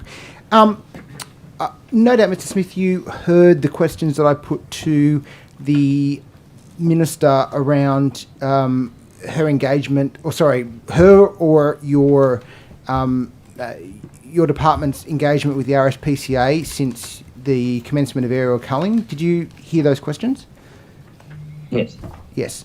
And were you aware that in the aerial culling Brumby's inquiry that the Upper House was holding through the Animal Welfare Committee, in his return appearance, Mr. Coleman indicated that he had written to National Parks and Wildlife Service about the issue of recording of the cull from helicopters and from gun sites. Were you aware of that? He hasn't written to us. He has not written to you? I'm sorry, you're a bit hard to hear then. You might have to just come a little bit closer again. And I think you're frozen. Sorry, I might turn the camera off. Can you hear now? It's slightly better, but you might have to. It's also freezing a little bit. How's that if I turn the video off? Is that easier? That's slightly better. Okay. No, look, we have been requested to, by the RSPCA, as you described just in this morning's session, to install cameras as part of the operation. And it's not something, it's not something, I know it's been covered in the Upper House inquiry. It's not something that's obviously routine practice in pest control operations, whether it's by ourselves, other public land managers, private landholders, or the recreation hunters. Sorry, Mr. Smith, I'm not sure. It sounds slightly. It's slightly difficult to hear you at the moment. I don't know if it's the audio system in this room that we're in or your system, but I'm still struggling to understand everything that you're saying clearly. So I don't know if you're able to perhaps move a little bit closer. I couldn't get much closer. I'm just about sitting on it. I appreciate that. Sorry. Yeah, sorry. Sorry, because I'm still not actually clear whether RSPCA has written to you or not, because Mr. Coleman was clear in his advice to us that he was writing or had written to National Parks and Wildlife Service. Written to that effect. Sorry, I didn't catch that again. Sorry. The advice that I have is that he has not written to National Parks and Wildlife. That's what I'm hearing. That's okay. He's requesting not the written. use of cameras. So, I put the quotes to the minister quite clearly, and it was in the evidence that I. No, it wasn't. Sorry, I've got the evidence. I'll in the break. I'll go and actually make sure that I've got clear the evidence that he gave in that inquiry. But it was certainly my understanding that he had written to National Parks and Wildlife Service around this issue, and that was the evidence. So we conducted some checks this morning to see whether we'd received correspondence, and as far as we're aware, we haven't received such correspondence. Okay. Whether it's been raised verbally or not, I don't know. It could have, there's 2,100 people in national parks, possibly more. Might have been raised with someone, but as far as we're aware, he has not written to parks. Okay. That's quite the quandary.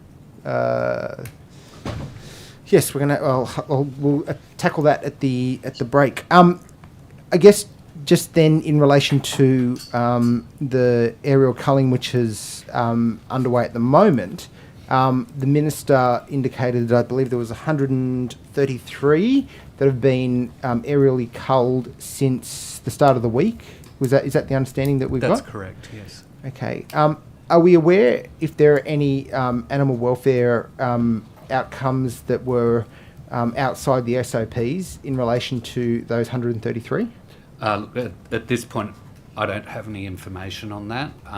As you know, when we piloted it at the end of last year, that was supported by oversight by animal welfare groups, and my understanding is no issues came up during that time. I don't have specific advice in terms of this week. Okay. If there was... Can I just add one piece there, sorry? Hopefully you can hear me. I know you said 133, my understanding was 133, was 137, sorry, this week. 137. Sorry, can I just clarify that? That's 133 aerial and then 4 ground. Yes. Yes, so that was my understanding, is that the aerial culling program was 133 since Monday. And that would have been up until last night, I'm guessing, those figures? Yes. Okay, so in 3 days, we're doing about 40 plus horses per day that we're killing from the air. Is that about right? Look, I don't know whether there was shooting on each of the individual days. It's weather dependent, etc., etc. But the number I have is, since the program started at the beginning of this week, it's 133. Thank you. Can I just turn to a matter briefly on, I think it's the EPA who undertook the work in relation to the wildlife rescue and rehabilitation sector with the strategy. Just in terms of whether the consultation around that, I've received advice that there was a bit of a failing and that there was, a sector that wasn't consulted in the preparation of that. I might be able to help the committee with this one and maybe correct the record a little bit. Okay, thank you. So it's the first time native wildlife is included in the New South Wales Emergency Management Arrangements. Yes. So I think we should sort of celebrate that for a moment. Given that we've been through those things like the 1920 bushfires, that we've got to reflect back and then sort of indicate that we actually needed a plan to deal with wildlife in emergencies. We've called it something very specific. So the sub-plan is actually prepared for the State Emergency Management Committee and it's prepared for combat agencies. So it sets out the management arrangements in an emergency about how the combat agencies deal with wildlife, and that's actually comes back to a position I hold. So I sit on the State Emergency Management Committee as the Environmental Services Functional Coordinator. I've done that for 7 years. And so it requires the combat agencies now to then think about, at emergencies that are state level or regional level, that they need to engage with us around wildlife. So it means we can then have a much more coordinated response to wildlife response and recovery following these major events.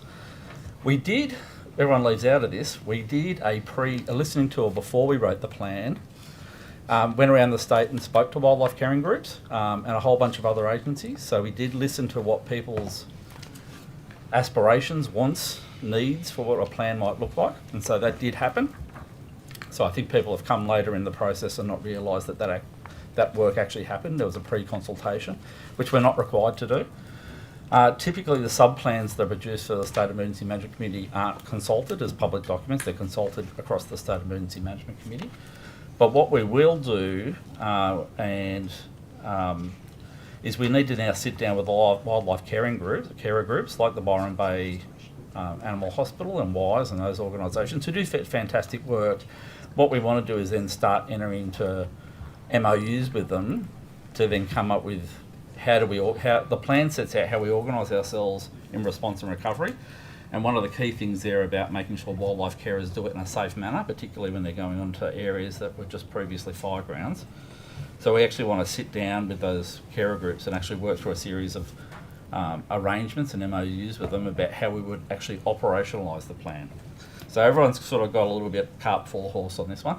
Thank you. Well, yeah, I mean, I would take a bit of issue with that. Do you know that there is post the 2019-2020 fires, particularly in the Northern Rivers and the experience, you know, in all those areas where wildlife carers were actually locked out of areas to be able to go and rescue and do their good work. Since then, there is now a Northern Rivers Wildlife Carers Network that has formed and done its self-organising around that. So I would suggest so much good work is there for you ready to tap into, if that's so that you're suggesting that will now happen. Yeah, absolutely. Great. Absolutely. I think that's what our concern was too, was the wildlife caring arrangements weren't plugged into the emergency management arrangements, and that's why they were being locked out of areas, because they still weren't safe. So the fact that we can actually have a seat at the table through my role as the Environmental Services Functional Coordinator, we can raise the issue of wildlife response and recovery now during and in recovery of these major events. Great, that's good to hear. Thank you.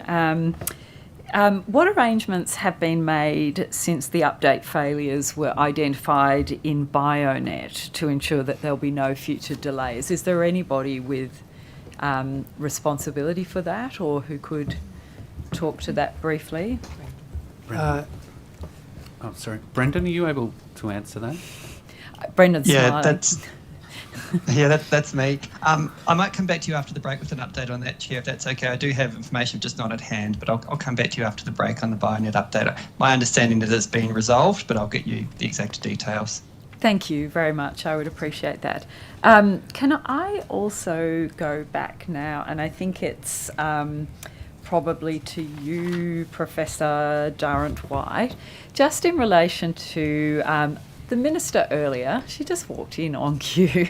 The Minister... Oh, that's in my office, Minister. I've been going through it all afternoon. All right, apologies. Thank you.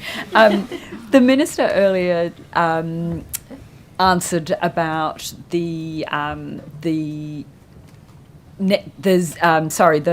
modelling that we're doing in relation to the adaptation plans and the temperature increases that we are modelling around and for.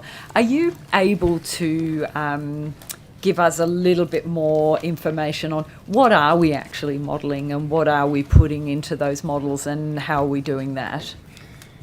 I'm going to hand back to the department, other than to say that my role on the Net Zero board and in the Chief Scientist role is really to review the models rather than to execute them. Okay, so thank you. That's very helpful. Can I ask you, have you been reviewing models? As and when they come up, and in relation to a number of different aspects, but none of it is published at this point, the reviews. Okay, so can I ask when the last model you reviewed was? It was part of the Net Zero board. And are you able to give me an idea of when, in terms of actual time? No, I would have to take that on notice. Thank you, if you could. Yep. And in doing so, I would be very grateful if you could tell me when the last model you reviewed was, and how many models over the time and the existence of your tenure on the Net Zero board that you have reviewed models. Yeah, I should be clear here. The climate change models are a lot to do with energy usage, yes, and not environmental impact. So can I ask if you have ever reviewed a model based on environmental impact? Clearly not as part of the Net Zero Economy or Clean Energy Board, because it is focused on energy. It's not focused on environment. Okay, so is it fair then to say, so is there anybody in any of the departments at all that has been looking at where have the models that we have been using in terms of calculating our state emissions reduction, where have they been happening if it's not the Net Zero board? So that's yeah. Sorry. Brendan can answer. It's work that the department does. I think the dashboard was last updated for 2021, but Brendan will be able to clarify. The current There's work currently happening at the moment which is being peer reviewed, and we're expecting that will be finalised shortly. And can I? What is the peer review? So that it's not, nothing's been sent to the Net Zero board. Is that right? There's no. Yes, please. The department has not put any models to the Net Zero Emissions and Clean Economy board for their review. Okay. Thank you. That's very clear then. Chair, if I may, I think there's two streams to your question. The first is around modelling that we're doing for the adaptation strategy. So to your earlier question, there are a number of scenarios that we are modelling. They include a Paris-aligned target, a worst-case scenario, for want of a better word, and a middle-of-the-road scenario. The modelling for two of the scenarios, which are the Paris-aligned and the worst-case scenarios, are complete, and they're already starting to inform government policy with that further modelling to be undertaken. In terms of the latest net zero emissions modelling, as Mr. Lean mentioned, is out for peer review. So ARIP is doing the peer review on that work at the moment. Who's doing the review? ARIP. Thank you. And we anticipate publishing in the next couple of months. Thank you. And so when you, I think I heard the worst case. What is the worst case scenario? That's what I say, for want of a better word. I don't have that detail, I'm afraid. Happy to provide a bit more detail around the specifics of the scenarios on notice. Okay, so you've modelled the Paris Agreement, and there is another scenario. And it's just one other scenario, a worse case scenario than the Paris Agreement? There are multiple scenarios, so at least three, yes. Okay. Do you recall what the worstest case scenario is? No, I'm not pretending to be an expert on this modelling. I'll take that question on notice and come back to you with some details. Thank you. And this could be to anybody who's in this space. Have you been briefed on the Office of National Security's report onto climate risk? Has anyone here been briefed on that report? I haven't personally. I can take on notice, and I don't believe that Mr. Ryan has either, but I can take on notice whether anyone in our team has. Thank you. And if any of even if it's not a briefing, if any of the findings or information in that has formed part of any of the department's work. Can you repeat the name of the? Well, it's referred to as the ONI report, the Office of National Security's report on climate risk. Has the Net Zero board been briefed or provided a copy of that report? No. Thank you. Perhaps to you, Mr. Bruce, what is the mechanism for triggering the alternative scenarios that you've modelled, that you've based models on? You may, if that's something to take on notice. I will have to take that on notice. I'm sorry. Thank you.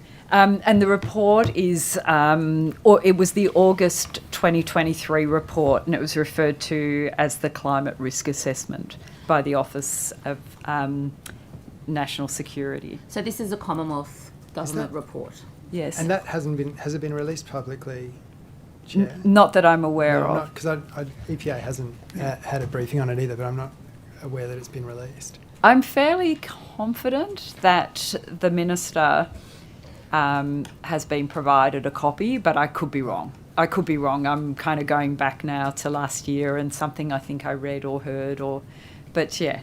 And it sounded like it was a terribly important report for this kind of business. It wasn't released, and but my understanding is it's critical. So can I just ask on, I know the Minister said that there was an announcement around the Cumberland Plain Conservation Plan, and I don't want to risk asking things you can't answer, so just say if you can't, but she certainly indicated that there were some new measures. Is it the department's view that under the plan, koalas will be able to safely move between Georges River Koala National Park when it's formed and the Nepean River? I think that would probably preempt the Minister's announcement of the enhancements to the Cumberland Plain Conservation Plan. You're of course aware of the other measures that are already in place in relation to the protection of koalas in southwest Sydney. I think the existing plan already picks up a number of things from the Chief Scientist's report, as well as that there's the government's commitments around Georges River and the Warrenora corridor as well. So I don't think we can get into the specifics of what the changes are and what the impact will be. All right. But so the department, have you done, so without saying what's in there, is the new plan underpinned by what you would refer to as reliable science in terms of the conservation of the koala in that area? Yeah, there will be some measures in there which will further the work to protect koalas in southwestern Sydney. And was this further work, was this done by external koala experts or internal information in terms of these extra measures that are fed into the CPCP? The work, as I understood it, progressed through consultation between ourselves and Department of Planning, Housing and Infrastructure, which is the proponent. Brendan Bruce might be able to answer the question about external expert advice. No, that's right. It was undertaken with our planning colleagues, drawing on our own internal expertise. So no external support was sought in developing the improvements. And what expertise does the department currently hold in terms of koala conservation? Vast. I wouldn't quite know how to describe it. We've got scientists and ecologists and people are incredibly skilled and talented across the full breadth of koala conservation. Thank you. What work, I think the Minister talked a little bit about this but didn't go into the detail, but what work is being done on developing the forest carbon assessment accounting work? What she touched on it, but what is actually happening in the department? So we're looking to develop a methodology that would support carbon accounting in relation to the Great Koala National Park work. And yeah. Thank you. So the government has said that whether and the extent to which carbon credits can be generated under the Carbon Credits Carbon Farming Initiative Act for projects that generate abatement by altering the management of harvested native forests will be an important factor in the Great Koala National Park assessment. So to that end, as part of the assessment of the Great Koala National Park, we're looking at the potential for carbon abatement and specifically looking to develop a method that could be submitted to the Commonwealth for assessment that would look at whether that would apply to public forests and consider whether changes in management of the native forests could be eligible for accreditation under that Commonwealth Act. And does the brief involve considering whether, the government of New South Wales becomes a market participant? The brief involves looking at the a range of issues around the integrity of the of a method. It would apply to public forests. So my understanding is the land manager would be the applicant. So in that sense, yes, I think it looks at the Forestry Corporation as it is, or the government. Are you aware who's doing the work? Who's actually doing the work in the department in terms of creating that methodology? We're procuring an external expert to do the work. And who would that be? We're still in a procurement phase at the moment, so we haven't selected someone as far as I'm aware. Correct. Yeah. Chair, Thank just you. in the little bit of time we have left. Has he got 1 minute? 30 seconds? You can have my 30 seconds, Mr. Fang. Oh, you are so generous, Chair. You've gone up in my estimations. Don't waste it. Mr. Lean, I've tabled some paperwork with the Secretariat. You'll see that I've highlighted the appropriate sections. Mr. Com, and I don't want to verbal him, what he did say was, I've asked National Parks to consider that very method, not just for the purposes of a prosecution, but just so there is transparency around what is actually happening. And then further in the answer, he goes, I hear you and I will continue to have those discussions with National Parks. I assumed that it was in relation to a letter that was written. Oh, sorry. There's a point of order. Yeah, because we were going to cut off at 15:30. Which is just about now. Because that's the programmed break. So there was. I'll just let him finish the question. Thanks, Mr. Fang. And look, it was just more so that Mr. Lean's aware of what the evidence was that I've been working off. If that's not the case and there haven't been discussions, that's.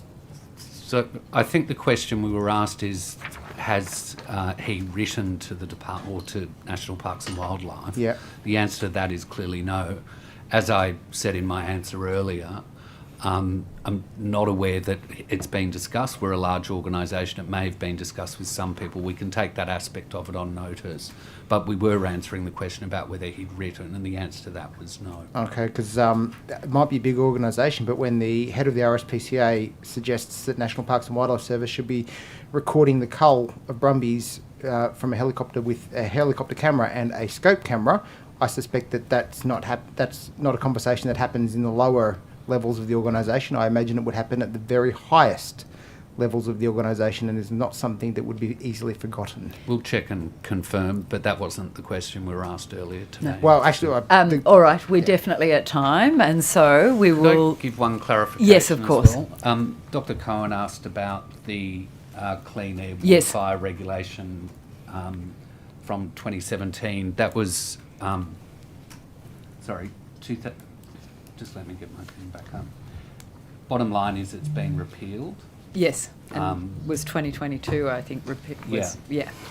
So I guess the answer to the question is, are the standards in that up to date? Probably not, given it's repealed. Thank you. All right, so we will take a short break and reconvene at 3:45. Thank you.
Right, thank you all, and welcome back, and we'll recommence with questions from the opposition again. Thank you. Thank you. If you want to, yep. I've got some questions around the Great Koala National Park. Who would be best to address those? Start with me and we can go from there. Thank you, Mr. Lean. I just want to start, I guess, with a broad overview.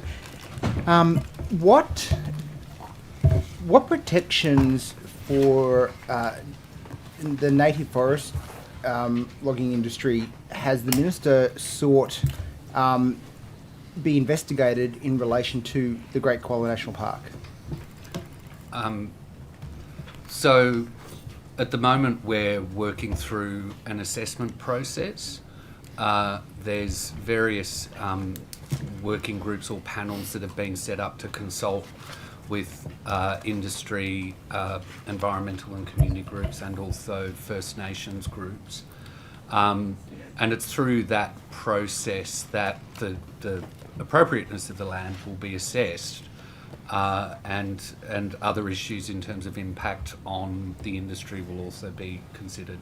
So in relation to that then, what's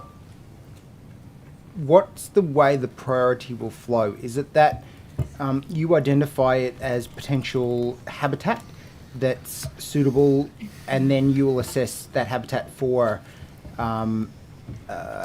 impacts such as jobs and forestry, etc.? Or are you looking at the areas, taking the areas where perhaps there's industry already established and seeking to exclude that from the park before looking at the assessment areas? I might defer to Ms. Harrop for an answer. There's a range of assessments that are being undertaken in parallel. So we're looking at the social and economic impact of the proposal to create a Great Koala National Park.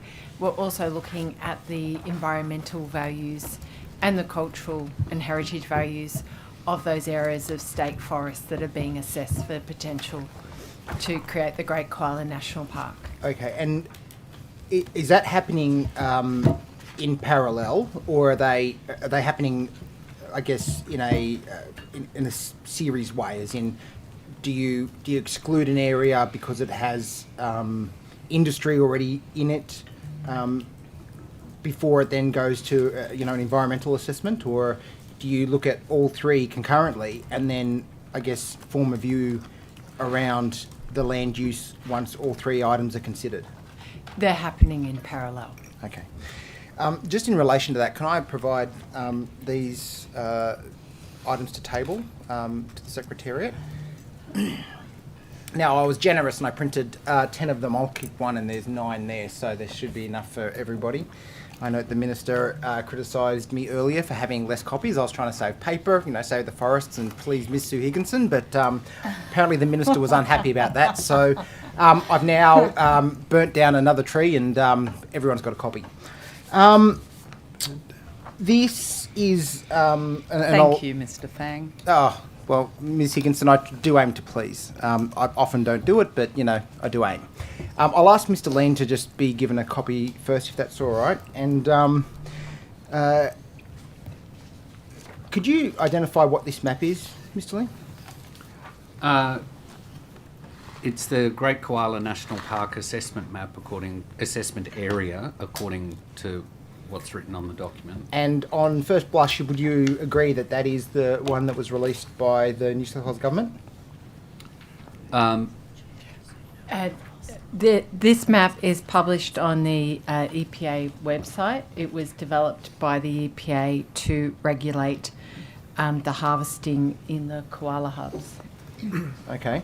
Could I ask, how was the proposed assessment area on the map decided? And this might be a question for Mr Chappell.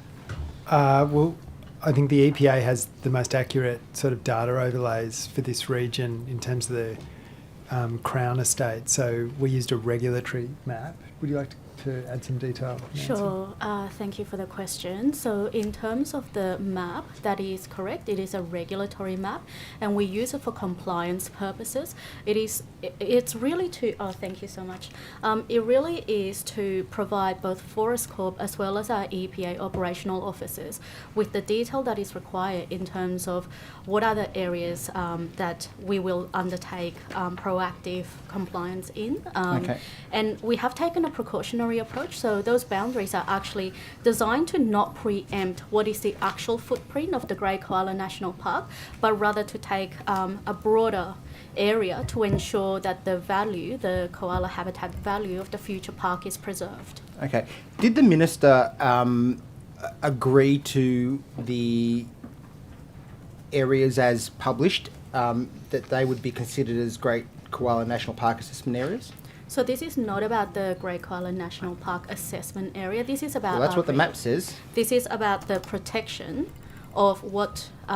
this is a regulatory map in terms of where we will treat all forestry operations as high-risk operations without preempting the footprint of the future park.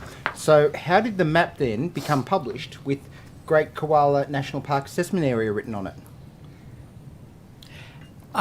I think that is because the decision to cease harvesting in the koala hubs was in relation to the assessment area.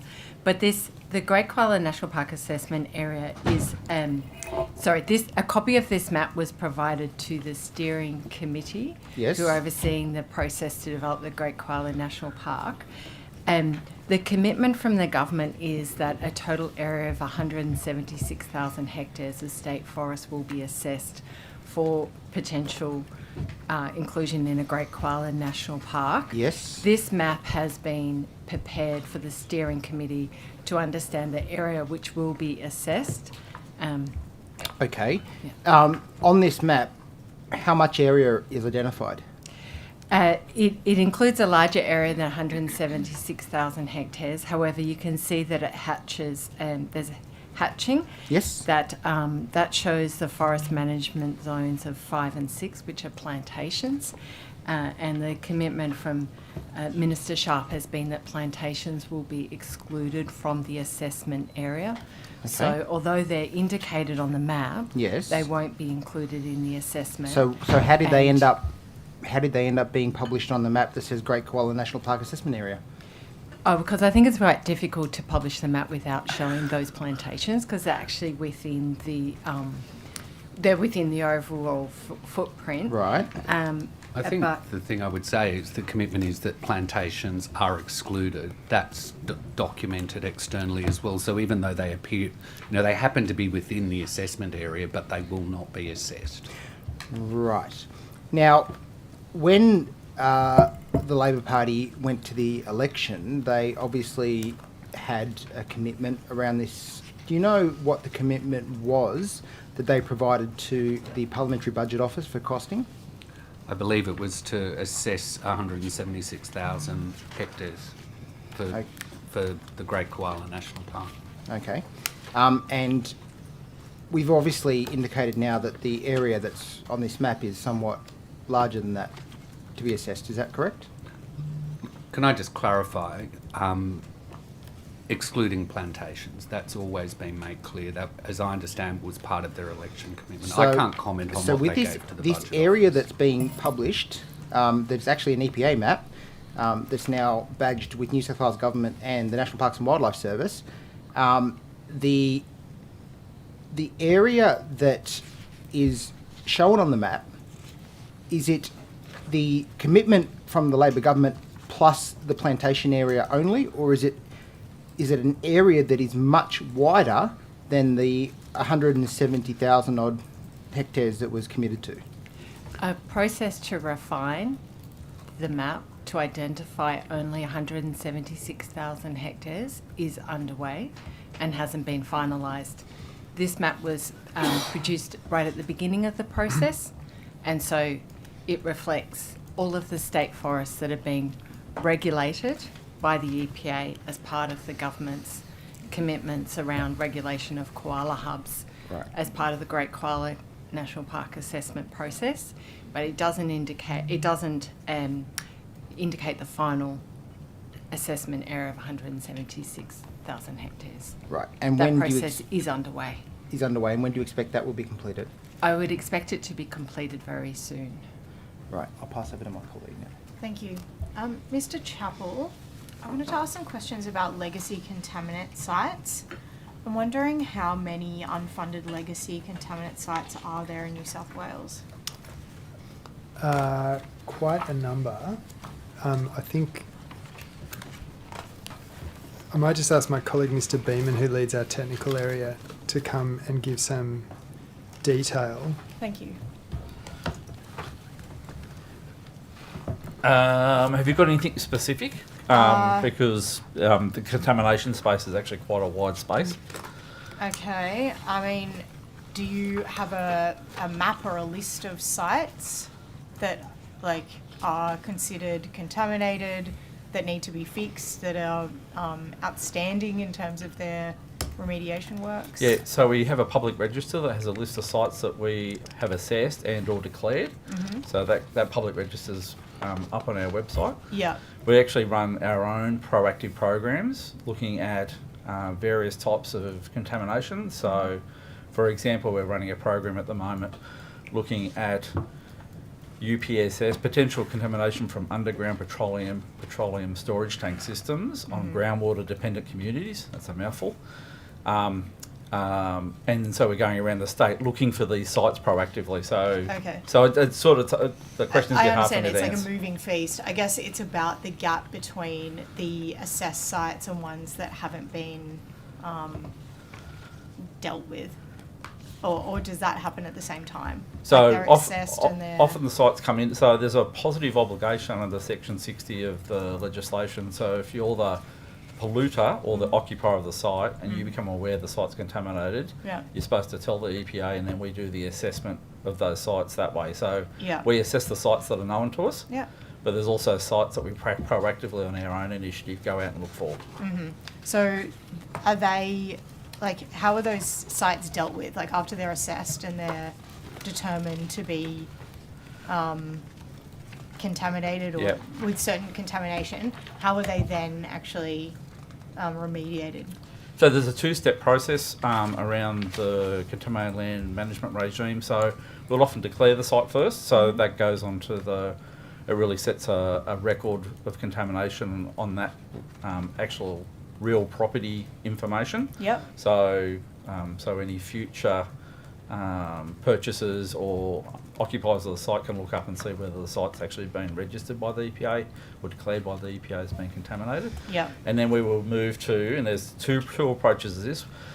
We call a voluntary management order, where the polluter or the occupier comes to us and says, this is the plan on the remediation, or if we're not satisfied that, we can actually impose a management order on the site. And so there are two sort of mechanisms there. Yep. And then contamination of those sites might vary depending on the way we think about it. It's about exposure pathways and source. So what is the contaminant, and how are people and or the environment exposed, and can you cut off those exposure pathways? So is there a record of sites that have been declared but haven't been properly remediated? Yeah. Well, they'll still be in the process. Sometimes this remediation might take many, many years. Okay. Is there, but I guess my question is, what sites that have been declared haven't been fully remediated yet? Do we have a figure on that? No, we could get that for you on notice if that helps. That would be super helpful. Thank you very much. Yeah, okay, that's good. And perhaps you can help with this question as well. I'm wondering about the progress that's been made on securing a sustainable funding source for remediating and managing those sites.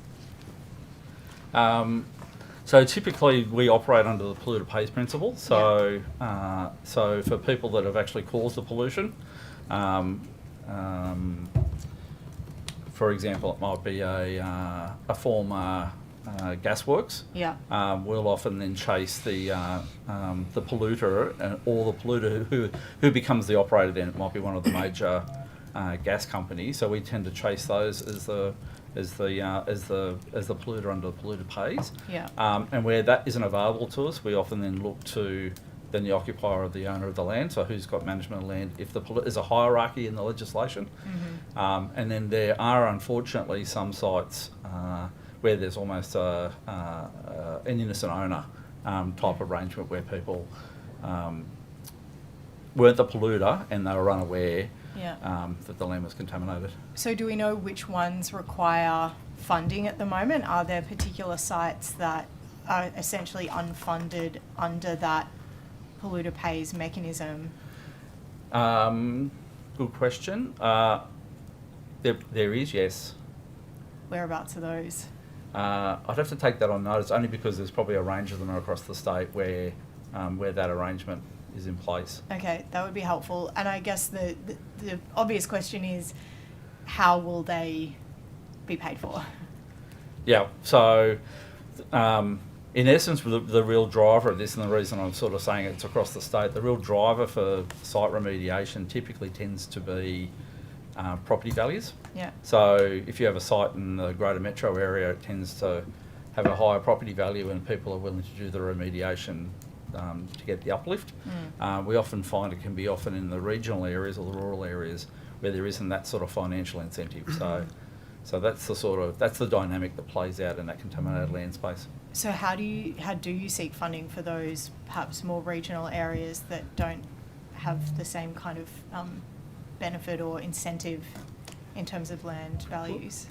I mean, we generally seek to partner with relevant government agencies. So, for example, with the Aboriginal Affairs Agency on discrete Aboriginal communities, with our colleagues in regional New South Wales on some of these other sites, and we seek to triage them as well, so to risk assess them as Steve laid out in terms of the pathway and receptor and where the risk to human health is more significant, to try and prioritise those.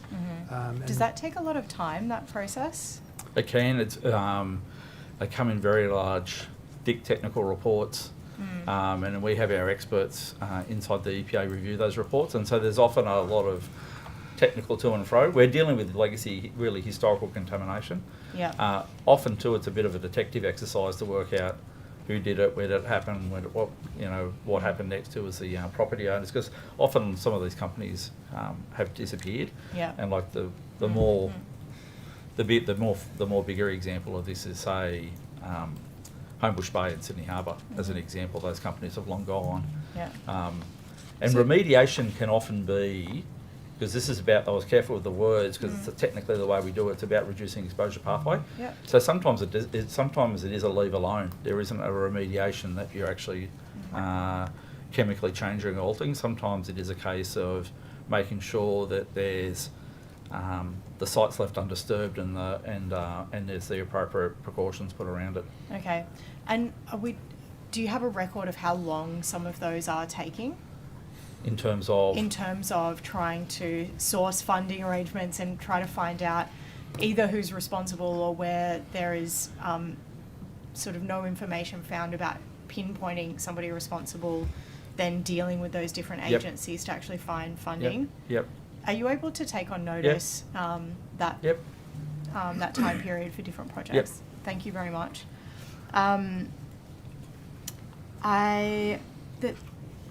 There's a question here. How much do you expect your response rate for assessing contaminated sites to improve this year, noting it was at 35% of sites being done in 4 months in the 2022-23 financial year? Yeah, so what really the backlog of that really came through the staff being rediverted through things like the bushfires and the flood period and coming out of COVID. Okay. So now we're moving back into a much more normal operational regime now. Okay. Where we set our targets to be up around that 95% rate. Okay, 95%. And I understand this kind of links into some of the asbestos work. Contaminated sites are obviously part of the 2023-24 regulatory priorities. Has responding to the asbestos crisis meant that the EPA has had to divert resources away from this kind of contamination work that you would usually do? No, not at the moment. So this asbestos work has really been fairly intense over the last 8 weeks or so. Yep. But like I was saying, we've run these, I think they're really innovative programs where we've looked at, for example, to your question around old legacy sites where there mightn't be a particular polluter anymore to identify. The kitty might be interested to know there are 119 old landfills in Sydney. I remember as a kid, almost every suburb in Sydney had its own tip. Yep. Now those tips generate things we call hazardous ground gases, methane. And so we've got a project specifically identifying those old landfills because they become parks, so they become a bit of bushland. People forget that they're actually a former tip. So we're reassessing those, and I've identified 46 of those for further, for a high priority assessment. We've undertaken 23 site surveys already with the relevant property owner, which is typically council.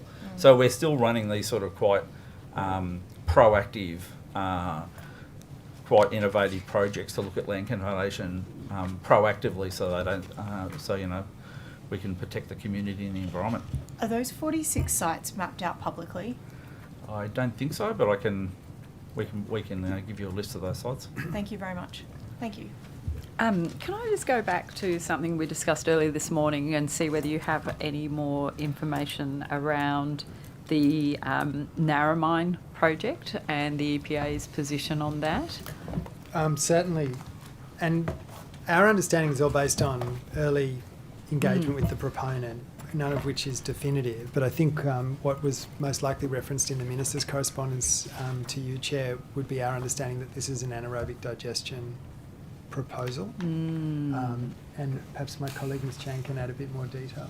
Thank you, Mr. Chappell. So the EPA met with the proponent or proposed proponent back in September of 2023, and from very early conversations, certainly it was indicated to us that this would be more of a composting facility rather than energy from waste. And based on that preliminary conversation, our advice is that if it is a composting facility or an anaerobic digester, then it would not fall within the parameters of the energy from waste regulation. We do understand that there is community concern in terms of the nature of this project and exactly what it is, and without preempting what the final proposal will be, because we haven't seen a proposal being lodged in the planning system. So if the proposal in fact involved what I understand it to involve and what I've seen, which I think is not what the proponent probably disclosed to the EPA by the sounds of it, and it did involve gasification, then your view would be different to the view that rather than just an anaerobic facility and that it involved a process of waste to energy through gasification, then you would have a different view. We would, so I don't want to speculate in terms of what the proposal actually is, but certainly we will assess based on the actual proposal whether it does or does not fit within the energy from waste framework, and if it does, then it must meet both the energy from waste technical policy as well as fitting it within the energy from waste infrastructure plan and the regulation. And that currently prohibits anyone from doing a waste to energy or gasification waste to energy plant in Narromine now. Energy from waste should only occur in the 4 precincts that's currently listed in the energy from waste infrastructure plan, or by exception as listed in the regulation. So Narromine's not one of those precincts. Narromine is not one of those precincts. And gasification is not an exemption. That is not a carve-out, no.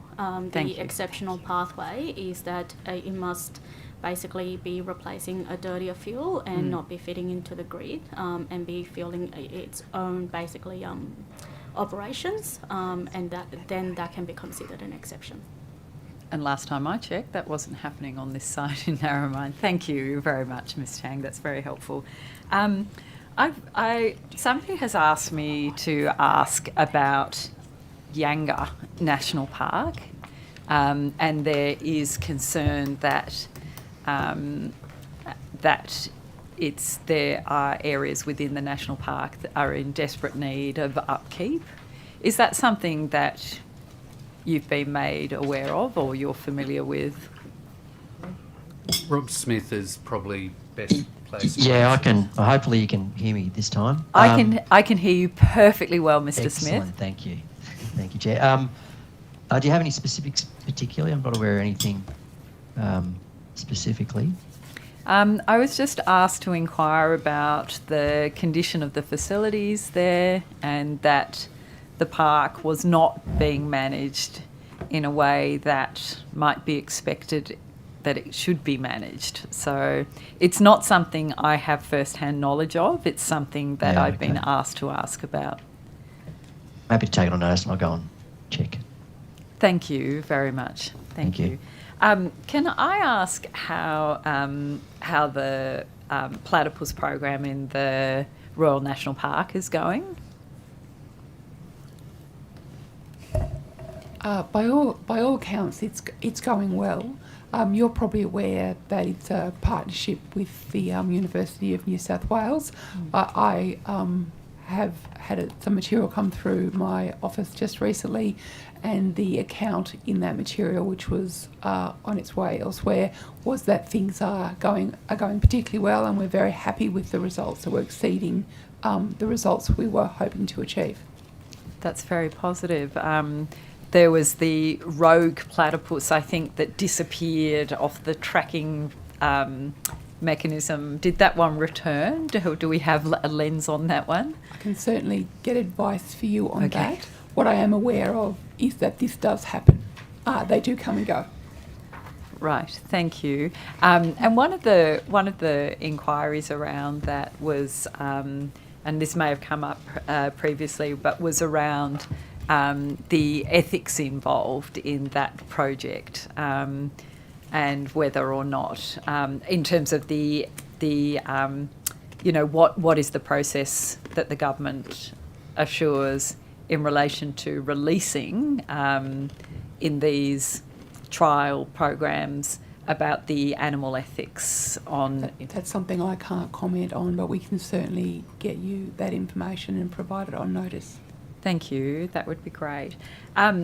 Just in terms of the government's renewable energy, rooftop solar and household batteries, I'm just curious as to whether what programs are currently in the pipeline to further roll out any programs or to further assist the incredible uptake that we've already had in New South Wales. I might take that, Mr. Lee. Yeah. Thank you. So, the Minister this morning referred to some work around the consumer energy strategy, and that's been a commitment that the government made in response to the electricity supply and reliability check-up in September last year. That strategy is still, being developed and will be considered by government. But there are things that the department is rolling out already.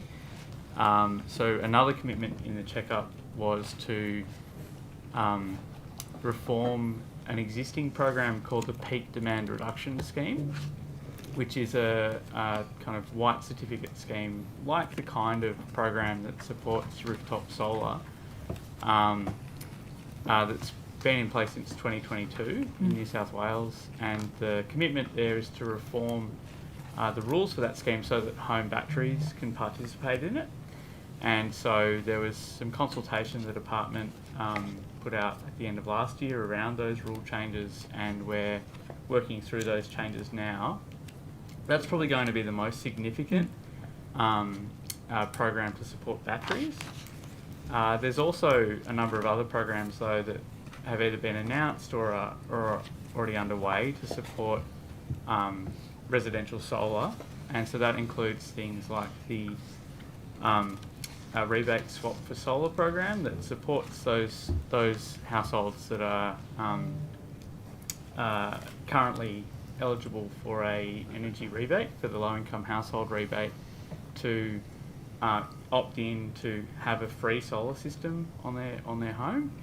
And there's more work that's been going on now to develop new programs with the Commonwealth Government for solar on social housing and community housing that was announced, I think, in January.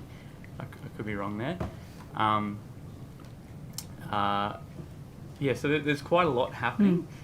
I guess there's some programs that have been were announced under the former government that have supported regional communities to install batteries. There's community energy, community batteries that are rolling out as well. So there's a fair bit happening, and I guess the big commitment from the government is to have this overarching strategy to kind of coordinate all of those things together. Thank you. That's great. Is there anything on the, and I'm not sure who might have familiarity with this, but the Oven Mountain pumped hydro project, which I think is possibly in early stages. I think it's around the Kempsey area on the Macleay River. And I'm just curious about what is the assessment framework? What are we looking at in terms of, between stored energy, environment and cultural heritage, and whether we're looking at that project as something early, whether it's getting government support or it's a private project or... I'll start on that one. Yeah. Oven Mountain, now being the main proponent is Alinta, and it has been a recipient of the pumped hydro renewable grant scheme from the New South Wales government, which is a feasibility scheme. Right. So these are recoverable grants. If the project ever does proceed, the funding has proceeded. As my colleagues will be looking up the amount of that as we speak, but those grants were issued in around 2021 from memory, and so they get a contribution to bring the project forward through feasibility study. So can I just ask on that? So what was, and I should remember, but what was the criteria to satisfy in terms of being successful for that? Was that... We'll give you the full details, but broadly speaking, they need to show that the proponent is credible, that the technology looks like it's got a chance in terms of pumped hydro. The key thing to think about with pumped hydro is it's the opposite of a battery. It's highly bespoke to its geography, its elevation, its hydrology, and its geology. So, and also its location relative to the transmission network. So each pumped hydro project has to be looked at quite in detail as to whether it's going to sort of work in the system and how long the storage, what duration storage it can provide, whether it's in river or out of river, how much tunnelling it needs, or whether it can use penstocks.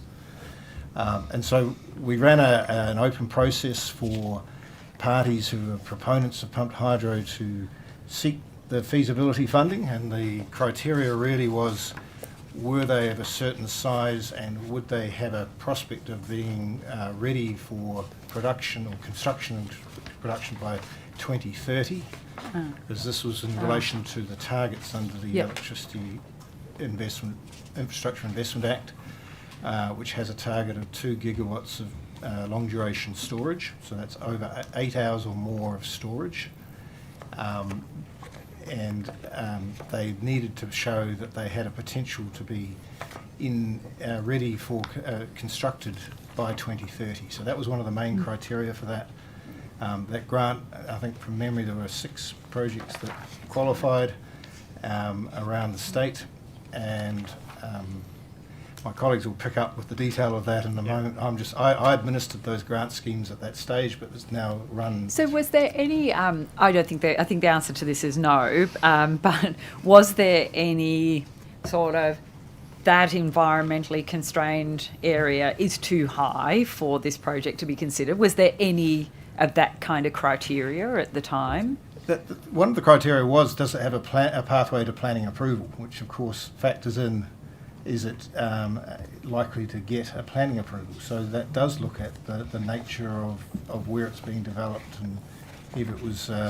Well, my experience as an environmental lawyer would tell me that means anything's on the table. Sorry, that's probably being a bit too facetious there. Sorry. Oh, no, Chair, sorry. that's being extremely Okay, so facetious. it was about if there was a planning pathway. There were some projects that didn't get through on that criteria. Remind me Really? again, which And organisation, which, Chair? and how would we learn of those? I think we could look at that, but there was things like with land access or land tenure or the ability to get through. So just it's about that pathway to planning approval, all those criteria that you have to establish. Was it EDO, Chair? Sorry? I was going to say, we're happy to take on notice the specific criteria Yeah. to give to you. Thank you. Thank Didn't they you. lose in the court recently? It's a grant, though, to do a feasibility study. So Yes. those issues will keep getting tested through the feasibility stage. Mm. And notwithstanding your comments, obviously, if any of them Sorry. get through that, those issues would then be tested through the normal She's planning terribly behaved. assessment She can't help process. herself. Mm. EDO, you know. It's just the last budget estimates hearing, excuse me. And so with You the started Oven it. Mountain, what's your understanding at the moment about where that project is in terms of its ongoing feasibility? I haven't had an update on that for a little while, so we would have to come back to you on that. I think. We can take that on notice. Thank you. With Snowy Hydro, with Snowy 2, are we, broadly speaking, or trying to narrow that in, what is happening? Has the project sort of updated its reporting mechanism so that it is compliant? And what sort of work has occurred to resolve any sort of pollution incidents around that? Well, I might invite my colleague Mr. Gordon to give some detailed commentary, but there have been a number of concerns raised about nitrate pollution coming from the spoil emplacement, and the EPA has worked with Snowy on some new conditions to ensure that future spoil is above the high water line, the high water mark, and that they have an appropriate nitrate pollution management plan and can mitigate that pollution. Was that done as a license? Was that done as a condition, a mechanism under the condition, or has that been? I might defer to my colleague here, Thank you. Mr. Gordon. Yeah, it's an ongoing investigation, so not everything I can go through. There is a number of actions happening. So the spoil is in a number of different locations, but it's been found to be quite high in nitrate, which we believe is a byproduct of the explosive process. We're working with Snowy Hydro to deal with that now, and the levels have reduced significantly. But it leads to the bigger issue of the spoil that was proposed to be part of it above waterline and below high water line, and we're in that discussion, as Mr. Chappell has said, with our co-regulators with planning and national parks with a view to trying to move that above, given that it is a foreseeable risk moving forward. The main thing, besides trying to correct the issue that's there at the moment, is we've asked Snowy Hydro for a nitrate management plan moving forward in this, and they're working on that at the moment. And so, what sort of things are they going to do? Like, if it's something, is it about containment or bunds and buffers, or what would we physically see different in what's happened? All of the above, in a lot of ways. So it's not just a single solution. It's looking at the type of explosive they use and the conditions they're under is part of it. The type of bunding that's been done and the treatment of that, and then where there is issues at the moment where they move that spoil, dewater, and a number of other different treatments. So there's no silver bullet, so to speak. There's a lot of different aspects that come to dealing with it. Thank you. Is anybody aware? Does the government provide any funding through the Environment Department to wires?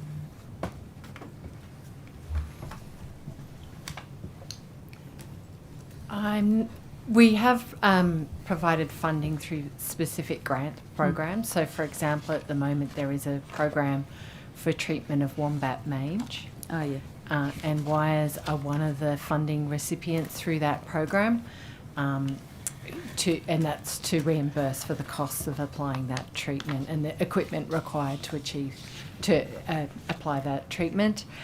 There has been a number of other programs funded where wires would be eligible to seek funding through one of the bushfire recovery programs, and both of those have been administered through the Foundation for National Parks, but the funding's come from the department. Thank you. I've just got a specific question about going back to the recovered fines.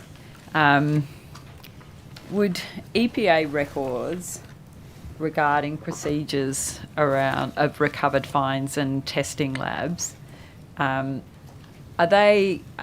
that material or information that is commercial in confidence information? Look, some of it may be. I mean, I understand some years ago, after detecting that retesting issue, the EPA intervened across all of the labs to ensure that that practice didn't exist, and now requires labs to report any exceedance. Yep. But Mr. Beeman, do you want to add? What was the question again about? So would EPA records, the records that you hold regarding the procedures of recovered fines and testing labs that you hold from those investigations that you've undertaken? Some may, if they're holding commercial information and/or trade secrets. So we'd actually have to look at each document on its merits, and so we would need to do that assessment document by document. But we may hold information on our records that would be of that nature of commercially sensitive and/or a trade secret. And when we have, there's an actual provision in the Protection of the Environment Operations Act that it makes it an offence for an EPA officer to release confidential information. So we just have to be careful of that. But I think you asked a question earlier, I think, about would we be able to provide you with a list of facilities? Well, that list is publicly, that list would be Company X PTYLD, Company Y PTY LTD. So we're just giving out information that's clearly publicly available. Mm-hmm. Thank you. Over to you. Thank you. Maybe Mr. Beeman again. I'm wondering what the risk is from contaminated petrol station sites to groundwater dependent communities. Yep. It is a risk, particularly for those people that have. That's why we've mapped. So we've been really. That's why I think it's a really clever piece of work. We've identified every. I'll give you the basis. So often the small villages you see in rural regional areas, the general store is the post office, the bread shop, and some of them historically have sold fuel, and more and more you're seeing less of those. Yes, my farm is located in such a town. Yeah, my family's farm. And so exactly, and so. And so what we've done as an exercise is look at mapped all those sort of small villages and those general shops, and then mapped where the groundwater is of a quality that you're able to use domestically. Yeah. Because not all groundwater, as you know, you can use. And then we've looked at the distances from those sites. So particularly hydrocarbon contamination typically abates at about 250 metres from the source site, so it doesn't travel that far. And so then we've done the mapping exercise, and then we keep narrowing it down to a smaller set, so that by memory there's a couple of thousand sites, and we've identified as high risk ones, or ones that we're further investigation, probably about 80. And then we're starting the field exercise where we go out into the community and offer and with the councils, because the councils are the regulator of underground petroleum storage tanks. But we go out into those communities, do some door knocking, and offer people to test their bores for them for hydrocarbon contamination. So is that map public? I don't think so, no. Will it be made public? I think when we get to the end of the project, yep. The idea is to have a project report and explain what we've done, where we've been to, and it'll be part of that exercise. And when is that due? I might take that one on notice. The team's actually out doing the field work over the last couple of months. So sounds very extensive. Yeah, no, it's a pretty big piece of work. So I can take that one on notice for you. Thank you. You know? Oh, thank you. Mr. Lean, I'll direct this question to you, and then you can direct it. You can either answer it or direct it to whoever you may see fit. And it's just with respect to, in terms of the orderly exit mechanism being negotiated with Origin, is there going to be a capacity payment envisaged to Origin with the orderly exit mechanism? Can I just clarify? Yep. You're referring to the specific negotiations around Eraring? Yes, indeed. Yep. Yeah. Apologies. Yep. So I think, as we've said a number of times today, we're not able to discuss the specifics of that. Okay. I'll move on to the next line then. Nexa Advisory argues that the New South Wales Government is ignoring opportunities to use demand-side management to relieve market pressures, and that the government needs to do more to take advantage of the opportunities that exist to effectively manage the state's electricity system. Their proposition is that the government is failing to take advantage of opportunities to cut energy costs and manage peak electricity demand pressures through inadequate policies and incentives to support demand-side participation of big energy users. With respect to this, what are the initiatives that the government's taking in terms of demand-side participation? So I think we've already touched on the consumer energy strategy earlier today, so that's being developed at the moment. In terms of large users, I might defer to Liam or Ms. Pepper. Yeah, thanks. Yeah, so the consumer energy strategy that I mentioned before is the new initiative that the government is committed to, which we're still working on and will be considered by government later this year. But there are existing initiatives underway. So the peak demand reduction scheme that I mentioned before, where there's rule changes to enable household batteries, that scheme can already support and is being designed to further support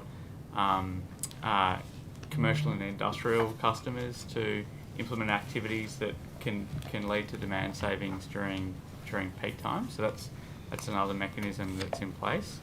There's another program that's similar to that called the Energy Savings Scheme that's been in operation in New South Wales since I think 2009, which provides incentives for households and businesses to save energy generally across the year, and that scheme is basically the biggest energy efficiency program in the state, longest running, except I think for one other, and has helped big businesses like, for example, Tomago Aluminium to reduce their energy consumption, and that also has a demand saving. So they're probably the really big things that the government is either still doing or has committed to do this year. There are more, I guess, emergency management type programs that we have in place in New South Wales as well. So in my role as jurisdictional system security coordinator, sorry it's a bit technical under the National Electricity Rules, I coordinate a program called Voluntary Demand Response, which works with state-owned water utilities primarily to shift their pumping loads when the energy system is under stress. And there's also something called the Reliability and Emergency Reserve Trader program, which the market operator administers as well. Under that program, there's contracts with large industrial customers to basically be able to turn off equipment should there be a low reserve condition in the electricity market. So it's not really, it's sort of an emergency intervention. So there's quite a number of different things the state's doing, but again, the government has committed to doing more. Thank you. And why were there no desirable sites identified for wind energy developments in the updated wind energy guidelines? I think that might be a matter for the planning department. Yeah, that's correct. That's a matter that's more appropriately directed to the Department of Planning. Okay. Do you agree with the Clean Energy Investor Group that the New South Wales Government can fast-track major clean energy projects assessments by using the existing critical state significant infrastructure process more effectively rather than the changes that are being proposed at present? Look, I haven't seen that report. We obviously have the Energy Infrastructure Plan in New South Wales, which is focused on the RESs. and within that there's mechanisms for planning approval, but I might hand over to Mr. Hay to talk a bit more about the processes. Yeah, using the CSSI process for generation is first and foremost a matter for the planning department, but what we see in what we're doing is transmission projects are critical state significant infrastructure, clearly, and that really suits the linear nature of them. Of course, generation is a much more stationary kind of asset that doesn't have, as we've seen, many landowners over a long period of space, and so CSSI is a very important part of the toolbook. Would we say that it's worth thinking about for generation? Yes, and it has been used for some generation, including from memory Kurri as well as Snowy 2.0. Thank you. And the Clean Energy Investor Group has said that there's a real risk that investors will look elsewhere and New South Wales won't meet its emission reduction targets. Is this something that the department has concerns about as well? Well, we are actually addressing a number of the issues that have been raised that are of concern to the industry. Probably foremost with that is the review of guidelines that the Department of Planning, Housing and Infrastructure is doing at the moment. That was a recommendation from the O'Reilly checkup. My understanding is that they've been consulting publicly on that. Submissions closed, I think, at the end of January, and they're now working through those submissions. But the hope is that the guidelines, once they're released, will address some of the concerns that have been raised by industry. Thank you. And with respect to that O'Reilly report, how many of the 54 recommendations in that report have been completed to date? I'll just get the exact number on the... I don't know that I've got the exact numbers on the full number of those recommendations that have been completed. I can take that one on notice. If you can take it on notice. But there is a range of recommendations that are underway and close to completion also. If on notice you could take all of the recommendations and their current status, that would be appreciated. No problem. And where is the responsible generator exit policy up to? So that's being developed through the National Energy Ministers Council. I hope I've got the name of that right. The Energy and Climate Ministerial Council. Council, sorry. And my understanding is that some initial work was considered at its meeting at the end of last year, and it's due to come back at a future meeting. So there's been a period of there's been a period of consultation that has now closed, and that those responses from that consultation is now being assessed. Okay. So is there anything that's being drafted at present, or is it all just the information that's on the Federal Department of Climate Change, Energy, the Environment and Water has the most up-to-date information on where that's up to. We don't have, and more information will be available in due course, but we're still in the period of assessing those submissions from the consultation. Okay. And when do you anticipate it will be completed? I don't have an exact date in mind, but I can come back to you in a moment. Oh, in a moment? Sure. Yeah. Great. With that. I'll pass to Mr. Oh, sorry, Mr. Ryan. Provide. I know what the department is working towards, Mr. Farlow, and that's for energy ministers, energy and climate ministers to consider a final, policy around that in mid-year. So it isn't far away. Okay. One thing I just wanted to clarify from Mr. Lean is that the electricity supply and reliability checkup made 2 recommendations. One is that New South Wales government continued to progress an orderly exit management framework through national ministers. The other is to, if those efforts aren't successful, to prepare a New South Wales responsible exit policy, which is the phrasing that you used, Mr. Farlow. the government's commitment in its response is to continue to progress with the National Energy Minister's approach and to only progress a New South Wales policy if those national efforts, I guess, are inadequate in some way. Okay, so if there's not a resolution in that national meeting in the middle of the year, then you will be undertaking your own policy development. That's the commitment from the response. Yes. Thank you. Sorry. And I can update you that the next milestone for us is that there will be a legislative and rules exposure draft bill that will be released for consultation in April. Okay, thank you. Thank you. Mr. Lean, earlier you told me that the commitment from the current government at the election was to provide 176,000 hectares for the Great Koala National Park.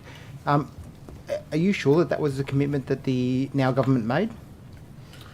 To the best of my recollection. The commitment was to assess 176,000 hectares. Okay. Do you know where that was actually published and if that was given to the Parliamentary Budget Office? Because my understanding is that they'd only committed to an area between Port Macquarie and Coffs Harbour to be assessed for a Great Koala National Park. There was no indication of the 176,000 hectares. So I'd appreciate if you could perhaps take on notice where that was provided and where the 176,000 hectares came from, because that's not my understanding. Yeah, look, we'll take it on notice. If I could just say generally, departments are not involved in the development of election commitments. No, I so- appreciate that, we'll but take it obviously on notice. there's a translation from the election commitment and what was given to the Parliamentary Budget Office into now what is policy, and the Minister's asked you to work on something that's was an election commitment. What we're trying to understand is what the election commitment was and what is currently before us now. Because as I said, my understanding was it was an area between Port Macquarie and Coffs Harbour that was to be assessed. What we've seen now is a map that has 50% north of the proposed area identified on the map that I tabled earlier. So there's a lot of concern amongst the community as to what is actually going to be finally locked up in relation to a Great Koala National Park. Just moving on, in relation to the Great Koala National Park, who are the individuals that are on the advisory panel, Mr. Lee? So I don't have the names in front of me, but there's a range of organisations. Would you be able to table those and provide it on notice, perhaps? We can. It's on the organisations that are members of the panels, that's published on our Yep, but the actual members website. themselves. The individuals' names aren't published on the website, the organisations. I appreciate that. What I'm asking is who we'll take that on notice. Thank Just you. Consider whether there's any issues with. Okay. How did you go about choosing those representatives? And is it the fact that you have the same representative from those organisations, or does the organisation get to permit, or is the organisation permitted to send a representative, and that can vary over time? Jen, look, my experience where we establish these sorts of committees is that we invite organisations to nominate people, but I'll defer to Ms Harrop in terms of what was the actual process here. And in terms of the latter part of your question, generally the individuals are members, but they can provide an alternative if they're not able to attend a particular meeting. Right. What qualifications, professional backgrounds or activist group members prompted you to select the members that you have and the groups that you have? The membership of the panels was discussed amongst ministers, and we were given advice on who should be included in the panels. Okay. It was also discussed at the steering committee, which is a representative of the agencies. Do you believe that there's equal representation from all the stakeholder groups on that panel? There are 3 panels. Is there a particular panel that you're... The advisory panel.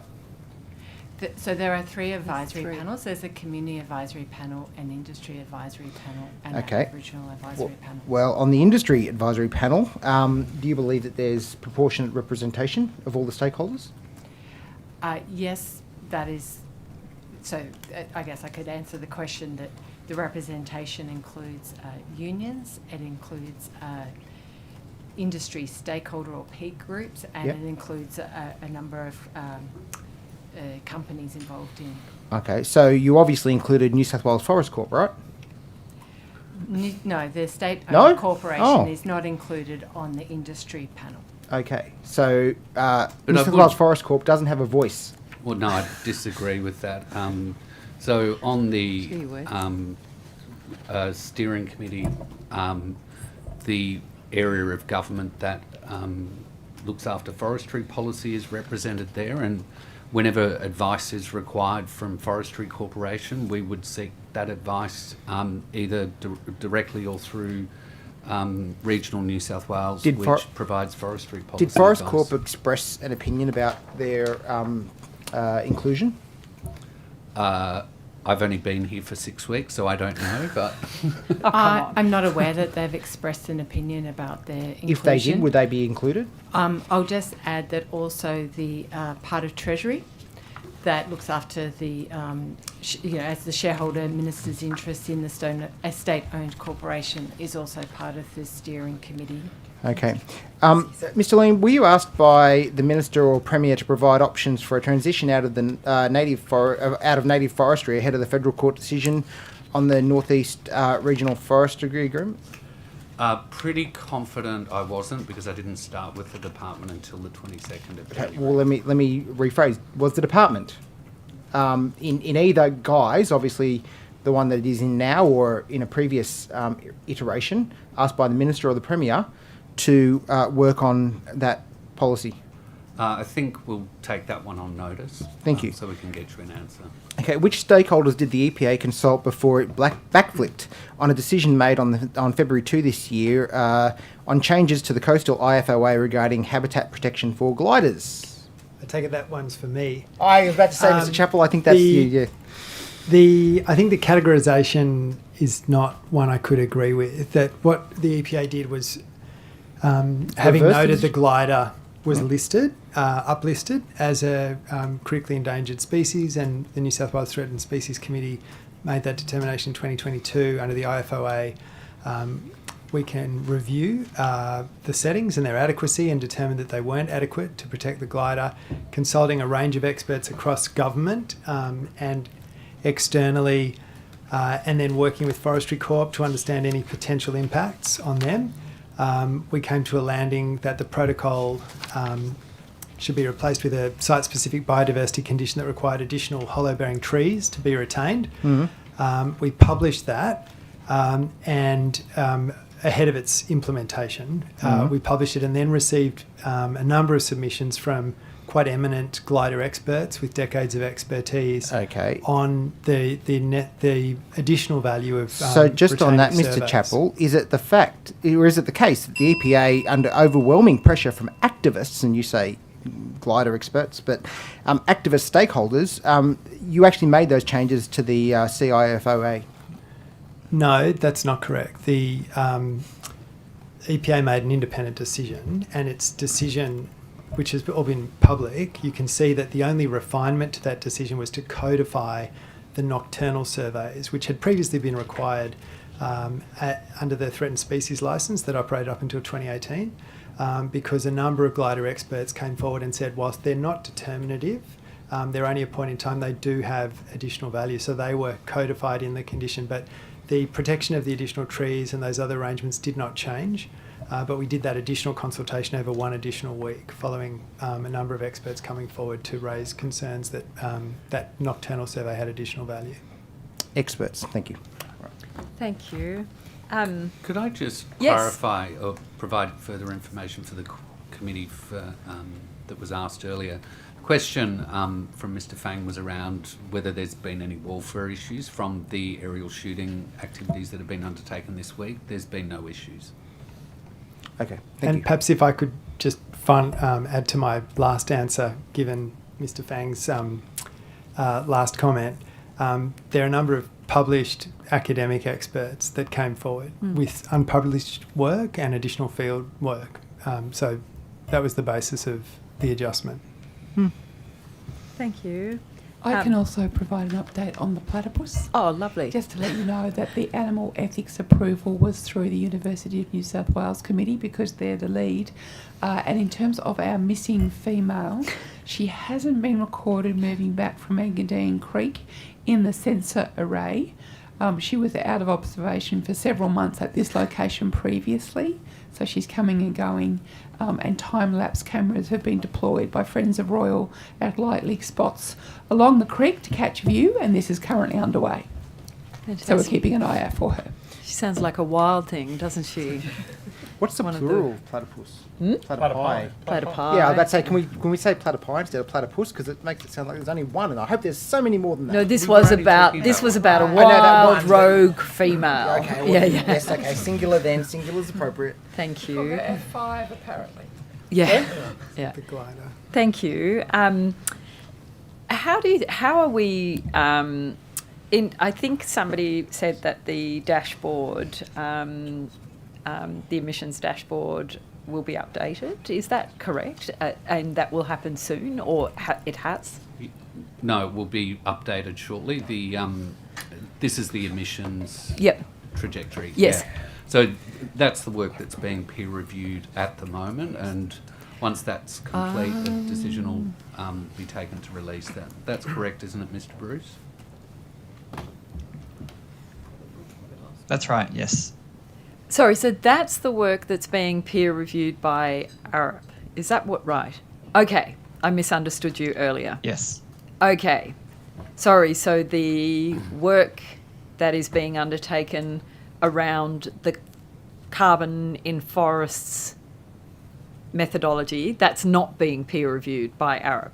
No. I really misunderstood that earlier. Sorry, that's totally on me. The carbon methodology, we're currently in procurement for that at the moment. Okay.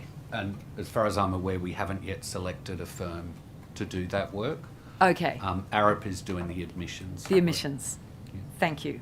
Okay. I was about to blurt off all sorts of wrong information. Thank you. Why stop now, Sue? You normally do it.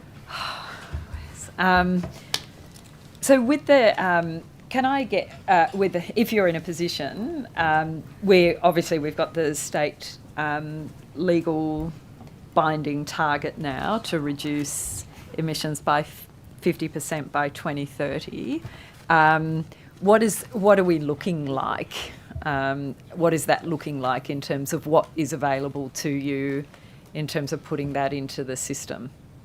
So in terms of and I can pass to Mr. Bruce in a moment, but in terms of the current advice that we have on those emissions reductions targets, and that was work that was done in 2021, that modelling showed that we were on track for 56% reduction. But as a number of us have said today, that work is currently underway. The updating work is underway and is being peer reviewed, and we're expecting to hear that the results of that in the coming months. So are you and that will update that information. Are you in a position to indicate whether there is any concern about whether are we in a position where we can be more, where we're achieving those targets well, or we're not, or? We can't give that indication today. I mean, you'll need to wait for the peer review to be completed. Okay. Okay. Mr. Chappell, how is the implementation of the EPA's climate change policy going, particularly in relation to how the EPA's work with hard-to-abate industries is going? And are they running to you, telling you how they're reducing their emissions early and they're doing it? Some of them are, Chair. That work's continuing along well. We've got 2 expert advisory groups established now, one for agriculture and one for mining, with a broad range of stakeholders on both groups. And we're also progressing our methane monitoring and abatement work, both in Greater Sydney and in the mining provinces. There are a number of other actions underway as well. I think the big piece of work over the summer was the mandatory survey of 2,500 or so of our largest emitting licensees, and I expect shortly we'll be able to share that work publicly. It's got a range of useful insights just into, we asked licensees to articulate how they are currently planning to adjust their own operations to meet a net zero outcome by 2050, but also how they are considering improving their resilience of their operations and adaptation as it might apply to them. And there's certainly a very broad range of, levels of maturity, as you might expect. So I think there's going to be some really useful learning for a number of sectors out of that.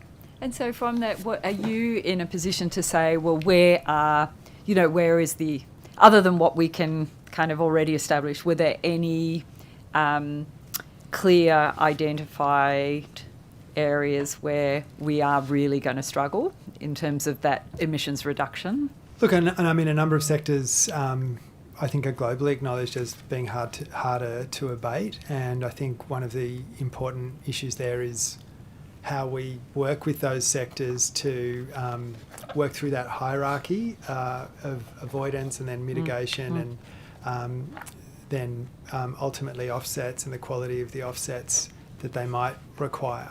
So that's very much a live consideration now as well. So which ones in particular, in terms of, here in New South Wales, who are we looking at, who are really the ones that we're looking at going to requiring offsets rather than reductions? Well, we hope over time hard to abate sectors like, for example, the mining sector, where if you had to snap your fingers today and switch to a net zero outcome, you'd be overwhelmingly relying on offsets. But a number of technologies are very promising there over time. In the mining space, I think additional opportunities to degasify mines to mitigate the methane emission, but also to look at electrification or other fuel alternatives for vehicles are on the horizon. A lot of that is not at the stage where it's deployable today. But what would you like to add, Nancy? Look, I'm the chair of the two statutory advisory committees for mining and intensive agriculture. Those two committees have certainly provided some very insightful knowledge and experience. One of the key things that has come out, particularly from the agriculture committee, is that adaptation is something that they would really like assistance from government, and particularly guidance from the EPA. The information that we get from those committees, we are bound by in confidence. They are confidential, so I can't share specific advice that we have received in relation to that. But we did make a commitment that after the meeting of each of those two committees, we will put out a communique in terms of the key issues that we discussed in each of those. And where might we see that communique? On the EPA our website. I think so. We've already published the first set. Yeah, and I'm very pleased to advise the committee that on the EPA website we also have a web page where we track how we are going on each of our actions under our climate change action plan. So it is with full transparency that we are tracking against that plan. Thank you. Just back to the topic of greater gliders, is there any work that's happening within the departments around the conservation status? Like, obviously they've been uplisted to, or downlisted, I think we should really say, to endangered. Yeah. But is there anything we're doing to ascertain what their actual status is? Well, there's an ongoing monitoring program that the NRC is leading, but also my colleague, Mr. Bruce, I think his area is leading the recovery plan. Yeah. Sharon. I can answer that. Thank you. Mr. Bruce, if that's okay. Yep, so there is a requirement. So greater gliders were listed on the 25th of November 2022. So there is a requirement under the BC Act to develop a conservation strategy for them within 2 years of listing. So we're in the process of doing that now. So that sits under the Saving Our Species framework. So that will hopefully, definitely, it's due by November, but we're hoping to sort of get it out sooner than that.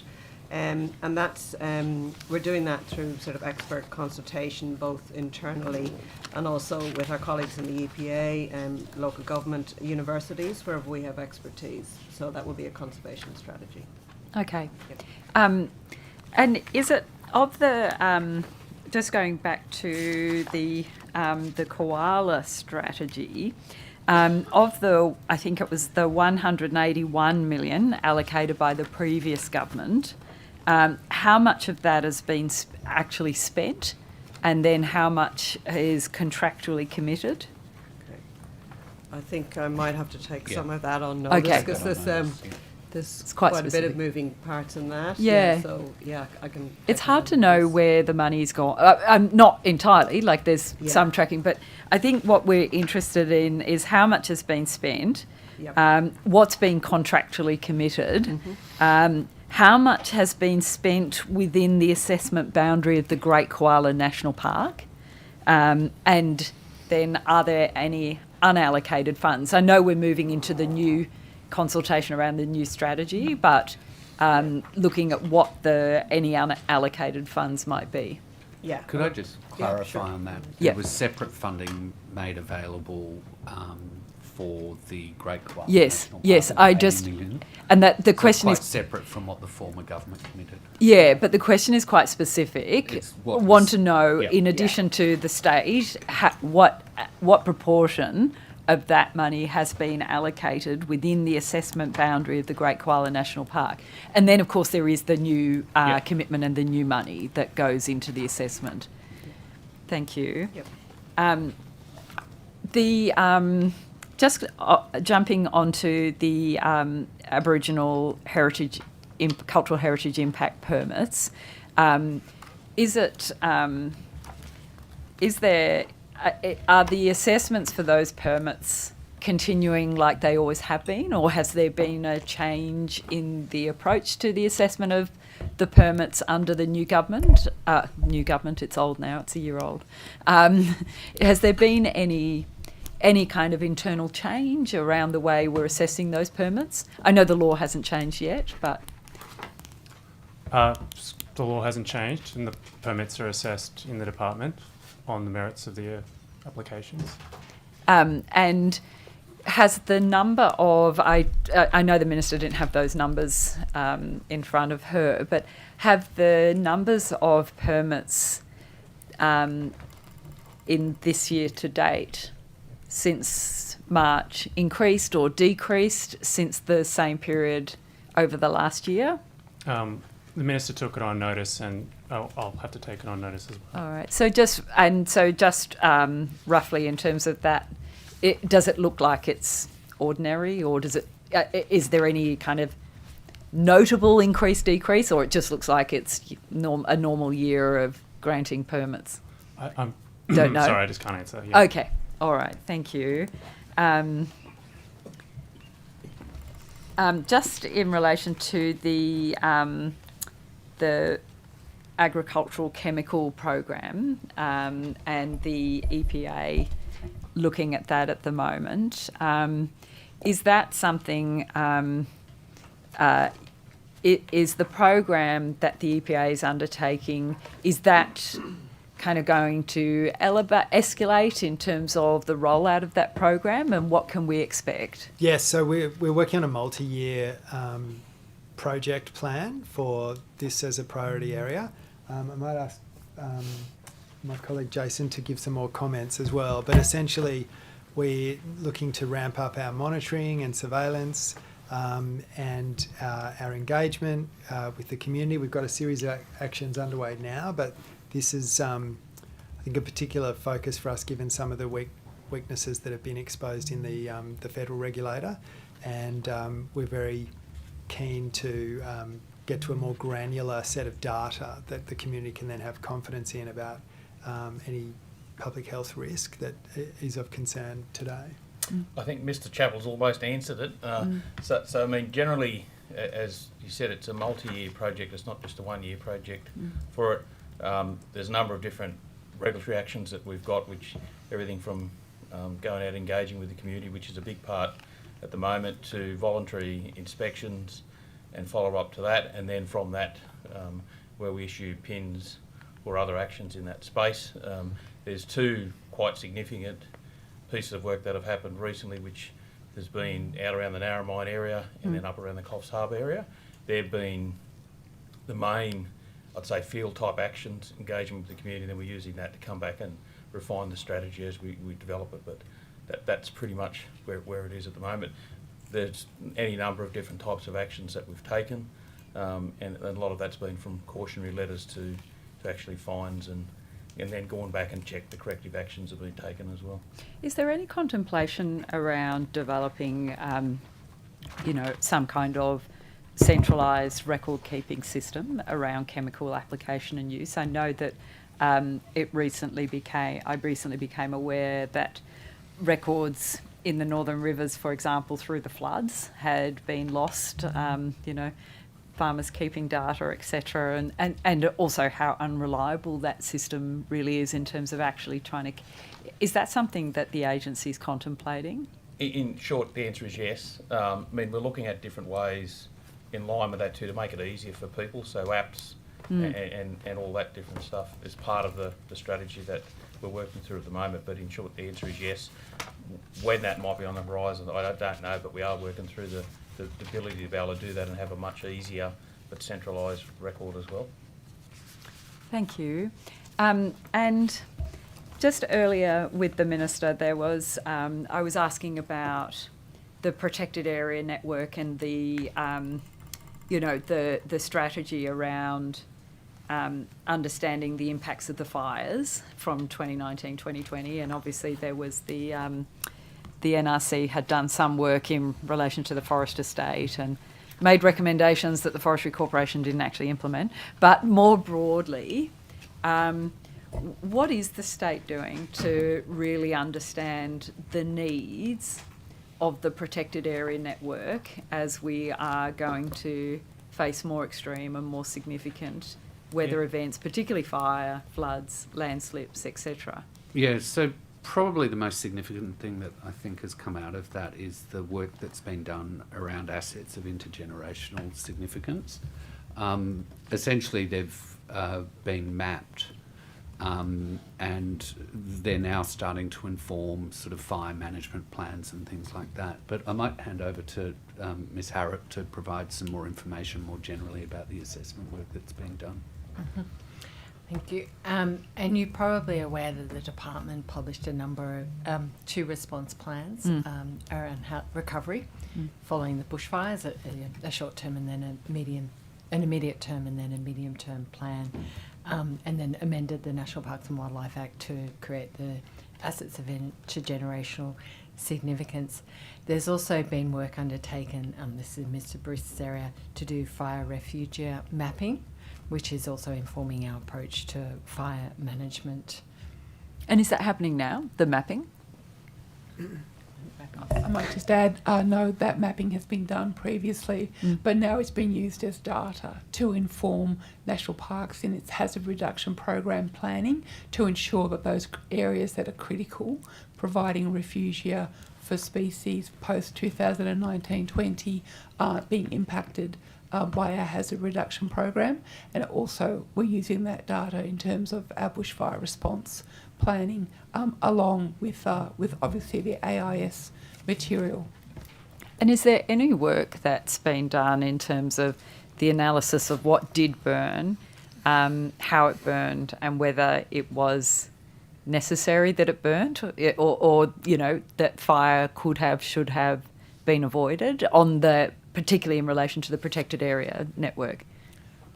I don't have any information about that, but we'll take that question on notice if that's all right and provide you with anything we have. Thank you. And the Minister's also asked the NRC to update their work on the state forest estate as well. Oh, okay. Okay. Does that work only involve the public forest estate, or is that the whole protected? I understand so, yeah.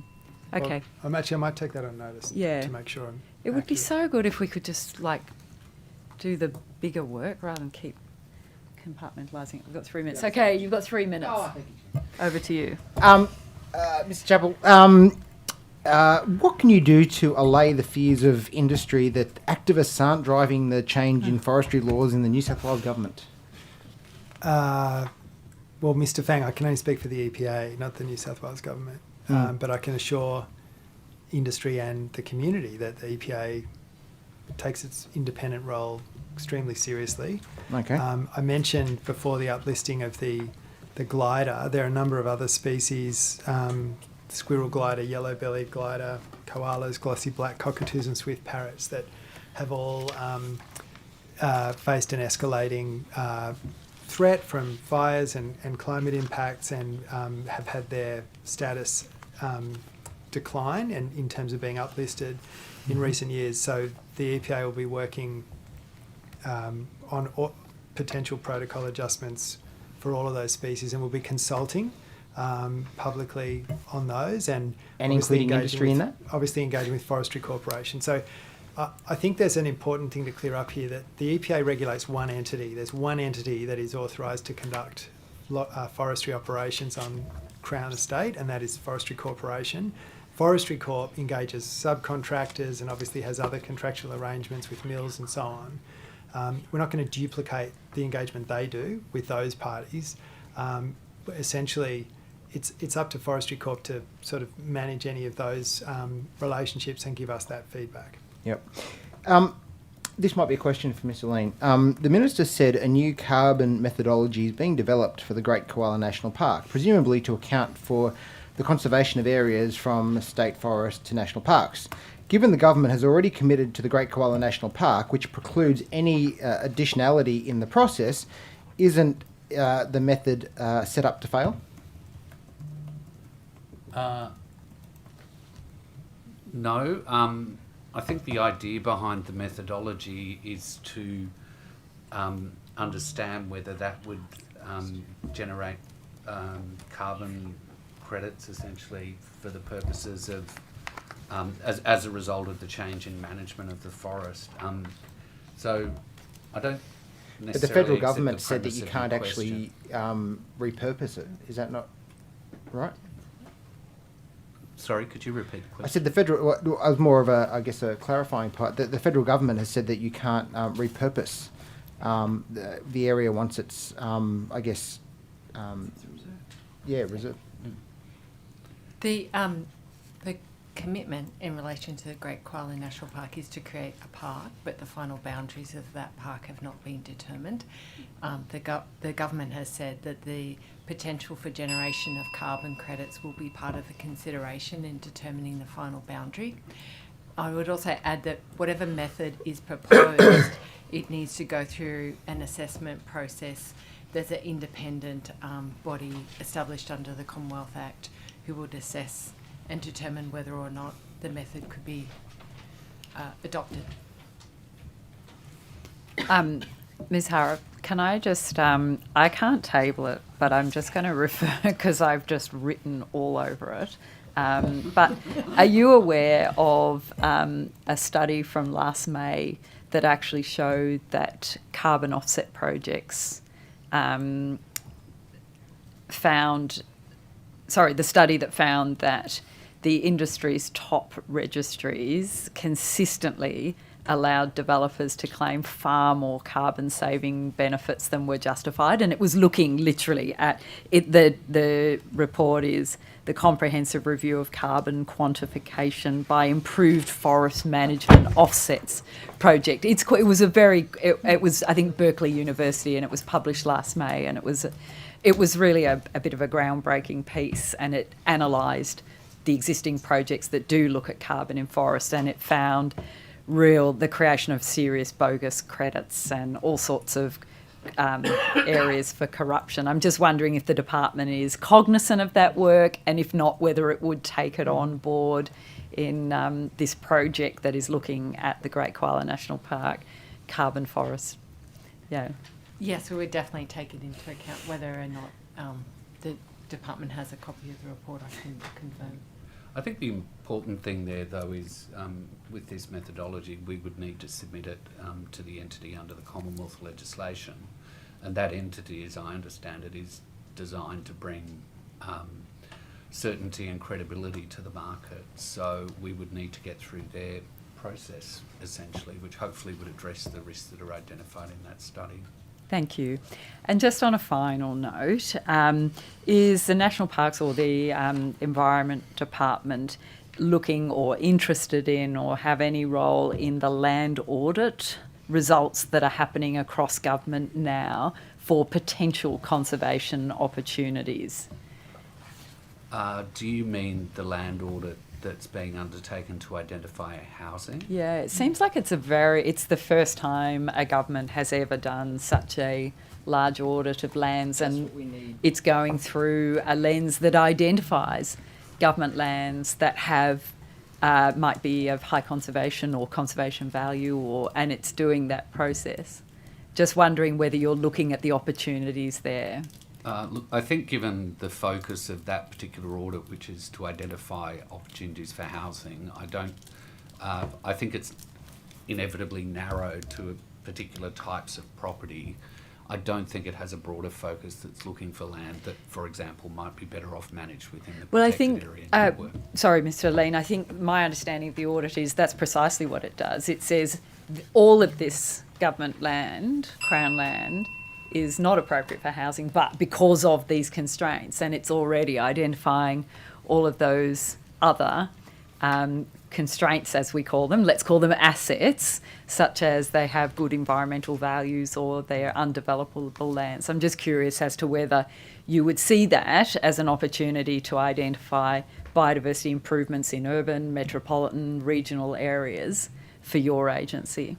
Well, look, we could certainly talk to the agency that's leading that, which I'm pretty sure is the Department of Planning, Housing and Infrastructure. There's a team there. It's got some very strange acronym, Wind but farms on Bondi Beach. But anyhow, thank you. Government time.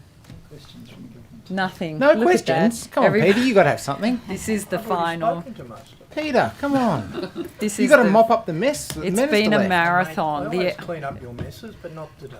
The estimates process this time round has been a marathon for everybody, so I think this is the last every second one. of it. We can see here we're going sideways. Thank you very much, all of you, government officers, for your attendance today. Please know we deeply appreciate how much effort it takes for you to be here and the work that goes into being here and your time that I know is very valuable. Before we go, I can clarify some questions that we took on notice about Oven Mountain. Thank you. So there were 3 merit criteria for the grants program that Mr. Hayes spoke about. The first of those was commercial and technical viability and attractiveness. The second was demonstrated pathway to establishing project feasibility. And the third was economic impact, regional development, including First Nations, community outcomes and achieving community support. There are full details in the guidelines, and we're happy to provide those details to you so you can see them. And the project is currently in the process of seeking planning approval. Thank you very much. I've just got one clarification for please. Ms Munro. So the UPSS groundwater project, we started looking at 7,559 sites. Yep. 16 have been prioritised for inspection. To date, we've done 10. There's 6 to do. And How many were prioritised? 16. Yep. And we've inspected 10, and there's six outstanding. But we started from 7,559. Mm-hmm. Thank you very much. Are you able to provide the locations of those on notice, please? Yep. Thank you. Yep. Okay, thank you. The committee secretariat will be in touch in the very near future regarding any questions taken on notice and supplementary questions. Thank you all. Thank you. Thank you.